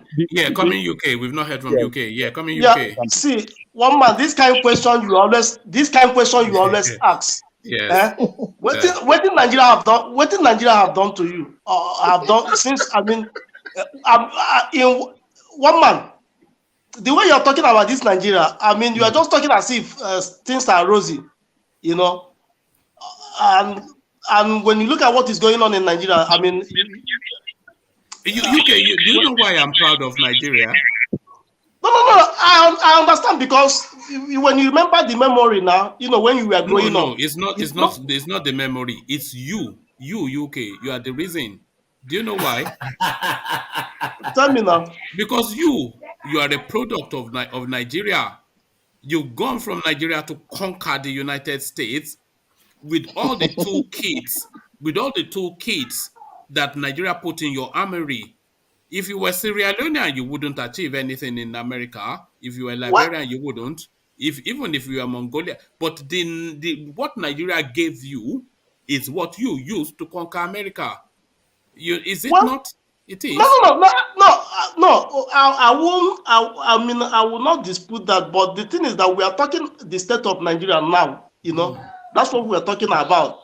We are not talking. I mean, yeah, I know Nigeria have helped every one of us in one way or the other. But at the same time, the state of Nigeria now is what we are talking about. UK, it has been a struggle all the way for anybody that is in Nigeria that left Nigeria to the outside world. It's been a struggle all the way. Survival of the fittest. Yeah, it's been I mean, you are right. You are right. It's been a struggle. I mean, but for the fact you stayed there, and once you come over outside the war, I mean, sometimes that struggle also help you.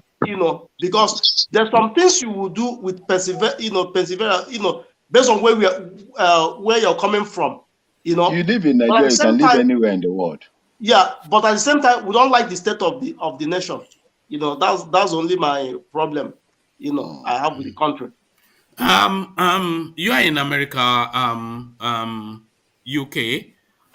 So John F. Kennedy. So what is the most famous phrase or term? What is the most famous words that is recognized? What are you talking about? One man. No, I'm asking you, UK now. What phrase is John? I think the phrase, though I might not say it. I might not say it. I might not say it the way the man phrased it, but I think he was trying to say, whatever thing you can do for your country, do it. Don't. I mean, always make sure you serve your country very well. You are. Ask not what your country can do for you. Ask what you can do for Nigeria. For your country. Ask what you can do for your country. But your country must do something for you first, Wama. Your country must do something for you first. But we've already established that your country gave you the toolkits that you've used to conquer the world. When some people are just taking over the government, is it the part of the northern Nigeria? They are destroying us. Forget Tony, man. I did tell you to check. Tony is not northern. Your state that is not governed well. Your state that is not governed well. Is it northerner that govern your state? Yes, God. Yes. Leave Tony alone. He's paranoid. Leave him. But it's just that one mantra all the time. It's northern. It's the north. Is the no. north. I love Q. I love Q. Okay, it's nothing to do with Q. There is no place. All of them. As long as Japan and the other all of them are corrupt. All of them, Igbo, Hausa, Yoruba, Fulani, Ijo, all of them. As long as you pick up that political mantra, you are corrupt. They are not corrupt. We are not grateful enough. That is the thing. And it's a sense of entitlement. Here I am now. All of everything that I am using to present to you now, both my ability to use the computer, the foreign language that I'm using to communicate with you, the confidence and everything, if there is such, all of it are tools gifted to me by the Nigerian system. An education, a way of thinking, a paradigm, all of them give the totality of my embodiment is a gift from the Nigerian state. Okay, one man. Hold on. This is Nigeria. We are talking. So I want the Nigerians to hear this. The totality of my embodiment is a gift from the Nigerian state, as is the totality of the embodiment of every one of what, maybe apart from Vin, who is 50-50. So, Nigeria gave you who you are. Every single person here, who you are is a gift from Nigeria. Every single person, maybe Vin 50-50. Can I ask you a question? If you give me something, that doesn't mean I can. That doesn't make me automatically say, "Oh, I'm proud of you."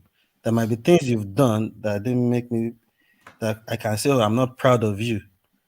Are you grateful for the person that Nigeria made you into? Am I what? Are you grateful to Nigeria for anything? Whatever I am today is the ability of myself and my parents' support Look at and that. friends and family. Obviously, yeah. What did Nigeria give to me? Your education, Uncle. Who gave you that? They didn't give me free education. I paid all through my education. You paid all through it. And even the free education we are talking about is Yoruba leaders. That's where I kind of Yoruba support leaders from Mongolia. Yeah. Thank you. Western Nigeria. Western Nigeria. Yes, thank you. Don't let Ajale Koko hear you say this about Yoruba people, because it's the Western government, the Western region government that gave everybody, not Nigerian government. Yes. I don't know what you are. That is true. That is true, Vin. We speak to facts. One man is not speaking to facts. One man is just somebody said on the comment section. One man, that's the fact now. That's the fact. It's Western region government now. Yeah, thank It's you. the Western region government. What? Thank you, Jiro. It's federal schools now. A good not 80% of the people here went to federal schools. Yes. One man, I'm even proud of you. You were not born in Nigeria. You are still speaking of Nigeria like this. No, don't worry. I mean, I was in Nigeria. Maybe I was from the age of 3, 4. So don't worry about all that. Yeah, no, your throat don't crackle. Your throat crackle. Your throat. Yeah, I have a bit. You can hear it in my nose. I have a bit of sorry, sir. Yeah. The weather a little bit. Yeah, sorry. So, get well soon. So again, we've deviated off topic to be talking, I don't know. Jabba jabba, but there it is, I think we just come here for the argument, Sorry, Vin. Yeah, but one man, Nigeria is you're adding spices to the program. It makes it nice. I love it. One man, you are right. Nigeria is a hard nut. If you can crack it, you can live anywhere in the world. So I tell you. Should I say something else that you might even find even more controversial? Yeah? Go ahead. I think there's nobody on this planet, and I'm including the United States of America. There is nobody of people more patriotic to their country than Nigerians. Nigerians are patriotic to their country and they love their country. What about our leaders? Yeah, no, I don't know about your leaders, but the totality of Nigeria, they love their country. You are right. You are right. You are right with that. If a Nigerian hears a foreigner speak ill of Nigeria anywhere, they will fight him or her. Exactly. Yes. Exactly. You see, let me tell you one thing. You see, if you look at what is happening, Nigerians are the most easiest people that you can govern, but give them what they want with the resources that is there. Give them what they want. Look, Nigerians can develop themselves. Just look at what is happening. If you go to my mother's place in Abia State, where she comes from, there is no household that doesn't have their own borehole. The government refused to give them potable water, but they themselves dug their own boreholes and produce water for themselves. You see, so this is the only thing they need to develop that country. Yeah, yes, sir. Vin, yeah, can I say something? I mean, that one is generally for the whole Igbo community. Igbo communities help themselves. You go to any Igbo community, they contribute and do things for themselves since the government have not been helping them. So majority of things they do it for themselves. That's a fact. It's everywhere in Igbo land. Yeah, I think it's everywhere in Yoruba land too. It's everywhere pretty much. They say every Nigerian household is their own local government. You provide your electricity, you provide your water, you provide your own security. Road security. Man. What has Nigeria done for you is really the question. But Nigeria is a funny country. It's just Do you think we will ever get there? Yes, I have beliefs so. And if we cannot get there, let Biafra go, let Oduduwa go. That's my point. Do you think that will be the easy way out? Definitely, but it is not going to be easy because there are forces that are fighting this thing and they don't want to make Nigeria comfortable for people. That is what I'm saying. So in a case where it cannot work, at worst, we don't need to kill ourselves. Because I need my cousins, I need my uncles, I need my nieces all over in Nigeria to be alive. Let everybody go peacefully. As simple as that. Nigeria is not the only country alone in the world that has, gone that path. And I believe that it's necessary since the central government is not working for anybody. Even in the north, they're not working. They're not working. South, they're not working. All over the country, they're not working. You go to abroad, the embassies cannot even issue you passport. What do you mean they It's cannot just issue? horrible. They can issue your passports now. It's just that the booklets, there's a backlog. What are you talking about? There's a backlog. Well, okay, of course they can issue your passports. There's a backlog now. Backlog of booklet, they cannot issue you. But they can issue you, but it takes longer than it should. They can issue you if you want them. If you want to grease their palm. It's not normal. If you want to grease their palm today, you can get that booklet. That's corruption. It boils down to corruption. See? All right. Do you know the size of Ghana's economy, Vin? I beg you. One man. That is not, what do you want to do with Nigeria that can't even print his book for secondary schools, for primary schools? What do you want to do with Nigeria that can't even print their own currency? You can't refine your oil. You can't do nothing. The size of our economy is hold on. No road, no nothing. Everything is just gone. Only the leftovers. Like a World War project, all this Nigerian television, they are our property. It's not the Hausa Fulani property. You know what I'm saying? So nothing left of this country than to dismantle the country peacefully. Sorry, sir. We have road, but they are not good. No road. Those roads constructed by World War is what we see have in Edo and Delta State. Only just some maintenance. Well, that's Tony, it's enough. It's enough because Nigeria is one man's treasure. Don't. But we are feeling the pain because we have the resources and then we are suffering the most.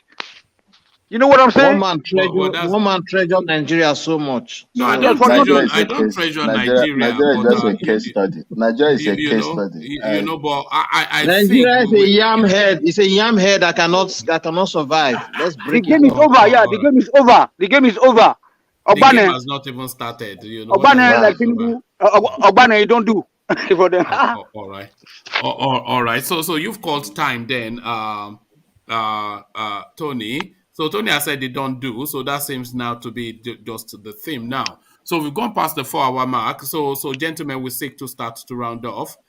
Just the space. Just feel free to speak as you will. And we start with him speaking as he wills. And we go to Q. We start with Q. So we're seeking to round off. Let's hear a bit more from you. Yeah, what do you want me to talk about again? Whatever takes your fancy. Whatever. Because I was not told about the topics you discussed earlier, like what you guys discussed. Okay. Let me give you this.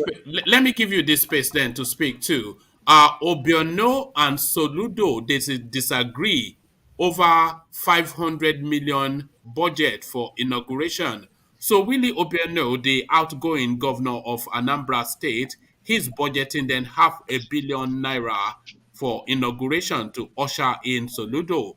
SOLUDO says a categorical nonsense. So he's told him that just meet me at your office, sign the documents and get out. So what are you then making then of a $500 million inauguration just to shake hands and take photos, Anambra State? Yeah. And what is your anticipation of a SOLUDO governor? What are you looking forward to in SOLUDO being the governor of Anambra State? Well, honestly, I can't say precisely what he will do. That is one thing about us, we Nigerians. We pay attention so much to the name, or how am I going to put it? The good thing about him is that he has a past in the government. He was a central bank governor. He led the recapitalization of the banks when he was the CBN governor by consolidating, reducing the number of the banks and all that. But the thing is, we cannot say The political space is totally different from the executive. It is totally different from the from this executive appointment and all that they do this show. That political appointees, they are like he was a political appointee. So the thing is, we have to wait and see within the first year or two things that he will be able to come up with. People pay attention so much to one's credentials, like how good is your certificate, how good is your class of degree, PhD, and things like that. But those who led their nations over the years, they came out and said, well, you need much more than that. You know, leadership, particularly a political one, where you need to manage people from different backgrounds, is not an easy task. So we have to wait and see. And then when it comes to like the money you said for his inauguration, it's going to be interesting how his relationship with the governor is going to succeed. Yeah, Q. Yeah. Can I have a question for you? Okay. Where do you stay? I stay somewhere. No, just tell me the country. I stay within the country. No. Are you in UK or are you? I reside within the country. He's in America. What is wrong with saying you're in America? He's in America. He's in America. Yeah, okay. Yeah, the reason of asking. Okay. I realize you want to know because someone asked the other day. Nigeria. No. I have a question. Okay, since you don't want to talk, but let me just say what I want to say. He just said it now. He said it now. He just said it, UK. He just said it to you now. Okay. Yeah, the reason why it is always good to go with people who have degrees in anything you are doing, at least you are more exposed. Yeah, I know that managing a country or managing people is a very hard thing, but at least in anything you do, you should have a good credential. Sorry to cut you. I am not saying that possessing a degree is not important. Of course it is important, but you need much more than a degree to lead a people. You need much more than a PhD. I mean, someone said I know, so but that's what I'm saying. But that is I just want to chip something. No, I just want to chip something. I know, but I just want to chip something. Do you know that in Nigeria, if most of our politicians, have a good degree, or do you think that Nigeria will be in this state of in a mess, or what do you think of Nigeria? No. I mean, that is what I am saying. Nigeria, look, come on, man, come on. Ibrahim Babangida's administration had one of the best cabinets in the history of this country. Same thing with Obasanjo's administration. Go and look at their policies. Go and look at the government policies. Nobody, I mean, from Idika Kalu during Babangida's administration to Ngozi Okonjo-Iweala during Obasanjo's administration, I want you to go and check the policies they made as a government. Of course, they did some good, but so also there are a lot of policies that the government took that was not in the best interest of the people. Okay, are you talking about the SAP, the Structural Adjustment Program now? Yes. Yeah. No. See, let me tell you. That's what he does. That's what he does. No. Because we didn't handle it well. Do you know that? Do you know South Korea? Excuse me. Listen. You see, that is the problem. Sometimes people tell you, people come out and say South Korea implemented it. It was Idika Kalu. He was the minister, and he has been saying that. No. They are two separate things. That is what I am saying. The good thing about these things that are happening, right? Professors around the world, in England, in America, they've conducted research thoroughly about developing nations. And they know, and what they came up with, people need to go and read all these things, and you will see what I'm talking about. There are some policies that no matter how good they are, when you're going to implement them, you know how to implement them. I'll give you an example. Maybe when someone is cooking some food, the way you apply something in one kind of food, be it the ingredient is the same, is totally different. Perhaps because of the quantity, perhaps because of the way you arrange. You understand what I'm saying? So the way you apply your policies in a nation, it must vary from one nation to another. You cannot just apply what is working in South Korea is not necessary that it will happen in Nigeria. Today, the largest economy, when you're talking about the the PPP in economic terms is China. Is when you talk about the GDP and things like that, okay, well, people are saying, well, United States, but people know China, it's roaring, it's roaring to take over the world completely, and it is not. They refuse to apply a lot of the policies of IMF and World Bank. So what I am saying is that you need much more than these things. First, what you need to think about is to think about the interest of your people. Forget about what other people will tell you, that no, you have to apply this, you have to apply that, you have to do this, you have to do that. No. The most important thing is look inwards and look at you have to apply your own solutions to your own problems first. That was what China did, and they are where they are today. They have their own problems. It's not as if they are problems free, but no one will contest the fact that it is one of the leading nations today in the world. When it coughs, majority of the advanced nations in the world, they catch cold. So it is a totally different thing. That is what I am saying. People are saying, no, South Korea. Kalu Idika was the one who, and today he is the one saying the same thing. He is saying the government should be very careful in implementing fuel subsidy. The same Kalu Idika, they had an interview with him recently. I was laughing. I said, but it was the same person that is what I was saying earlier on. Look, this privatization of a thing and deregulation of the market is a very, very dangerous thing. That when you embark on it, at the beginning, it will look so good. It will come with some burst of energy, what they call the entrepreneurial spirit and things like that. But going down, in fact, in Nigeria, you don't even have this burst of energy, because this one, it's going to be very, very difficult for it to even even pick up. It will be difficult for it to pick up because majority of the people are finding it difficult to survive. You pay people less than $100 a month salary. You're going to increase, and you know this is a country where when you increase the fuel price, it will affect everything in your house. And that is what, these things is just annoying. And I hope people will look deeper than what we see, deeper than that, because it is a very, very serious problem. I'm telling you, it's a very serious problem. They invite economists, Bismarck Rewani, Muda Yusuf, and a couple of other people. They appear on television stations and they keep grilling out things that just does not connect, economically speaking, yet they call themselves economic experts. They should look at what is happening around the world, and they should go through the economic literature. It just does not make sense. There is no sense in it. You cannot enforce this on a population that more than half of it is poor. More than half of it are finding it very difficult, including those who are working. There are people who are working in the country, yet they are poor. Do you understand what I'm saying? So, Mr. UK, it is much more than the certificate, and this. It's good to possess that before you lead people. But yeah, but I want to say something. But do you know that the problem we are having in that country is that one, our people, they are not disciplined. I will say our politicians. Sometimes, see, most of these things, the implementation. See, anything you implement. You know what you said, UK. Outside of Buhari, almost every single person in every state house in all of the states in Nigeria is highly educated, academically or highly educated. I know. Only Buhari is the uneducated person in governance in Nigeria.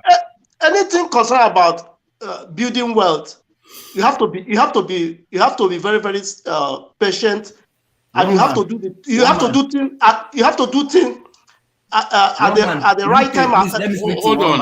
Hold on. Let UK land. UK. No, I want to call your attention on something. Check the comment section. You need to delete something on the comment section.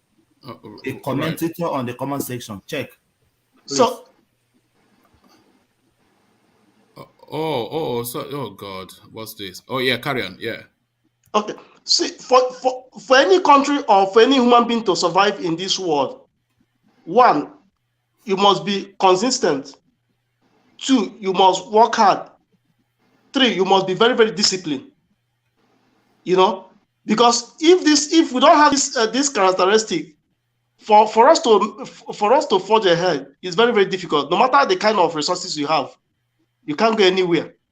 So all those, we all are. No matter, I understand what Q is saying, but as any human being in this world, you must be disciplined, because if you check other climes, anywhere we are, even as we are here, the white people over here, they are very disciplined to follow their things the way they want it, and it works for them.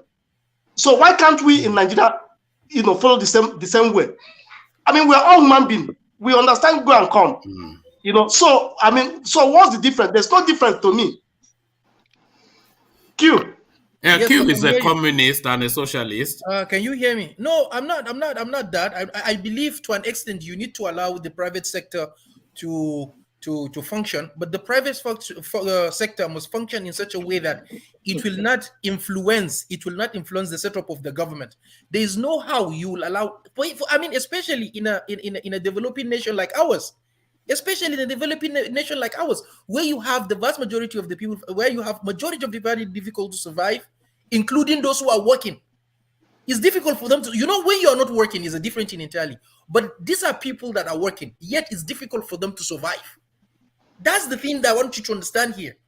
So my point is, you need to reach a certain level of sufficiency before you implement some policies. And in fact, when implementing such policies, the government must get involved in such a way that the government must ensure that, yes, it has control over the territory, it has control over the country. But you cannot allow a few people to be completely to be in charge of. Look at, come on, man. I mean, see, let me tell you, the problem we are having in Nigeria, because we play I don't care. You know, for the fact you touch that money. No, but the thing is gradually coming home. All these things that you're seeing. But do you understand what I'm saying now? That in Nigeria, a lot of people, they play I don't care. Even people in government and people who is not in the government.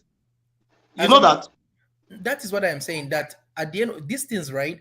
There's a limit to what what the system will be able to absorb. It will get to a point where the system will no longer be able to absorb. You know, once it gets to that level, I mean, it's gradually approaching that level. You know, where people must just tell themselves the truth. You can see what happened recently with the Senate president. He said it himself. He went to his constituency. He came back and he was like, well, he visited the president about removal of subsidy. He came out and he said the president never told anybody to remove fuel subsidy. Do you understand what I'm saying? So my point is that it is a gradual thing. Okay, go on. Q. There's something I want to tell you. The other time you raised something that we should not concentrate on the green and all those stuff. See, to me personally, I don't want us to preach that. I did not say we should not concentrate. Sorry. Hold on, Q. Let him land. Then you know where it's going. Yeah, go on. So when we talk of this certificate, you see, there's a difference between people that just buy certificate and those people that really get that certificate. What am I saying is this: when we have people that their credential, like the like of SOLUDO, the like of Batonaji, the like of Okonjo Iweala. See, if you see category of those people now emphasizing on their PhD, you see, there's one thing that you associate with quality degree is at the level of your creativity, the level of what you can conceptualize and you you apply to move the country forward. So there's a reason why some people will struggle academically, why some people will excel. So that's capacity. So when you no, how do you mean? Now, what I'm saying is this: there is a reason that some people struggle with simple academic. What is that reason? What is that reason? Because they seem not to have problem-solving skill. They seem not to have problem-solving skill. No. Oh, okay. No, it's nothing to do with. It's a very complex mix. You know, you know, some of the most creative minds and some of the most intelligent minds, they just don't necessarily take to formal learning. You know, formal learning is just essentially about disciplining. It's just essentially about discipline. Yes. Just to a large degree, anybody can study and achieve anything so long as you're able to read and write. You have the capacity to learn almost anything if you have the discipline to endure it. Yeah, but it is nothing to do. I think you are mistaken, and I think Q is right. What I was formal education saying and is this. I'll give you leadership, an they are example. two different things. They are two different things. And I'll he's give you talking an about example. leadership, not Yes, for yes. yeah. I'm talking about leading people. I'm talking about managing people. You need much more than degrees. Yes, possessing degrees are, I mean, that's important, is good, because it indicates that this guy when he's determined to achieve something, he's capable of achieving it. That's what it proves. And it also proves one's dedication. So, I mean, it's a proof of determination and all that. So, but when it comes to leadership, it is not an easy task, my brother. Managing people is not an easy task. It's a difficult thing. We are not talking about controlling. We are not talking about being an authoritarian, like a dictator, things like that. No, that's what I'm saying. I'll give you an example. I agree with you, but what I'm saying is this: something will verify your capacity, because your capacity is not just going to be because you present PhD alone, but you must be able to show what you've done with what you earn. And that is what I am saying. So you won't say because Yaloja, for example, can manage the bigger market like Idumota, the next thing you made the person governor of Lagos State. Excuse me. See, listen. You know, the thing is this now. I'll give you an example. The people who are like they call them in the Southwest the Bales and things like that, or the Obas and things like in the Southwest. You have the OBs and the Ezes in the Southeast, and also you have the chiefs, the emirs as well in the North. You will be surprised. Most of them don't have degrees and things like that. But if you go down to the grassroots and you ask people at the grassroots, when they tell you the way these people are able to intervene in very intricate, very difficult and challenging situations, you'll be surprised. You'll be amazed. Yeah, and if you now get someone of the equal capacity that is credential, it's going to be a better result. That's exactly what I'm saying. Yes, you so are we right. should aim for the best among us. Excuse me. No, he's not right, though. He's not right. He does not understand what I am saying, I guess. What I am saying is this.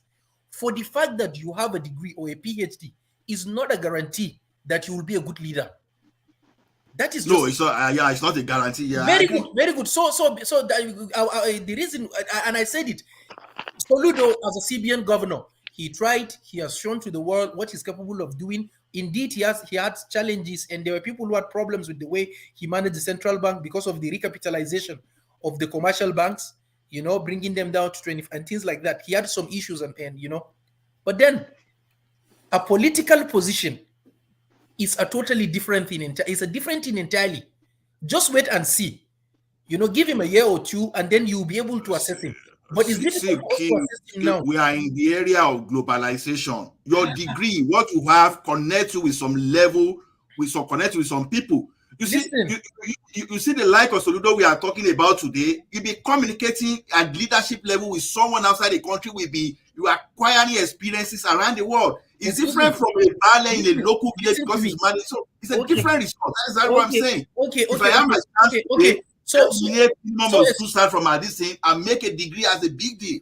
Okay, I got you. So your point here is that you are 100% sure that SOLUDO will deliver. Well, it's accident, right? It's accident. No, forget about all that. What I'm saying is that you're 100% sure, be it his antecedent, his certificate, and things like that. So you're 100% sure he will deliver. Nothing is 100% in the world, but at least I'm more than 66% sure. Excellent. And what I am saying here is this, that we cannot say anything for now until he gets to the position. And you're talking about globalization, this and that. All that is not it, my brother. I am not saying he will not perform. No, that is not what I am saying. My point is that you cannot say that for now. A political position is totally different from a position where you are a political appointee. Do you understand what I'm saying? He is now a full-blooded politician. There are a lot of things that even if he wants to do, he must take into consideration if he is going to get re-elected for second term. There are some things that he will do. So the thing is, yes? Q, you see, this guy now, he is home. He is home now. And he is going to develop his home. So I think, and I sincerely believe, that he will make a very good governor in that state. He is home. He is not managing Nigeria right now. He is managing home. He's home. If he doesn't manage his home very well, then who will? I don't think you got what I was saying earlier. You Excuse me. were saying Listen, that having degree is different. That you having degree or possessing a degree, PhD, master's degree, or whatever, would not make you a good leader. No, I said that no. What I'm saying is that you need much more than that to be a good leader. It's the same thing now. That's exactly. Yes, It won't make yes, you. you You need need more more than than that. that It to is be. important. But It is important, but by you need my more own than that. opinion, And what I'm that telling is you your now, opinion. That is the opinion you are expressing. You see, yeah, my opinion is that this man is home now, absolutely, and he's he home. is conversant with what is going on in his home. Okay, okay, So okay. no What I'm other saying now is person will this. do it better than Okay, him. And his okay. degree and exposure and past record speaks for him. Very good, very good. So what I am saying right now is this, right? Let's allow him. Let's see. I'm not saying no, he will not perform. My point is very simple. Let's wait and see how things will pan out, how he's going to perform. I am If I may, okay. if I may come in, Q, you are very right that nothing to do with degrees or professional whatever, because the governor or the president should be having a very good team with areas of specialization in the ministry they are good to handle. So, what Q says that the people must have human feelings. Like you travel around the road, you see potholes or you see the road that are not good, then tomorrow you can call the minister or the commissioner responsible and say, please, this road is very bad, like Idi Amin, of Uganda. Then if there's no water, so no electricity, something like that. These are that's what Q is saying, is talking about. That's people with human feelings, that they will not wait for the godfathers to be dictated to them on how to bring basic amenities to the people. You know what I'm saying? You don't need you need primary six, it's okay, or even primary four if you can read and write, and especially those abroad that have been seeing things, how things have been run in Germany and in England. You can go there and and replicate it at home. It's very easy. You don't need to go to University of God to do all this. That does, sir. All right, thank you. Q, let me take you to a different talking point and a completely different space. I'm taking you to Christendom, and I'm taking you to the pulpit. Also, this is Ashimolowo. He names his son as KICC's resident pastor. So Ashimolowo is one of the pastors, the founders of one of those juggernaut Christian establishments. You know what they are. But he now names his son as essentially his successor as age starts to catch up with him, and he's now looking to slow down. But then that is interesting by itself. But what is even more interesting is what qualifies his son to be the next pastor of that church. So his son, his name is Toby, and these are his credentials. Toby is the founder and chief executive officer of The Vault, a high-end store for menswear and accessories. So a fashion designer is what this chap has gone to pluck to come and head his church. So what are you then making of that move? And how do you then think this the shaping of that Christian space within the Nigerian experience, which is now almost is this just business? Is essentially what I'm asking you. Is it just business essentially? This church. Okay. You see, our people are in trouble. Because the thing is this: what is religion in itself? What is it? What is religion? It is not for no reason that other places around the world people are getting out, stepping out for one reason or the other. People are no. The thing is, people are no longer having faith in it. I mean, what exactly qualifies? Just because he is his son, so his son has the powers, or maybe his son is as faithful to the religion as he is, or what? The congregation that follows and that religiously follows Mr. Ashimolowo will they do have a decision to make. If they think that is something that they will go with, fine. But that is not only him; it is happening in almost all other churches where you see a man and his wife at the same time. They are this one is a pastor, the other one is a pastor. I do ask myself, how is this possible? So because the husband is a pastor, you see, because it's quite unique, Q, to be a pastor. A pastor has to be a calling. Yes, almost like a divination. No, what I'm saying is not a fashion designer that you just because it's your son. But the thing is this. The thing is this. Religion should be an institution where the faithfuls, amongst them, will know that it has nothing to do with passing from one generation to another. It's much more than that. Particularly in terms of leadership. Q. I'm listening. Yeah, what one man wants you to tell him is that religion is a private entrepreneur. It is though. As a matter of fact, excuse me, listen. As a matter of fact, in Nigeria, a private entrepreneur. Hold on. As a matter of fact, in Nigeria, exactly. That's what it is. It is a business. If it is not a business, bullion vans from banks will not be going to churches on Sundays. Yeah. Why are bullion vans going to churches on Sundays? Why do they do that?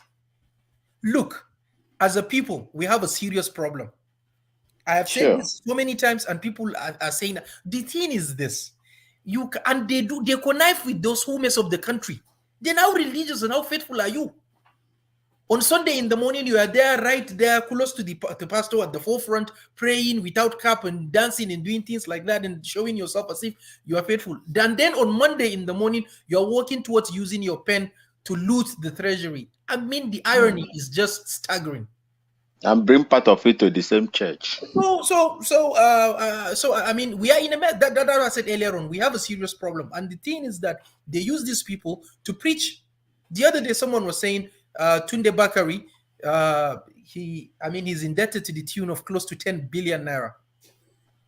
So, I mean, what is really going on? What is really happening? How are people doing all this? And when you talk to them, they open their Bible, quote some verses, and in order to justify what they are doing.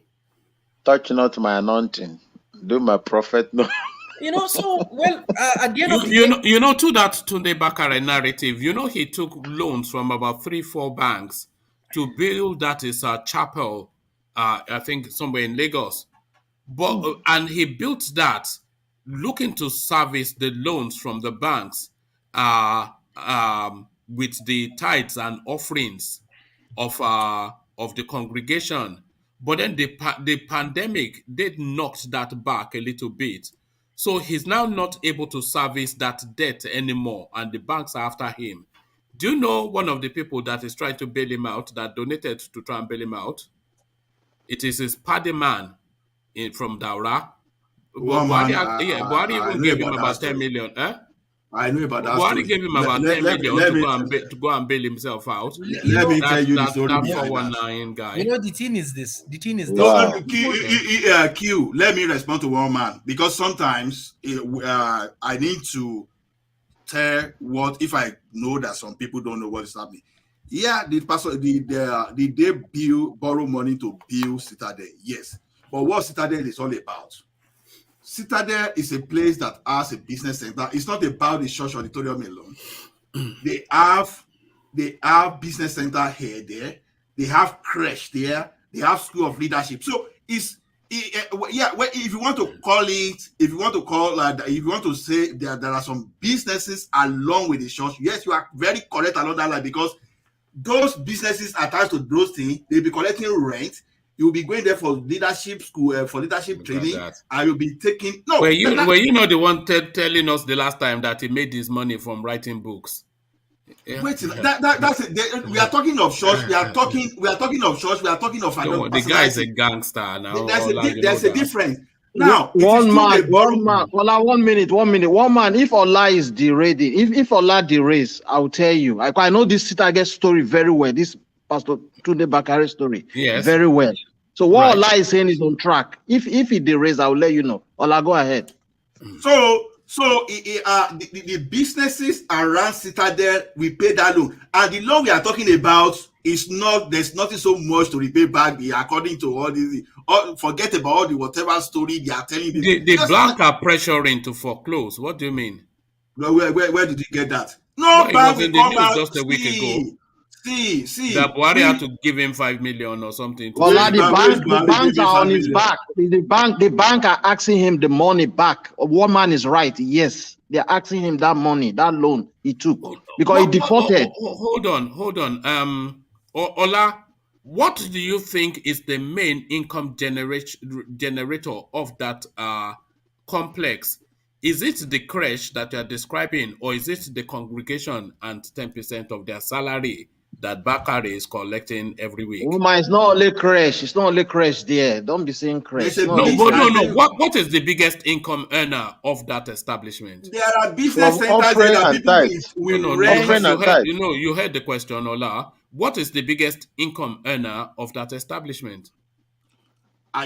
How do you know that? I'm telling you what is happening. I'm telling you wait now. Now, why are you trying to have? We all know it now. So why are you trying to run away? Don't run now. Don't run. What is the biggest? What is the biggest income earner of that church complex? Is it the creche? How do you know? You see, it's just like when you talk of Covenant, for example, now. People will talk that. Is it a middle class church? That church. Answer that question. Is it a middle class church? What is the definition of middle class church? What do you mean? Middle class people. What is the predominance of the congregation? Are they middle class people? Church is meant for everybody. What are you talking about? One man. I think you should rephrase your question. No. He understood the question. He did this the last time as well when I was asking him about what Biafra was for, and he was telling me is injustice when they are telling us they want Biafra. Is it a middle class church? You know the question. Now answer it. You are a member of the congregation. It's for everybody. There's nothing like middle class church. Which churches? What is the predominance of the congregation? That's another thing entirely. You first ask the question. You are now rephrasing it. Okay. Now there are many. It is more likely. I didn't rephrase it. It's still the same question. Now this platform is essentially an educated middle class sort of platform. These are the people that come here. So it is for everybody, but you don't hear you don't hear pedestrian people essentially on the platform. You hear educated middle class people on this platform. So using that, what is the predominance in that church? Okay, is it a middle class church? Is it a middle class church? Middle class should be predominant. Yes, so there you are. Yeah, so that's the point. Do they take tithes and offerings in that church? Don't dance. They take tithe and offering. Yeah, they take tithe and offering. Okay. Now, what is the mass of the congregation? How big a congregation is it? I don't know, but there are thousands. I don't know. Thousands. So you have so stay there. So you have a middle class congregation in the thousands, paying tithes and offering in the thousands, and you are telling me that it is the creche that is generating money. Multiple million. Your accountants and lawyers and doctors paying 10% of their salary to this establishment, and you're telling me they are making. Before the bills start there, do you know how much it takes to even broadcast Moment of Truth on TV, on Channel TV, and all those things? See, the thing is this: we can criticize some fake men of God, but one thing is this: I don't want us to just generalize what we don't know anything about. There are business centers there that they will be paid rent, just like when you are renting. The income is tithes and offering. I think the man has a private jet, right? He has no private jet. Two private jets.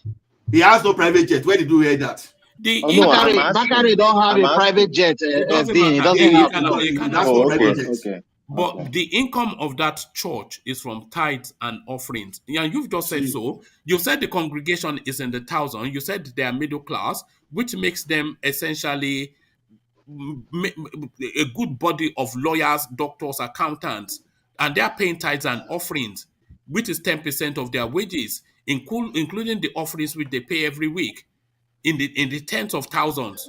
Doctors, So, lawyers, accountants paying 10% of their salary. and you think bank will be so careless to borrow you money based on tithe and offering? That's within their risk factor, right? They look at where did you get look that? at this guy. How did you arrive at that? Are you joking? See.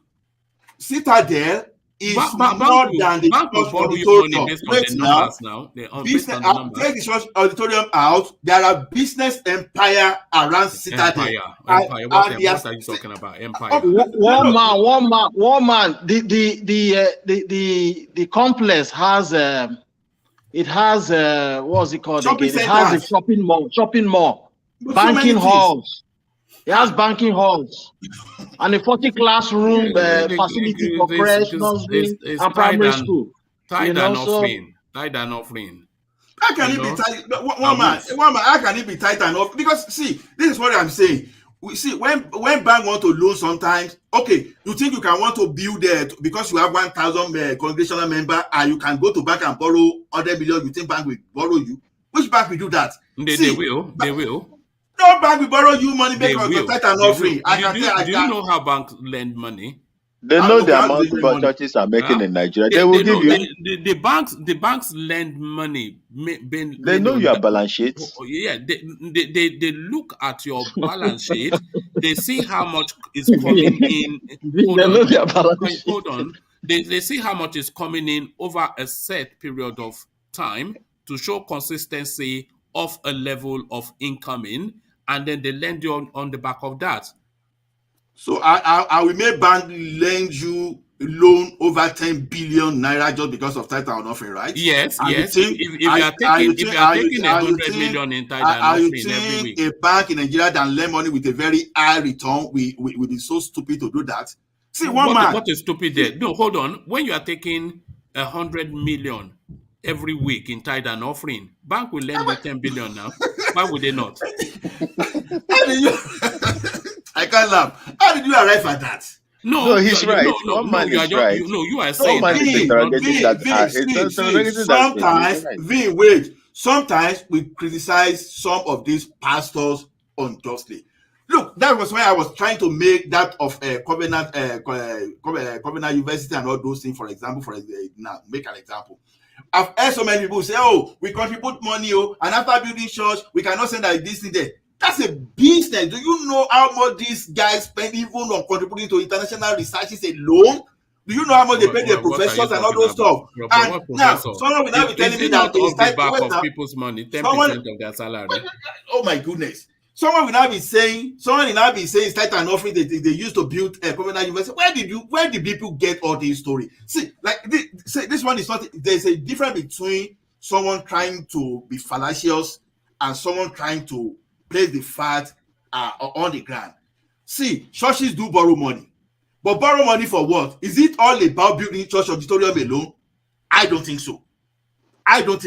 So that's why I'm telling you that he borrowed the money to build the church complex. That was what he borrowed it for. Churches are part of our community.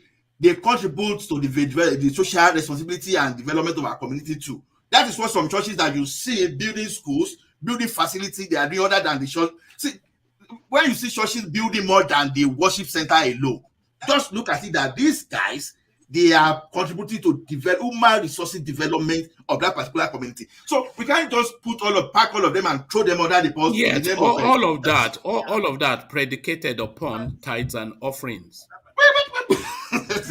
One man. Well, I don't. It's opinion.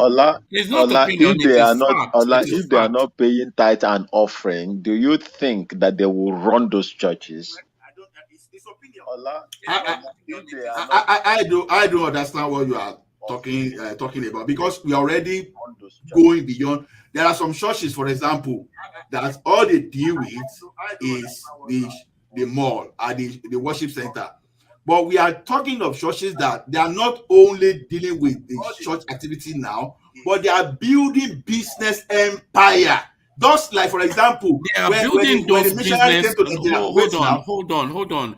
Because you are going to the end and not starting from the beginning. All of everything that you say they are doing is predicated upon tithes and offering. The starting point of a church, their source of income, the starting point is tithes and offerings. If that accumulates to a level, then they can start to diversify into these shopping complexes and whatever it is. But their starting point, their base start point is tithes and offerings. That is the known income of churches. And then if they grow to a level, they can then diversify into building schools and whatnot. And buy private jets. All of the back of the tithes and offerings. Where you know one thing is this. I'm being specific here now. I'm making 2 examples, and I'm not talking in general, right? The question is this. Now, like growing up, for example, I attended Anglican, where as of some time I attended some fellowship, and they qualify to be called Pentecostal. See, look at it from this angle. If Anglican now would like to build church, for example, now they will not go out and borrow money just because they want to build church auditorium. They'll be building gradually from offering, from tithe and they are able to collect. But they will not go out and borrow several millions just because they want to build their church. At the end of the day, they will be using tithe and offering now to be servicing high percentage loan. So that is exactly what I'm saying about this now. If this thing is all about tithe and offering, for example, I don't know what is behind that thing. This is my personal opinion now. What are you saying? I don't think Citadel will go ahead and borrow money to build church auditorium just because of tithe and offering. Well, like I said, there are a lot of things at that. When they were at Lateran, when they were at Aquilo, for example, they are building there. Why would they borrow money to build that church there at that time? How come now it's time when they are not building Citadel that we have to build money? Why did they borrow money to build that? So there are some things that I'm not saying. How do you know they did not borrow money to build that? And how does that make your argument? Well, at least we didn't hear about that. Did you hear about it? Okay. Let's agree that they did not borrow money to build their first start church, but the money that they used to build a bigger auditorium to take even more of a mass, to take money off them, that money, what gave them the financial positioning to go to the bank is the tithes and offerings that they took from that first church. So that was the base. See, one man, there's nothing wrong with tithe and offering. Let's clear that one aside. But I want to tell you something again too. If you only take a bad bank that they don't have a good risk expert, for them to borrow you billions just to build church auditorium based on tithe and offering. No, if you take a very bad one, look at it this way. Take it as a normal business. Ola, remember that this church has an account with that bank. They have an account. The bank says, okay, hold on. Let's simplify it to what you are saying. That risk, blah blah, whatever it is that you just said. They have an account with the bank, or even if they don't have an account with the bank, they have an account that has expands of a year, 2 years, and that account shows consistency of 50 million naira coming in every week, all from tithes and offerings, because it's a middle class church. 50 million every week, which then makes 200 million per month, roughly. So then they go to the bank to go and borrow money. That money, all that 50 million is coming from tithe and offering, but consistently so. The banks, they say they want to borrow money. The bank says, show us your books. They show them their books. They see 200 million coming in every month for 24 months. Which bank would blink twice about loaning? They have no money. There's a consistent income now. That is what banks look for. They must go to church. What are you saying? One man, if you want to go for mortgage today, look at it this way. If you want to go for mortgage today, right, they will look at your income as just the basis for your equity, right? And when they want to give you that mortgage, they will never give you beyond what you are able to service, right? And meanwhile, the building you have already is like part of the collateral to that particular day. That's like your financial pledge for that. Now, you see a very huge project now, for example, before someone can borrow you that money for a very huge project. When you present it, because we are talking of project of multi-billion project now. We are not just talking about 1 billion or 2 billion. No, carry on. It's still the same Now, principles, but and wait now, and we are in a country, irrespective of the sum of money. in a country whereby the don't pad it out. The Just go. The rate is double digit in Nigeria, for example. Right. Yes. Now, when you want to do something, before they can borrow you the money of that particular capacity, or that money as good as that money is, the reason they are going to borrow you that money will be more than tithe and offering. That's what I'm telling you. Like I told you, there's nothing wrong with tithe and offering, but you have to look at the magnitude of the project we are talking about, right, before you predicate it. Because the question, how much do you think they can make from the shopping mall, for example? Do you know what loan to equity means? Loan to equity. Okay, tell me. Okay.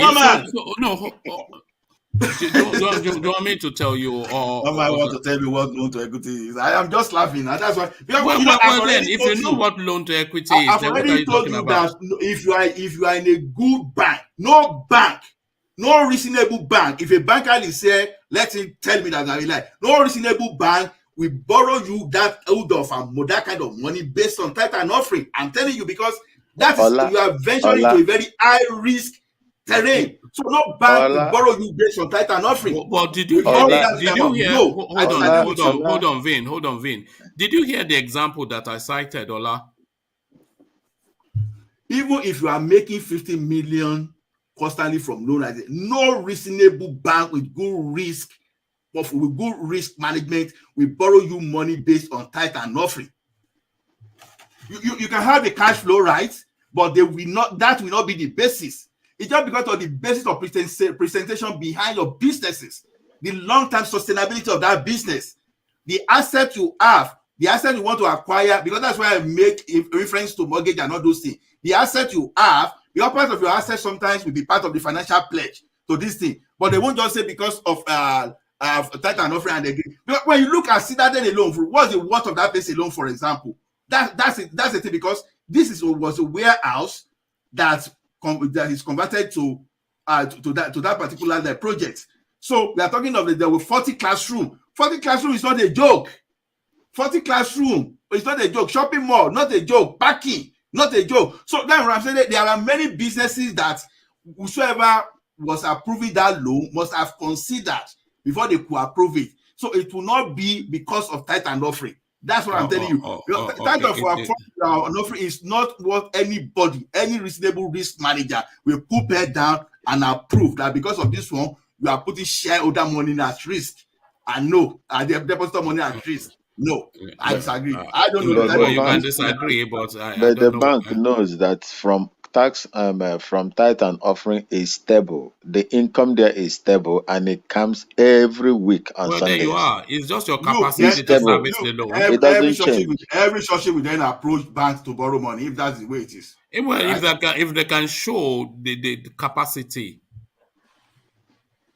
Is it not the capacity to service the loan that is the determinant? Please, Mike is telling me that obviously your lad doesn't know anything. No, come here. Let's talk finance now. Yeah, we're talking finance now. What you're saying is somewhat befuddling. I'm just telling you that just because you are seeing money coming, you understand. You have to look at the sustainability of whatever you are getting. It's not because no. What you look at, yes. So then you see that over a period of time. There's always an element of risk in it. Hold on, because you said a lot. There's always an element of risk in it. So you look at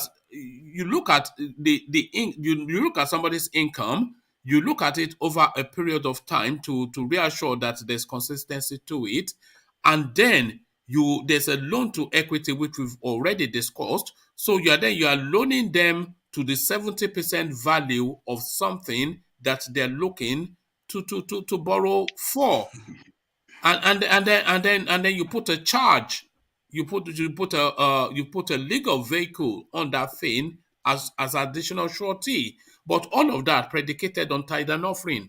It's tithe and offering now. We know. What are you saying? What are you talking about? But one man, please. I know that this church business is taking time because you know Allah will never back down. You know when it comes to defending just stop. the politicians to defend the politicians and the pastors. Allah is always there to defend Dangote. Especially Bakari, who is so it's very bad. So let's talk about the common man. Let's go to the next topic. Tony, it's your opinion. That's very good for you. It's your opinion, and I have my brother, but you got to defend the politicians and the pastors. Tony, wait. I'm telling you, sometimes I criticize pastors too. Don't make a mistake. I told you, I don't attend church. Don't get any mixed up. I believe that churches, they have their social responsibilities. There was a time. Wait, Tony. There was a time I wrote publicly that I said the churches to even join in creative skills, that they can even build like a trade center where they can train people how to sew, and they can even help them market. So forget about this thing. But there's a difference between when you want to criticize pastors just for the sake of criticism. Two different things. If you are criticizing these people just because of their shortcomings, I agree with you. I don't have any problem.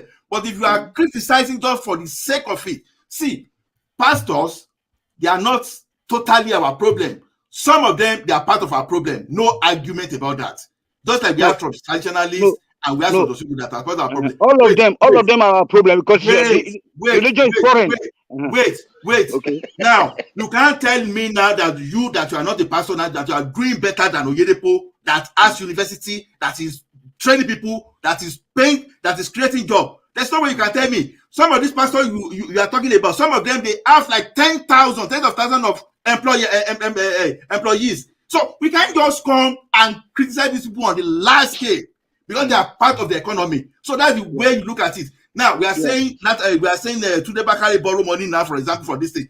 You know that even borrowing that money from these people is contributing to the economy of those banks that we are talking about. It's not about just criticizing them for the sake of criticism. At the detriment of the poor people.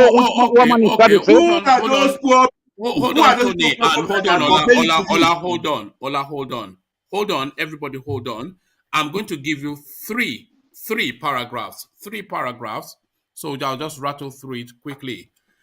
About 2 weeks ago, the media was awash with news of Wema Bank breathing down Pastor Tunde Bakari's neck for refusing to service an uncollateralized 4.5 billion naira loan he took from the bank to build his Citadel Church edifice, formerly known as Little Rain Assembly in Lagos. His inability to service the loan allegedly caused it to balloon to 9 billion naira. Bakare, who is also a politician, was said to have allegedly exploited his robust relationship with the then managing director and CEO, Segun Olakutuyi, to secure the loan. Bakare allegedly resorted to borrowing the money to build the edifice. So listen to this part now.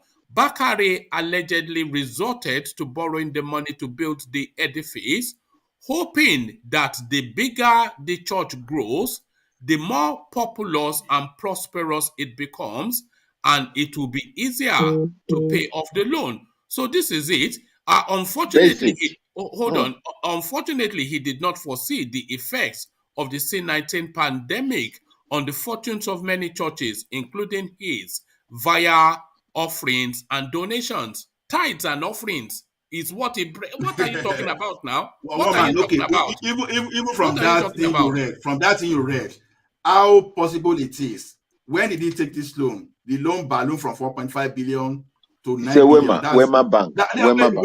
Wait for me. You want to argue against facts now? The loan balloon within how many years to over 100% of the cap of the principal? How does it sound?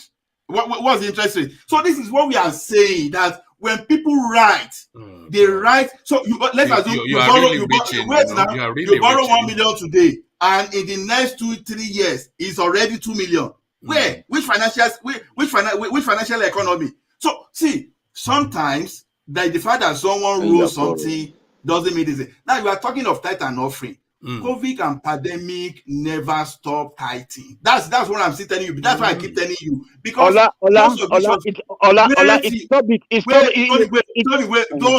interject me, please. Let me land, please. Okay. You can interject when I read this thing. Now, this tithe and offering they are talking about, they do it through e-remittance. Love it, So what we are talking about is this: whether pandemic or no pandemic, tithe and offering will still continue. So yeah, those but are the things. is it to the level of Suleiman 10,000? Suleiman bought Hold on. a jet Hold from during COVID. Yeah. no, hold on. Is it to the level of 10,000 people coming in to put their money in the basket? So it's like you are not getting what I'm saying. Most of these churches we are talking about, yes, they take their remittance, they take their offering and all those into electronic means. How many times have you been? What do you mean most? It's not every church you see people carrying basket. Yeah, they have their way. What percentage of the congregations do I don't know donate electronically? I don't know, but I can tell you that most of those, certainly not 20%. Most of those big churches you see, they don't encourage you bringing cash because of security. There are a lot of reasons why you won't encourage physical cash within the church now. Security wise, everything. So the pandemic stop it. Yeah, maybe it's going to affect some kind of deposit, maybe faintly, but it's not as people are saying. Look at what people are saying now. Loan balloon for 4.5 billion to 9 billion within how many years? So that financial thing we are talking about, even the person that wrote that thing already has displayed his own financial. Ola, now, can I interject now? Very briefly. That interest rate on that loan must be like 50% annually. So we did 50% annually. So we did that thing. We did that 2 years. That balloon to 9 billion because it's 50% annual return. So Ola, you're my brother. Ola. You know why that thing came out? Wait, Tony, I will give you chance. I won't give you chance. You see what because people are suspecting that Tunde Bakare will come into the political ring. That is why you see all those kind of campaigns. That's why I'm saying that when we are dealing with this thing, people should not be carried away with what is happening. What people are doing, they are focusing on Tunde Bakare because of his political declaration. And people will get carried away. Do you know what compound interest means, Ola? A woman, whether compound interest. No, I asked you now. Do you know what compound interest means? I know what compound interest means. Okay, what does it mean? What does it mean? Compound interest means that your interest, again, you put interest upon the everything that you have. You understand? So and spread it based on the months. No, hold on. So if you know what compound interest means, then why are you befuddled that a borrowing can very quickly balloon? So, which bank did you borrow that the interest is compounded? Is that what you are saying? The bank told you that the money is compounded? I'm not saying that the bank said or not, but you were speculating as to how it could quickly balloon, and it could quickly balloon. Within how many years? Even if I don't know how many years. Even if you compound interest rate at what rate, let's even say you are even using 23% per annum, for example, on 4.5 billion. Even on compound interest, how many years will it take 4.5 billion to become 9 billion? I don't know, but there's certainly window for. I'm telling you. See, let me just state like this thing clear. They've just told you. The people who investigate the investigative journalism, who went to research the story with the bank and the establishment. They are working for politicians because that serves your interest for that to be the case. Look. The thing is this: don't let people take our focus away from the real issue. The problem is this: you are the one trying to take our focus from the real issue. Now, just because this your pastor, his hand has been found in the tills, and you are still telling us no. The problem is this: because immediately Pastor Bakare mentioned that he will be going to the political office, the trouble started. What do you mean?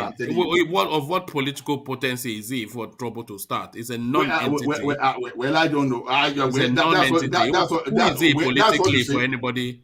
Who is he politically? Who is he politically? Who is Tunde Bakare politically? Who is he politically? Yes. Who is he? Who is he politically? You don't know who is he politically? I'm asking you. Who moved the motion of the merger between all those political parties before they form APC? Who moved the merger? I'm just asking you now. It's a non-entity. Who sold the idea of merger to them? Who sold the idea of merger? It wasn't Tunde Bakare.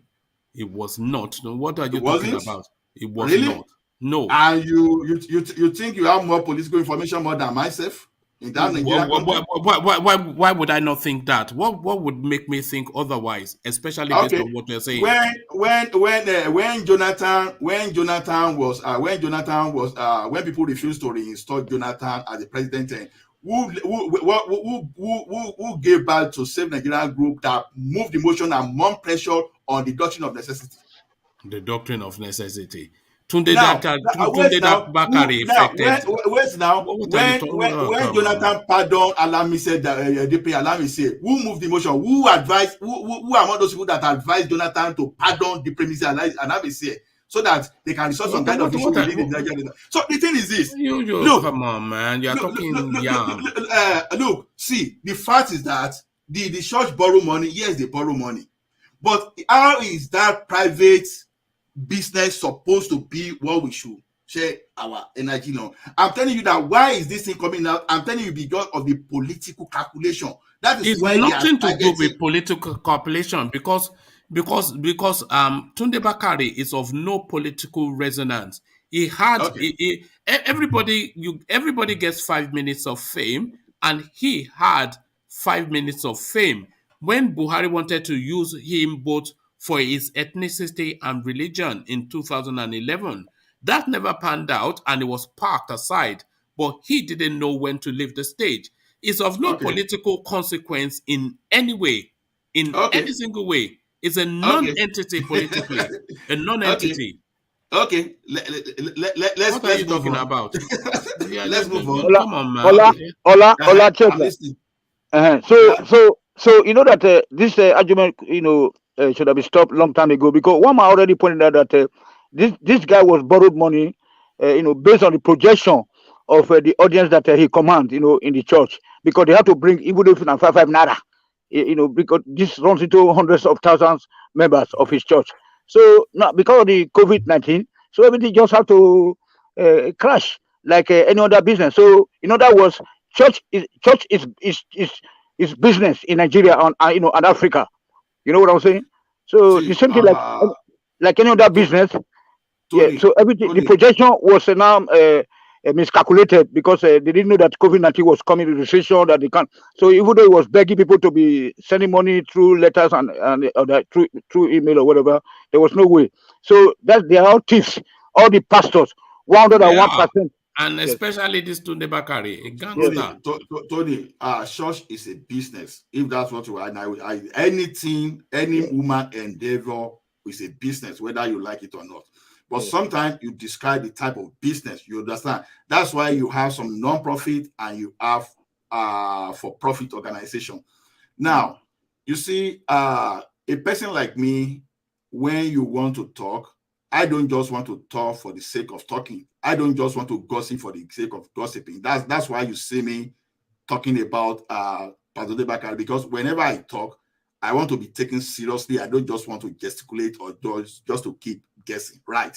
So just because I know some details of what we are talking about, that's why I just even try to even shift in something there, because I don't just want to talk and mislead people just for the sake of this thing. So we say a lot.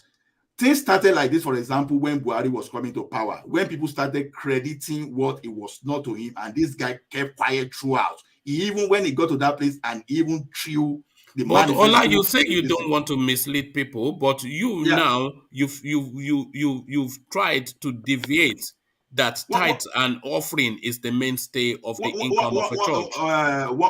Is tithes and offering the mainstay income of a church? One man. You see, I'm being specific in what I'm talking about. Right. We are talking about Citadel now, and I'm telling you that the main income of Citadel is not about tithe and offering. That's why we're saying, when you build a system with 40 classrooms, you know what that means.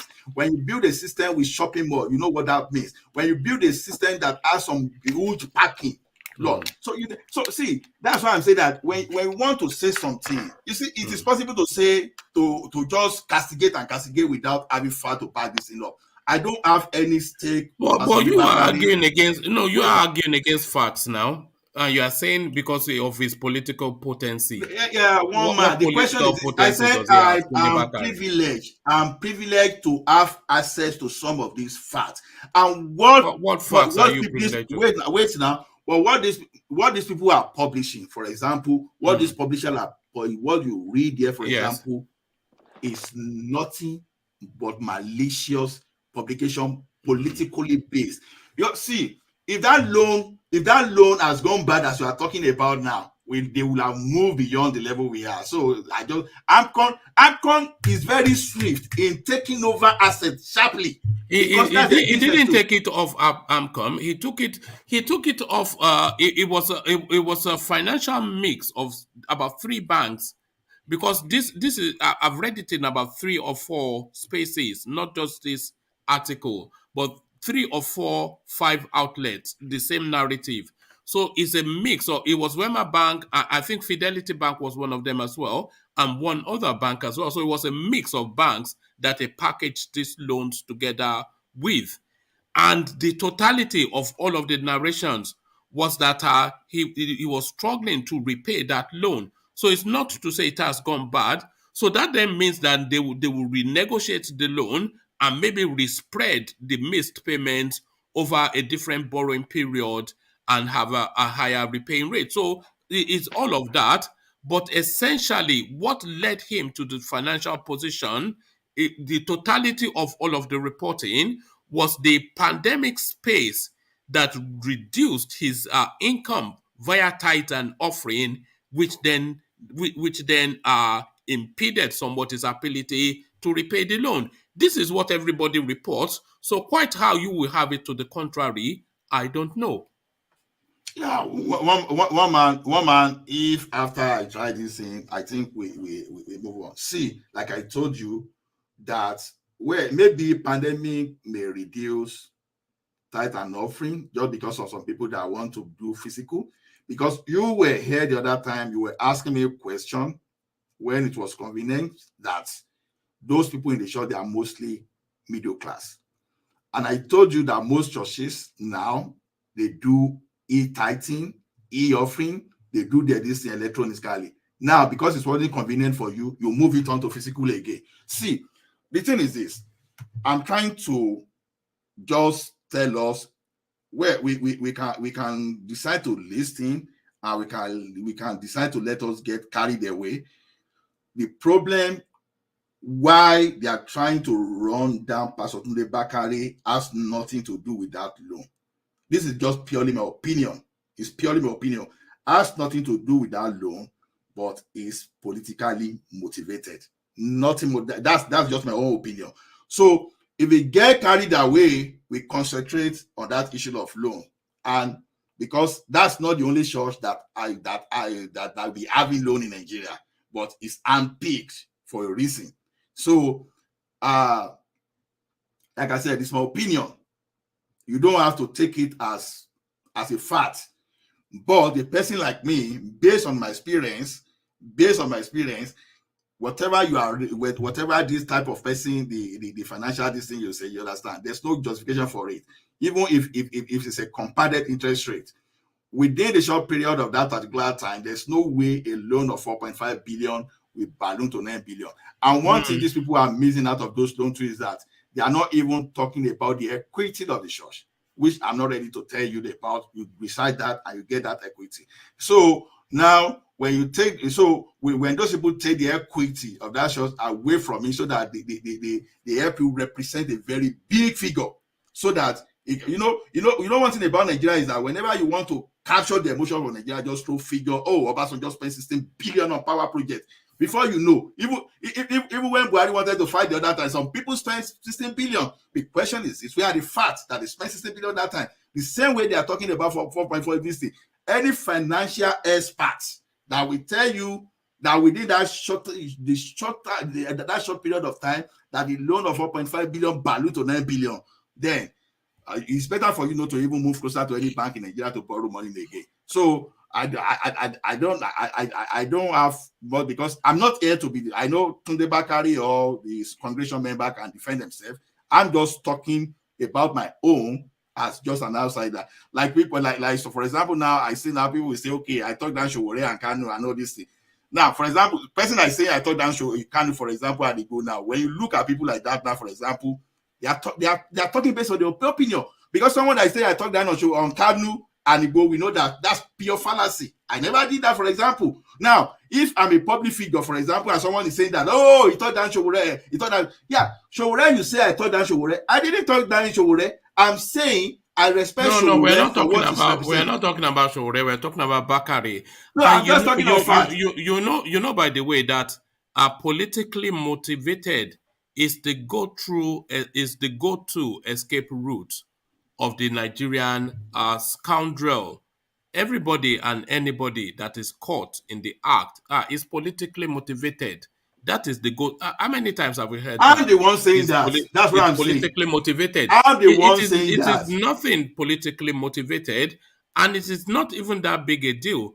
And the size of the edifice, its worth of that citadel, and these things now, I don't know them, but you said now that it has shopping complexes and all of these structures attached to it. They're sufficient enough to either renegotiate that loan or just move that loan to another financial institution who will take it on. So it is not as though they are ready to seize the bank and the church away from him in any way. So that's not even the issue. But the issue is that the main source of income to service the loan, which was the offerings and tithings of the church, was depleted during the pandemic period, which created a financial situation for the church.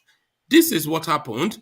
This is what all the reports say. So I'm not quite sure how everybody knows that the mainstay of the churches are tithes and offerings. Why didn't you say those 40 classrooms were not able to? They were not, or they were unable to utilize those 40 classrooms during the pandemic. They were unable to lease out all the shop there that are supposed to rent, and also creches during the pandemic. Why not that? Why is tithe and offering? What I'm trying to say is this: why I have said that? I'm not the one saying it.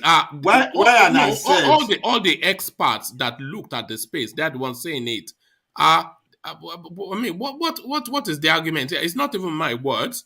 It says Bakari allegedly resorted to borrowing the money to build the edifice, hoping that the bigger the church grew, so the church, not the complex, the more populous and prosperous it will become, and the easier it will be to pay off the loan. Unfortunately, he did not foresee the effect of the pandemic on the fortunes of many churches, including his church, via offerings and donations. This is what happened now. So what are we doing here? Assuming you are taking corporate finance, I'm not talking of financial accounting now. Assuming you are taking corporate finance, and you see this type of article, and they ask you to use this one as your case study, and they say this one, how will you analyze? What will you be your conclusion from even this poorly written article you see here? It wasn't poorly written. Why are you saying poorly written? Poorly written, do you want me to go and get you another recitation of the same thing from another outlet? Now, when someone is telling you that a loan of 4.5 billion balloon to 9 billion, right? Now, from the corporate finance perspective, what was the red flag there? For example, you want to know when are you getting this money from what's this type of investor that normally invest in a startup? I'm trying to get their name. You see, because even if you are going to startup into a startup, for example, and you do your proposal, many people will say, okay, within the next 5 to 10 years, if I give you 1 million, if I give you 100 million, I want $1 billion by, so that we can sell your company for like 1 billion after 10 years. So you always have some kind of scope of that return scope. You won't just go on something that is unrealistic. So if you are going this way now, it's like saying the bank are lending out for economic profit, not accounting profit this time around. So when you look at how poorly written this article is, a person that he has financial knowledge, which I assume you have too, based on the question you were trying to ask me, will never be sold to this type of article, to be honest with you. But that's not the basis. Okay. Churches collect tithe and offering, no argument. Hold on, Lola. Okay, you said that was a poorly written article. Let me bring you the same story from a different source. Fidelity Bank PLC and 4 other commercial banks in the country syndicated the 9 billion loan to build the modern church auditorium of the Citadel Global Community Church, owned by popular televangelist Pastor Tunde Bakare. The fiery man of God made the revelation following the controversy that has trailed the church's refusal to service the loan owed Wema Bank PLC, one of its creditors. It was initially reported that the whopping loan was secured from Wema Bank, but speaking for the first time since the controversy broke, the man of God said the funds used to build the church came from President Buhari and loan from 5 commercial banks in the country. And by the way, Buhari gave him 5 million, so not necessarily, he said that himself. So what's the laughter? Are you now disputing the man himself? I said the money used to build the project came from Buhari. 5 million for multi-billion, 5 million naira for multi-billion project. That's why I laugh, really. See, I don't want us to labor this thing too much. The only thing, the terms of engagement, the terms of borrowing that money, the terms of agreement might be 100% if he refuses to pay within 6 months or within a period of time. And then the COVID-19 just came in, like it affected every churches. So I don't know why taking the whole time now. Tony. See, most banks, like I told you, most big banks, like I told you now, most big churches, they collect their money through e-remittance. And based on what one man was saying for his convenience the other time, if those people that attend to churches, those churches are middle class, then that nullifies the fact that whether pandemic or whatever, if that most people that are, because they are in middle class, they are well educated, they have all those electronics means of transferring money, they will still pay their tithe, they will still pay their offering.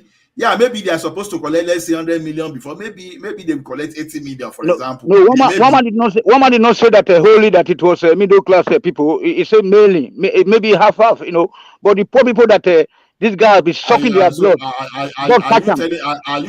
Do you want to refrain from one man? At least we argue on that. No, God catch Bakare. God catch him. God catch him. This is it. Tony, at your convenience. One man raised question that I used now later to respond to him, that if it is true that COVID was an issue for middle class people that are well exposed, well educated, that use electronic means of fund transfer very well, that should not be a big deal. So forget about that. What do you mean that should not? What do you mean that should not be? You cannot presume on people's habits.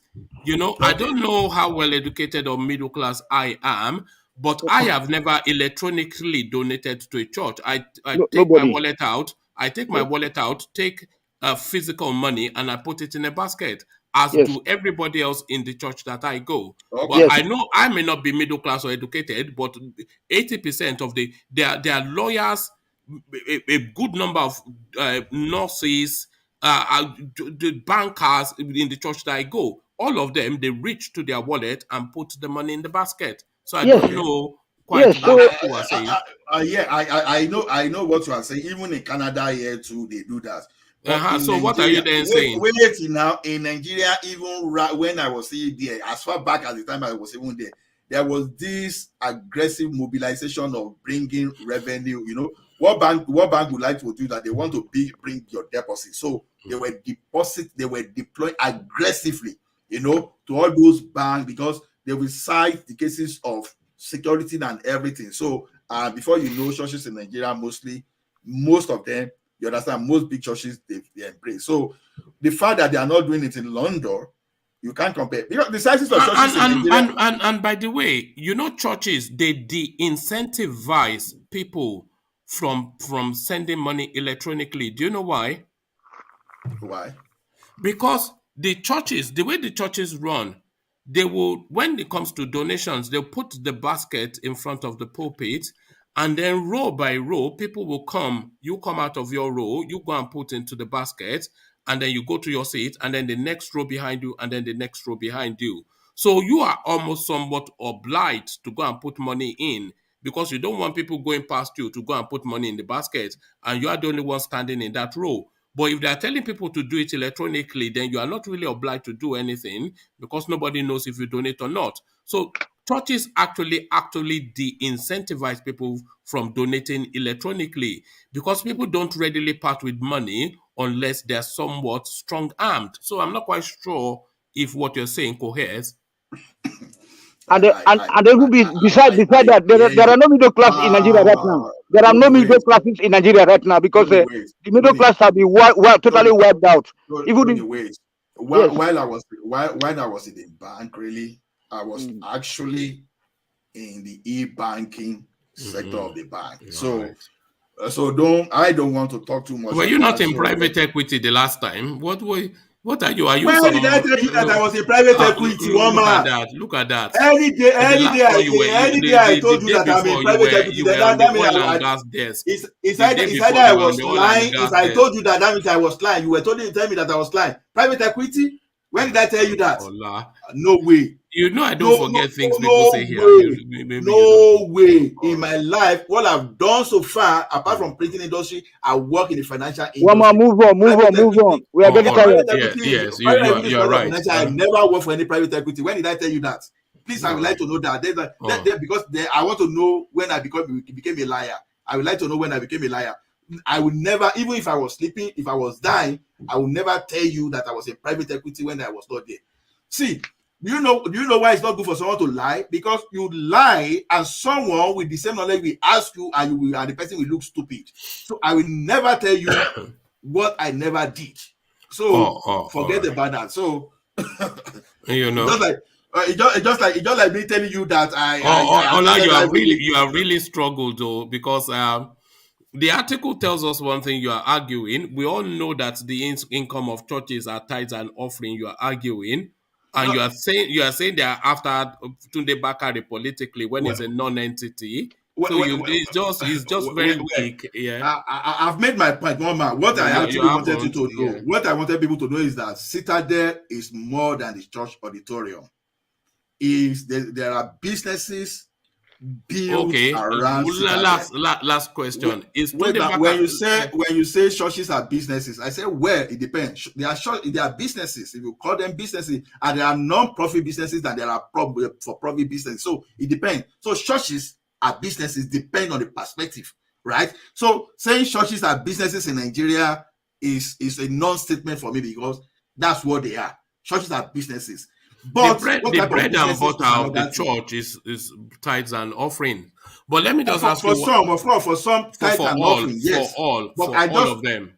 Okay, will you say the 40 classroom and some other business around that they are not part of it? Forget all this. They are covered up. They are only cover up, like the drug dealers. So you just set up a shop. You made your research, they are covered up. Okay, good for you. It's your opinion. You just said the congregations, they are in the thousands, and you said they are a middle class congregation, and you are telling me that some classroom is where the money is coming from. Like I told you, can you weigh those two things? No, how did you use your English that the major fuel? How did you yes, go with that. Yes, that's what you are saying. Yes, it's your opinion, and it's not my opinion. It is fact. It is fact. Okay. It's fact. It's the fact that you used to hear your opinion, right? Okay. No. It is fact, incontrovertible. Okay. Because it is it's a universally known fact. We know from the beginning that churches collect tithe and offering. No argument about that. What is tithe? What is tithe? I'm not arguing about tithe and offering. No. Hold on now. You are a Christian now. What is tithe? Well, it depends. I don't pay. Let me start with that. I don't pay tithe. You say, why don't you just address the questions directly? What is tithe now? You Because know it. tithe is a complex matter for me. So I don't pay. What is tithe is 10%? What 10% of what? Of your income, or what it depends on what this is. So 10% of your income, and is that your monthly income? Yeah. That's where I said this is very complex for me. Describe an average middle class person. What would you consider an average middle class person? Okay, we are in the financial this thing now. So no, we're not in. Why don't you just? You see, this is the thing that you do. You want to anticipate the direction and answer to the direction rather than to the question. I just asked you a direct question. I can answer it myself, but I want you to answer it because the conversation is yours. So just describe an average middle class person without any convolution. Just straight to it. Well, middle class person in Nigeria today now, I will just, based on my own suggestion, just universally. Come on now, don't complex it now. Describe an average middle class person.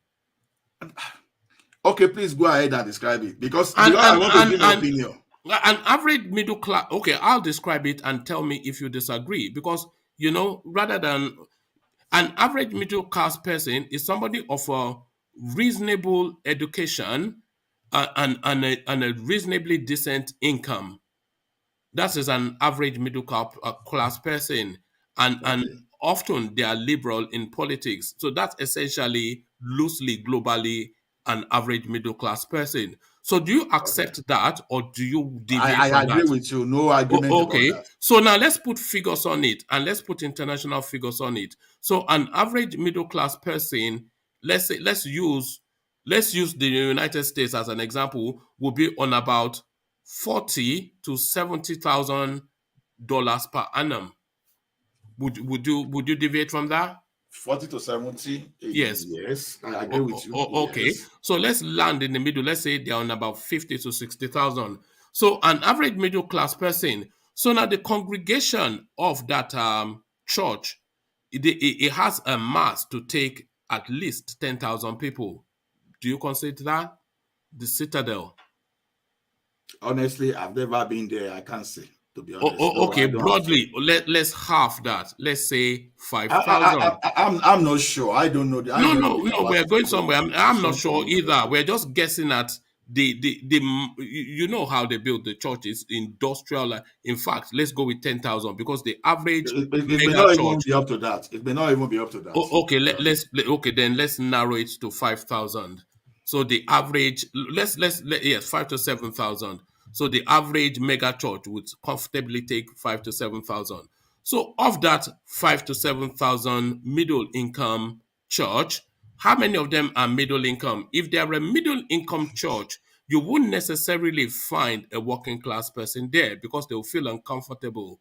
So a good percentage of that middle income church will be middle income people. A good 60 to 70% of them will be middle income people.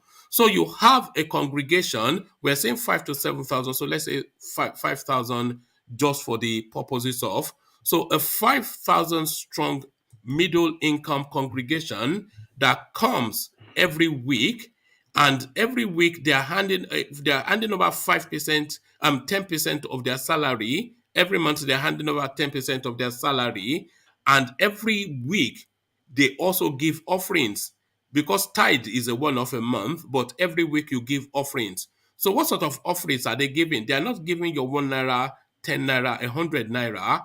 They are giving they're not even giving 1,000 naira. They're giving on average 5 to 10,000 naira because of their economic bracket. So all of that makes, what does that mean in terms of the average income, the weekly income of that church?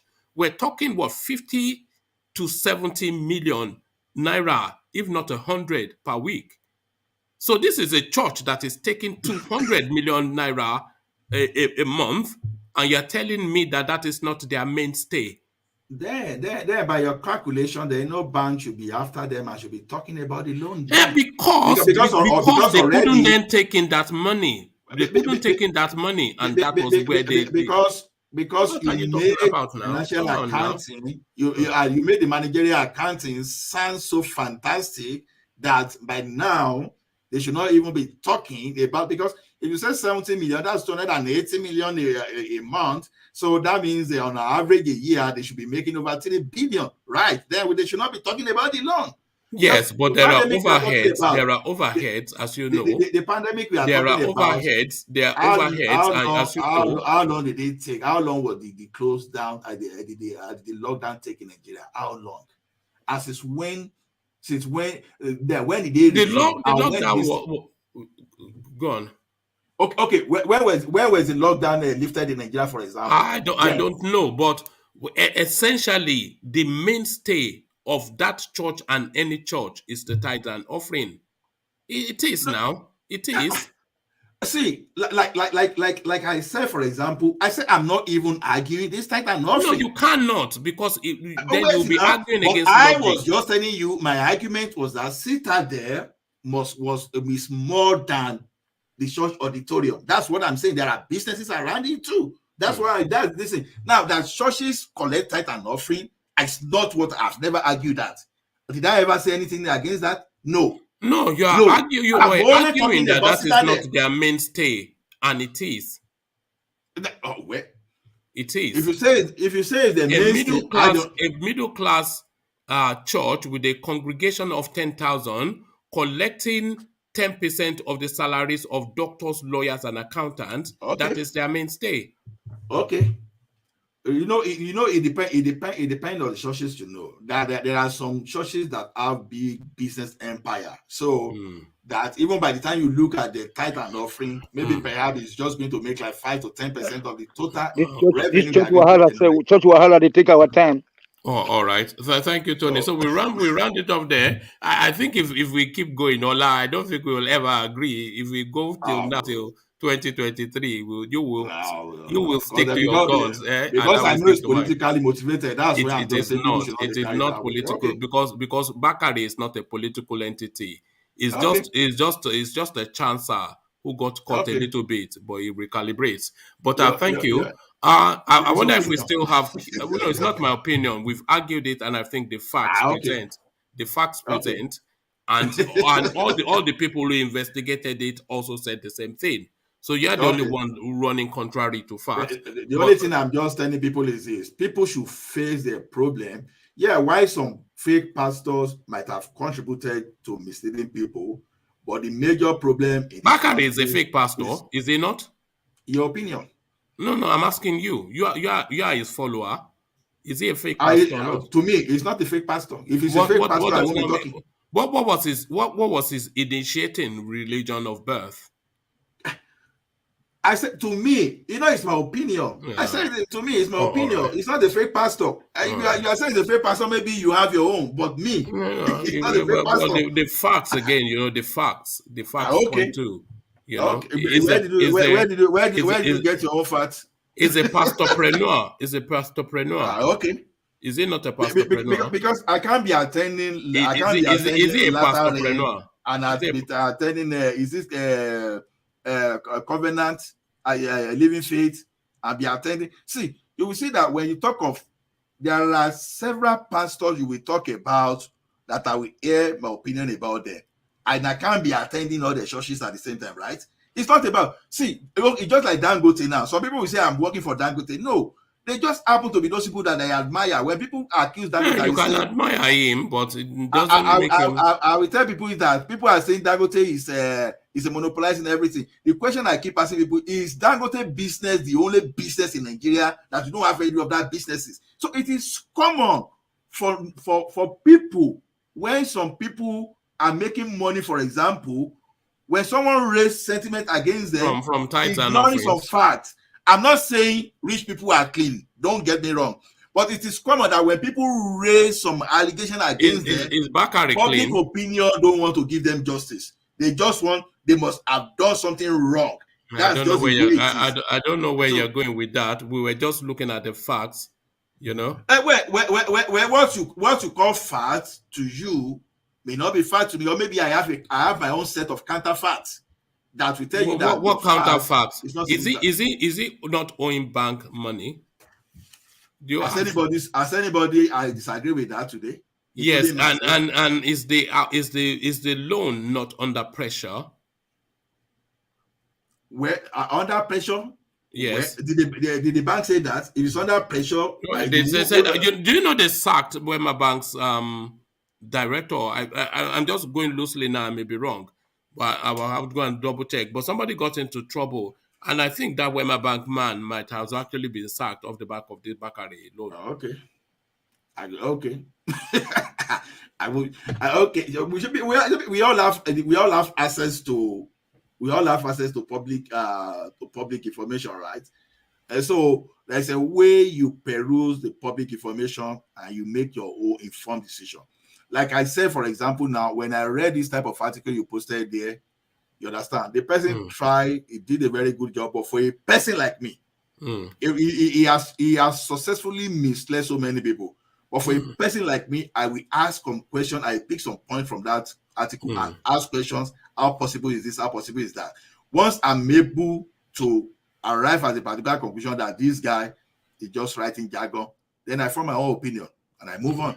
That's simple as ABC. So, all right. Oh, okay. All right. So I wonder if we still have Q. He's probably gone to bed from all of the noise making. Are you still there, Q? Okay, I think we lost Q. So let's hear. Key is there. It's coming up. Yes, I can hear you. Yes, sorry, he never gives way when it comes to Bakari. I'm not sure if it's on payroll, but it's always a delight. And Dangote. Dangote. I know Yedepo, don't try that. I won't listen. Even if you mention Adenunga, all those people, I will never agree. All right. So we want to quickly round off now. So just a few words more from you, Q, because you had the floor before Ola and I got into what is such as a meaningless argument, I would even call it.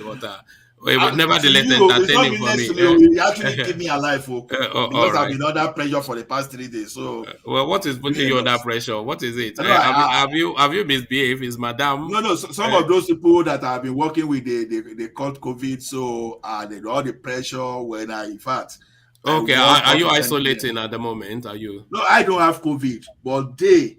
So because we have about 5 people we work together, so they caught COVID, right? 2 of them caught COVID, so for the remaining of us, we have to. Oh, you have to carry the weight of their. Okay, exactly. All right. Okay. So to you, Q.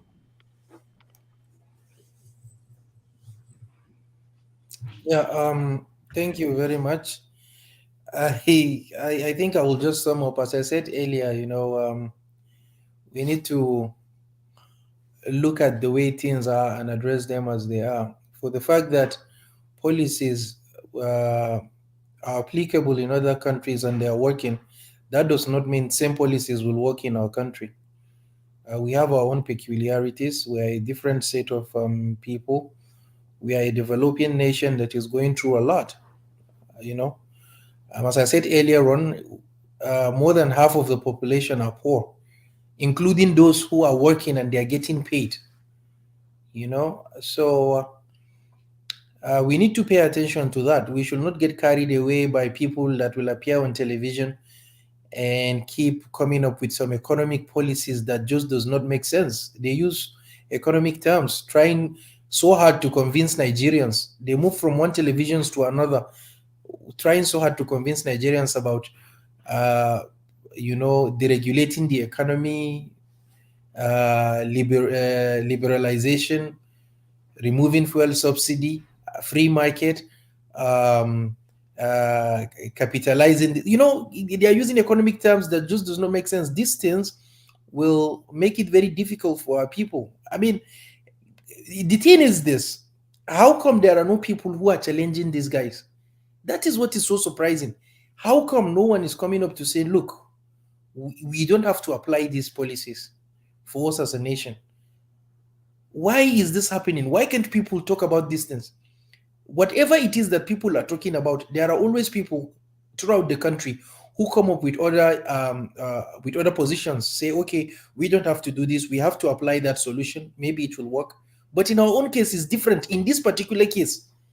So it makes you wonder, Are they in the pockets of these rich people who want to buy national assets, or what? Are they speaking on their behalf? What is really going on?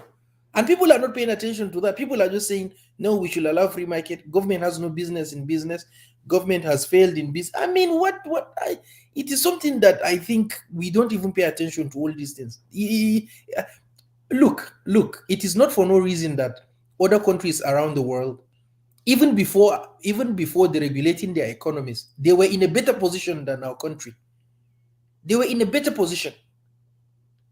And yet, they are facing crisis. They are facing serious economic crisis from Europe to America. But people don't want to talk. People prefer to just align themselves with those who appear on television, showing themselves as if they are educated, they have acquired degrees and certificates. That is why on so many occasions I do tell people, no matter how intelligent you are, if you don't have integrity, you are the same thing with a dustbin. There's no difference between you and a dustbin. No matter how intelligent and bright you are, if you do not have integrity, if you are corrupt, there's no difference between you and a dustbin. You are the same thing. So it is just terrible that we have found ourselves in a situation where you see some form of cooperation between the politicians and the businessmen. They are working so hard to take over the system of government. How can you do that? How can you do that? Why will you? This is just a good example. This fuel subsidy issue that they're working so hard to remove the fuel subsidy. What is fuel subsidy? Why did we get ourselves into this situation? And then you went ahead to collaborate with Dangote to be supplying him with that so that he will be who are they are trying to fool the people of the country, telling people that no, Dangote is coming up with a refinery, he's doing this, he's doing that, and he even has the guts to tell people that, well, I want to transfer most of my wealth to Nigerians. What are we going to do with that? It is none of our business. What we want is for our own government to work for us. If other people are interested in that, personally, me, I don't give a hoot about that. Or maybe sometimes they come out and say, well, we're into philanthropy, taking millions of naira and giving people. The millions of naira you are giving people cannot be compared to the millions of people that are poor and they're in terrible conditions because of you people. So people need to set they need to pay more attention to what is really happening. Before your own eyes, they are selling people that at the end of the day, what will happen is that you will have a huge monopolistic system that will be controlling the government. They will decide who will lead the country, because no one will be in charge of the funds in that country like them and the banks, including the banks. So, I mean, and that is why wherever I am, I do as much as possible to make people understand, and people are paying attention. So no matter how you come, I've been asking people, even those who are educated, convince me and tell me that, because there are a lot of books that have been written, from the London School of Economics to the University University of California in Los Angeles, to most of the prestigious universities, in fact, the top universities in United States. This is not the way to go, especially for a developing nation. After a few years, a lot of people will be poor. The inequality will be huge. Already there's so much inequality. Today, even if you're earning 100,000, it's difficult for you to take your children to a very good private school. Why should private schools be the standard? Why not government schools? And people are there, they're looking as if everything is okay. No, they want to, well, you are going to it's just terrible. It's terrible. It's terrible. Honestly speaking, it's just terrible. People are not paying attention to all these things. For you to get good service, you must have some, and they are the reason why all these things are happening. How come when government was back in some years ago, government was in charge of schools and hospitals, and they're all doing good? And people are even quiet. Nobody is talking about these things. People are just there sitting down watching, and no one is contributing towards this debate. Everyone is just watching. But at the end of the day, everybody will get involved in it. If people think that the likes of Dangote and these filthy politicians are the ones that will solve our problems, not us, rising up and telling our people back home the facts of the matter, what is really going on, then believe you me, sincerely, we are just lying to ourselves. In fact, there's no need to even complain about the country. We should not even complain about the situation in the country. Whatever it is that they are doing, we should just continue. Let's accept that we are slaves to them. If that is this, because that is it. At the end of the day, is just what is going to happen. A master and slave relationship. They will be in charge. They will control the economy to an extent that they will decide how to. Now they are working so hard to destroy labor unions. And once they remove fuel subsidy, there is no more fuel labor unions again. They are no more relevant in the country. They started with electricity. They have succeeded. Now they are working so hard to do that with this. And look, even the electricity, look at what is happening. People are paying. That is the problem that people, I was even telling people. When they said, when people were talking about telecommunications, how many people are using telecommunications? Not less than 500,000 people are using telecommunications in the country. And so if you deregulate that sector, a lot of people were even unaware. It was they were not affected by that. But there is no household in the country that does not use petroleum one way or the other. If you don't use it by yourself in your car, somebody in your house will use it to go to the market, either with the bus or with the motorcycle. So it is something that is very important. You cannot do without it. The tailors use it in their little generator. The person who is a welder uses it. The same thing with the vulcanizer.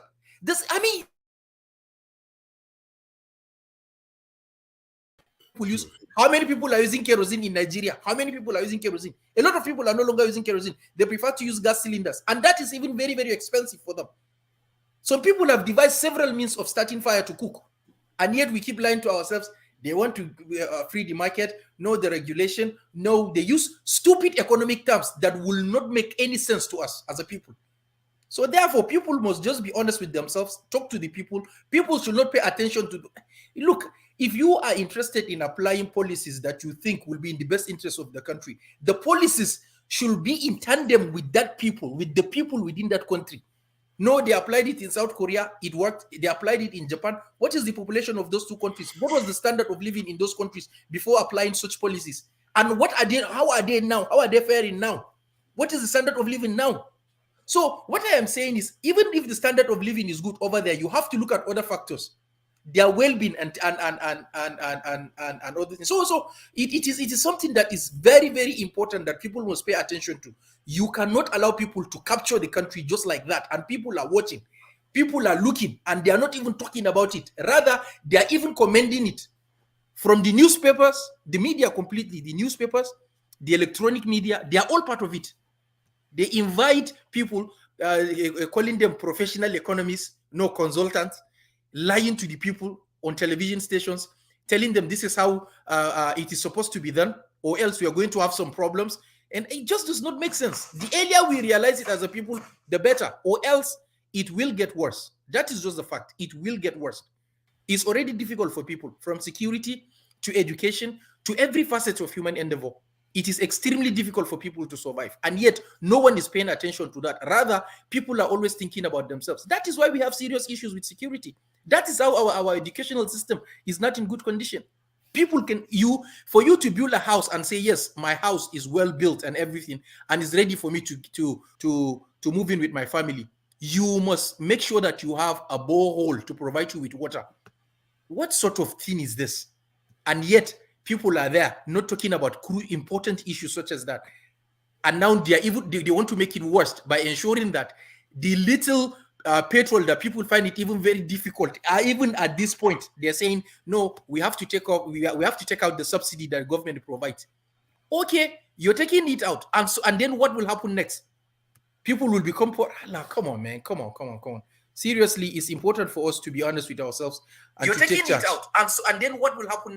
So as a matter of fact, I think we will do what we can as a people to inform our people, inform people within the community, and let them know all these things that they do tell us on the television stations.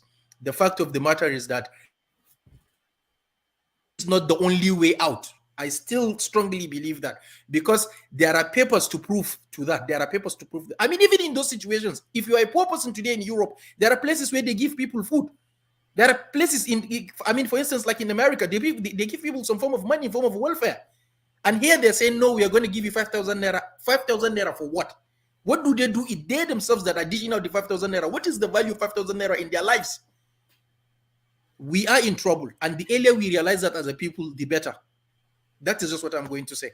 Oh, all right, thank you, Q. You know, Q, anytime I hear you, I hear somebody going on a journey of discovery, and you are resisting very to the core of your being what is obvious, that you are some sort of socialist, a communist. You're a socialist, aren't you? No, Whether you it's like not it about or being not, socialist. you're a It's not about being socialist. socialist. Seriously, Yeah. it's not about being socialist. It's about ensuring that there is we don't create a huge gap of inequality. Why don't you run for something rather than, because you sound as though you're equipped, so why don't you run for something? Honestly, let me not lie to be honest with you. People have been telling me, especially when I've been talking to people about this, they've been talking to me to run, but I just feel that I am not ready now. Well, no. Well, then, no. Put it to the, because that is why I said if you are as you sound, then you will be of use. So be of use and run for something, because you sound as though. Honestly speaking, people have been talking to me, but I personally feel I still am not ready. You see, leadership, I have to be honest with myself. You just have to take a leap of faith. Leadership, yes, I know, but leadership, I believe leadership is not something that you just get into. It is much more than just something that you watch as a spectator. You know. Well, I don't know you, and I see it in you, and the people who know you, they see it in you. So if everybody you sees sound it, like Farouk. No. If everybody, people who don't know you see it in you, and people who know you see it in you. No, in my community, I'm telling you this. As I said earlier on here, we have to talk to people about these things. That is how people will get to know their right, and they will stand up and go for what they strongly believe, what is in their best interest. So, I mean, I was talking to people about this. They came and met me and spoke to me about it. And I told them, honestly speaking, I'm doing this not because I do not want to contest. I don't have it in my mind now. Even if you say so, it's something that I have to look at a lot of things. You just cannot just get into these things, and it is not an easy task. But my own problem is that people should take decisions in their best interest. You don't allow people to come and take over a system and control. Like, why should we have democracy? If a few people will be controlling the system, then what is the essence of having the system in the whole place? Let's say, okay, fine, we have decided to surrender the whole country to these few people and these few businessmen to take charge of the country. They should do with the country as they wish. I mean, we have to make that decision, or we stand firm and say, no, we do not agree. This is how we want the country to be run. Don't worry. Just go to your tailor and order some agbada. Queue for president. Don't worry. I'll come and I will start your campaign here. No, I can't. I'm sorry. Thank you, Q. So that's Q. You can hear the passion in his voice, and that we delight in. So thank you, Q. Sleep well, and sorry to have kept you so late up in the night. So from Q, we go on to Ola. Ola, if you can just rattle through, and then we have Tony round things up for us, because Tony has been from the beginning. So Ola, just a very brief summary, and then Tony can end the session for us. Yeah, thank you, everyone. To me, I never even thought I would even have time to contribute up to what I contributed. So, please, if you can just help the forum, please let's just thumb up and add more to the algorithm notifying us. The only thing I want to say is the politics is coming now. And I just want us to be focused. Don't let our attention be diverted. Let us focus on the primary thing. And when I mean primary thing is that if we are going to choose any politician, you see, let us know the type of program he's going to present and how realistic it is. We should not go for some kind of a distraction that will let us lose focus. So that's the only thing I just want to say. I don't really have so much to say other than to thank everyone and hope to see you later.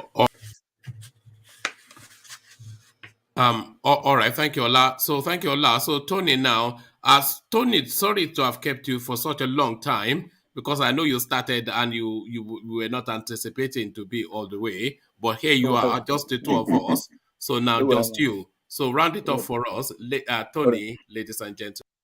Okay, so I greet everybody, especially Q. Q is a very, very nice guy, so I wish that we were having people like him up north there that will be dealing with us.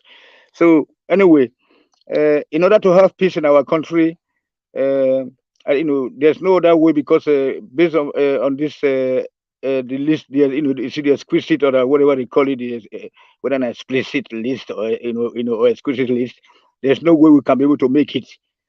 So there's no way because these people they are not ready for any discussion like restructuring or whatever. They said they don't want to. They said they don't know anything about that. So let us unite South Nigeria, and then we can be able to work with people like you in the in the northern Nigeria. In the future. You know what I'm saying. They have Abuja, which is very good for them. You know what I'm saying.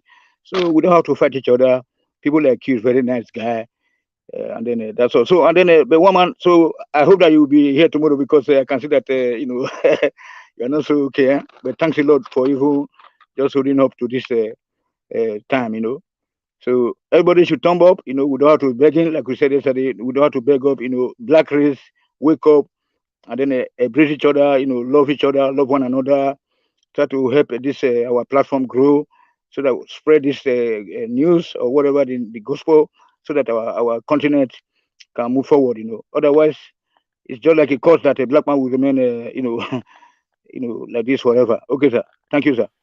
All right, thank you, Tony. So thank you, Tony, and thanks for staying the duration. So that was Tony, and this is me. So I'll leave it here. Carry conversation. I'll be doing conversation. Say peace.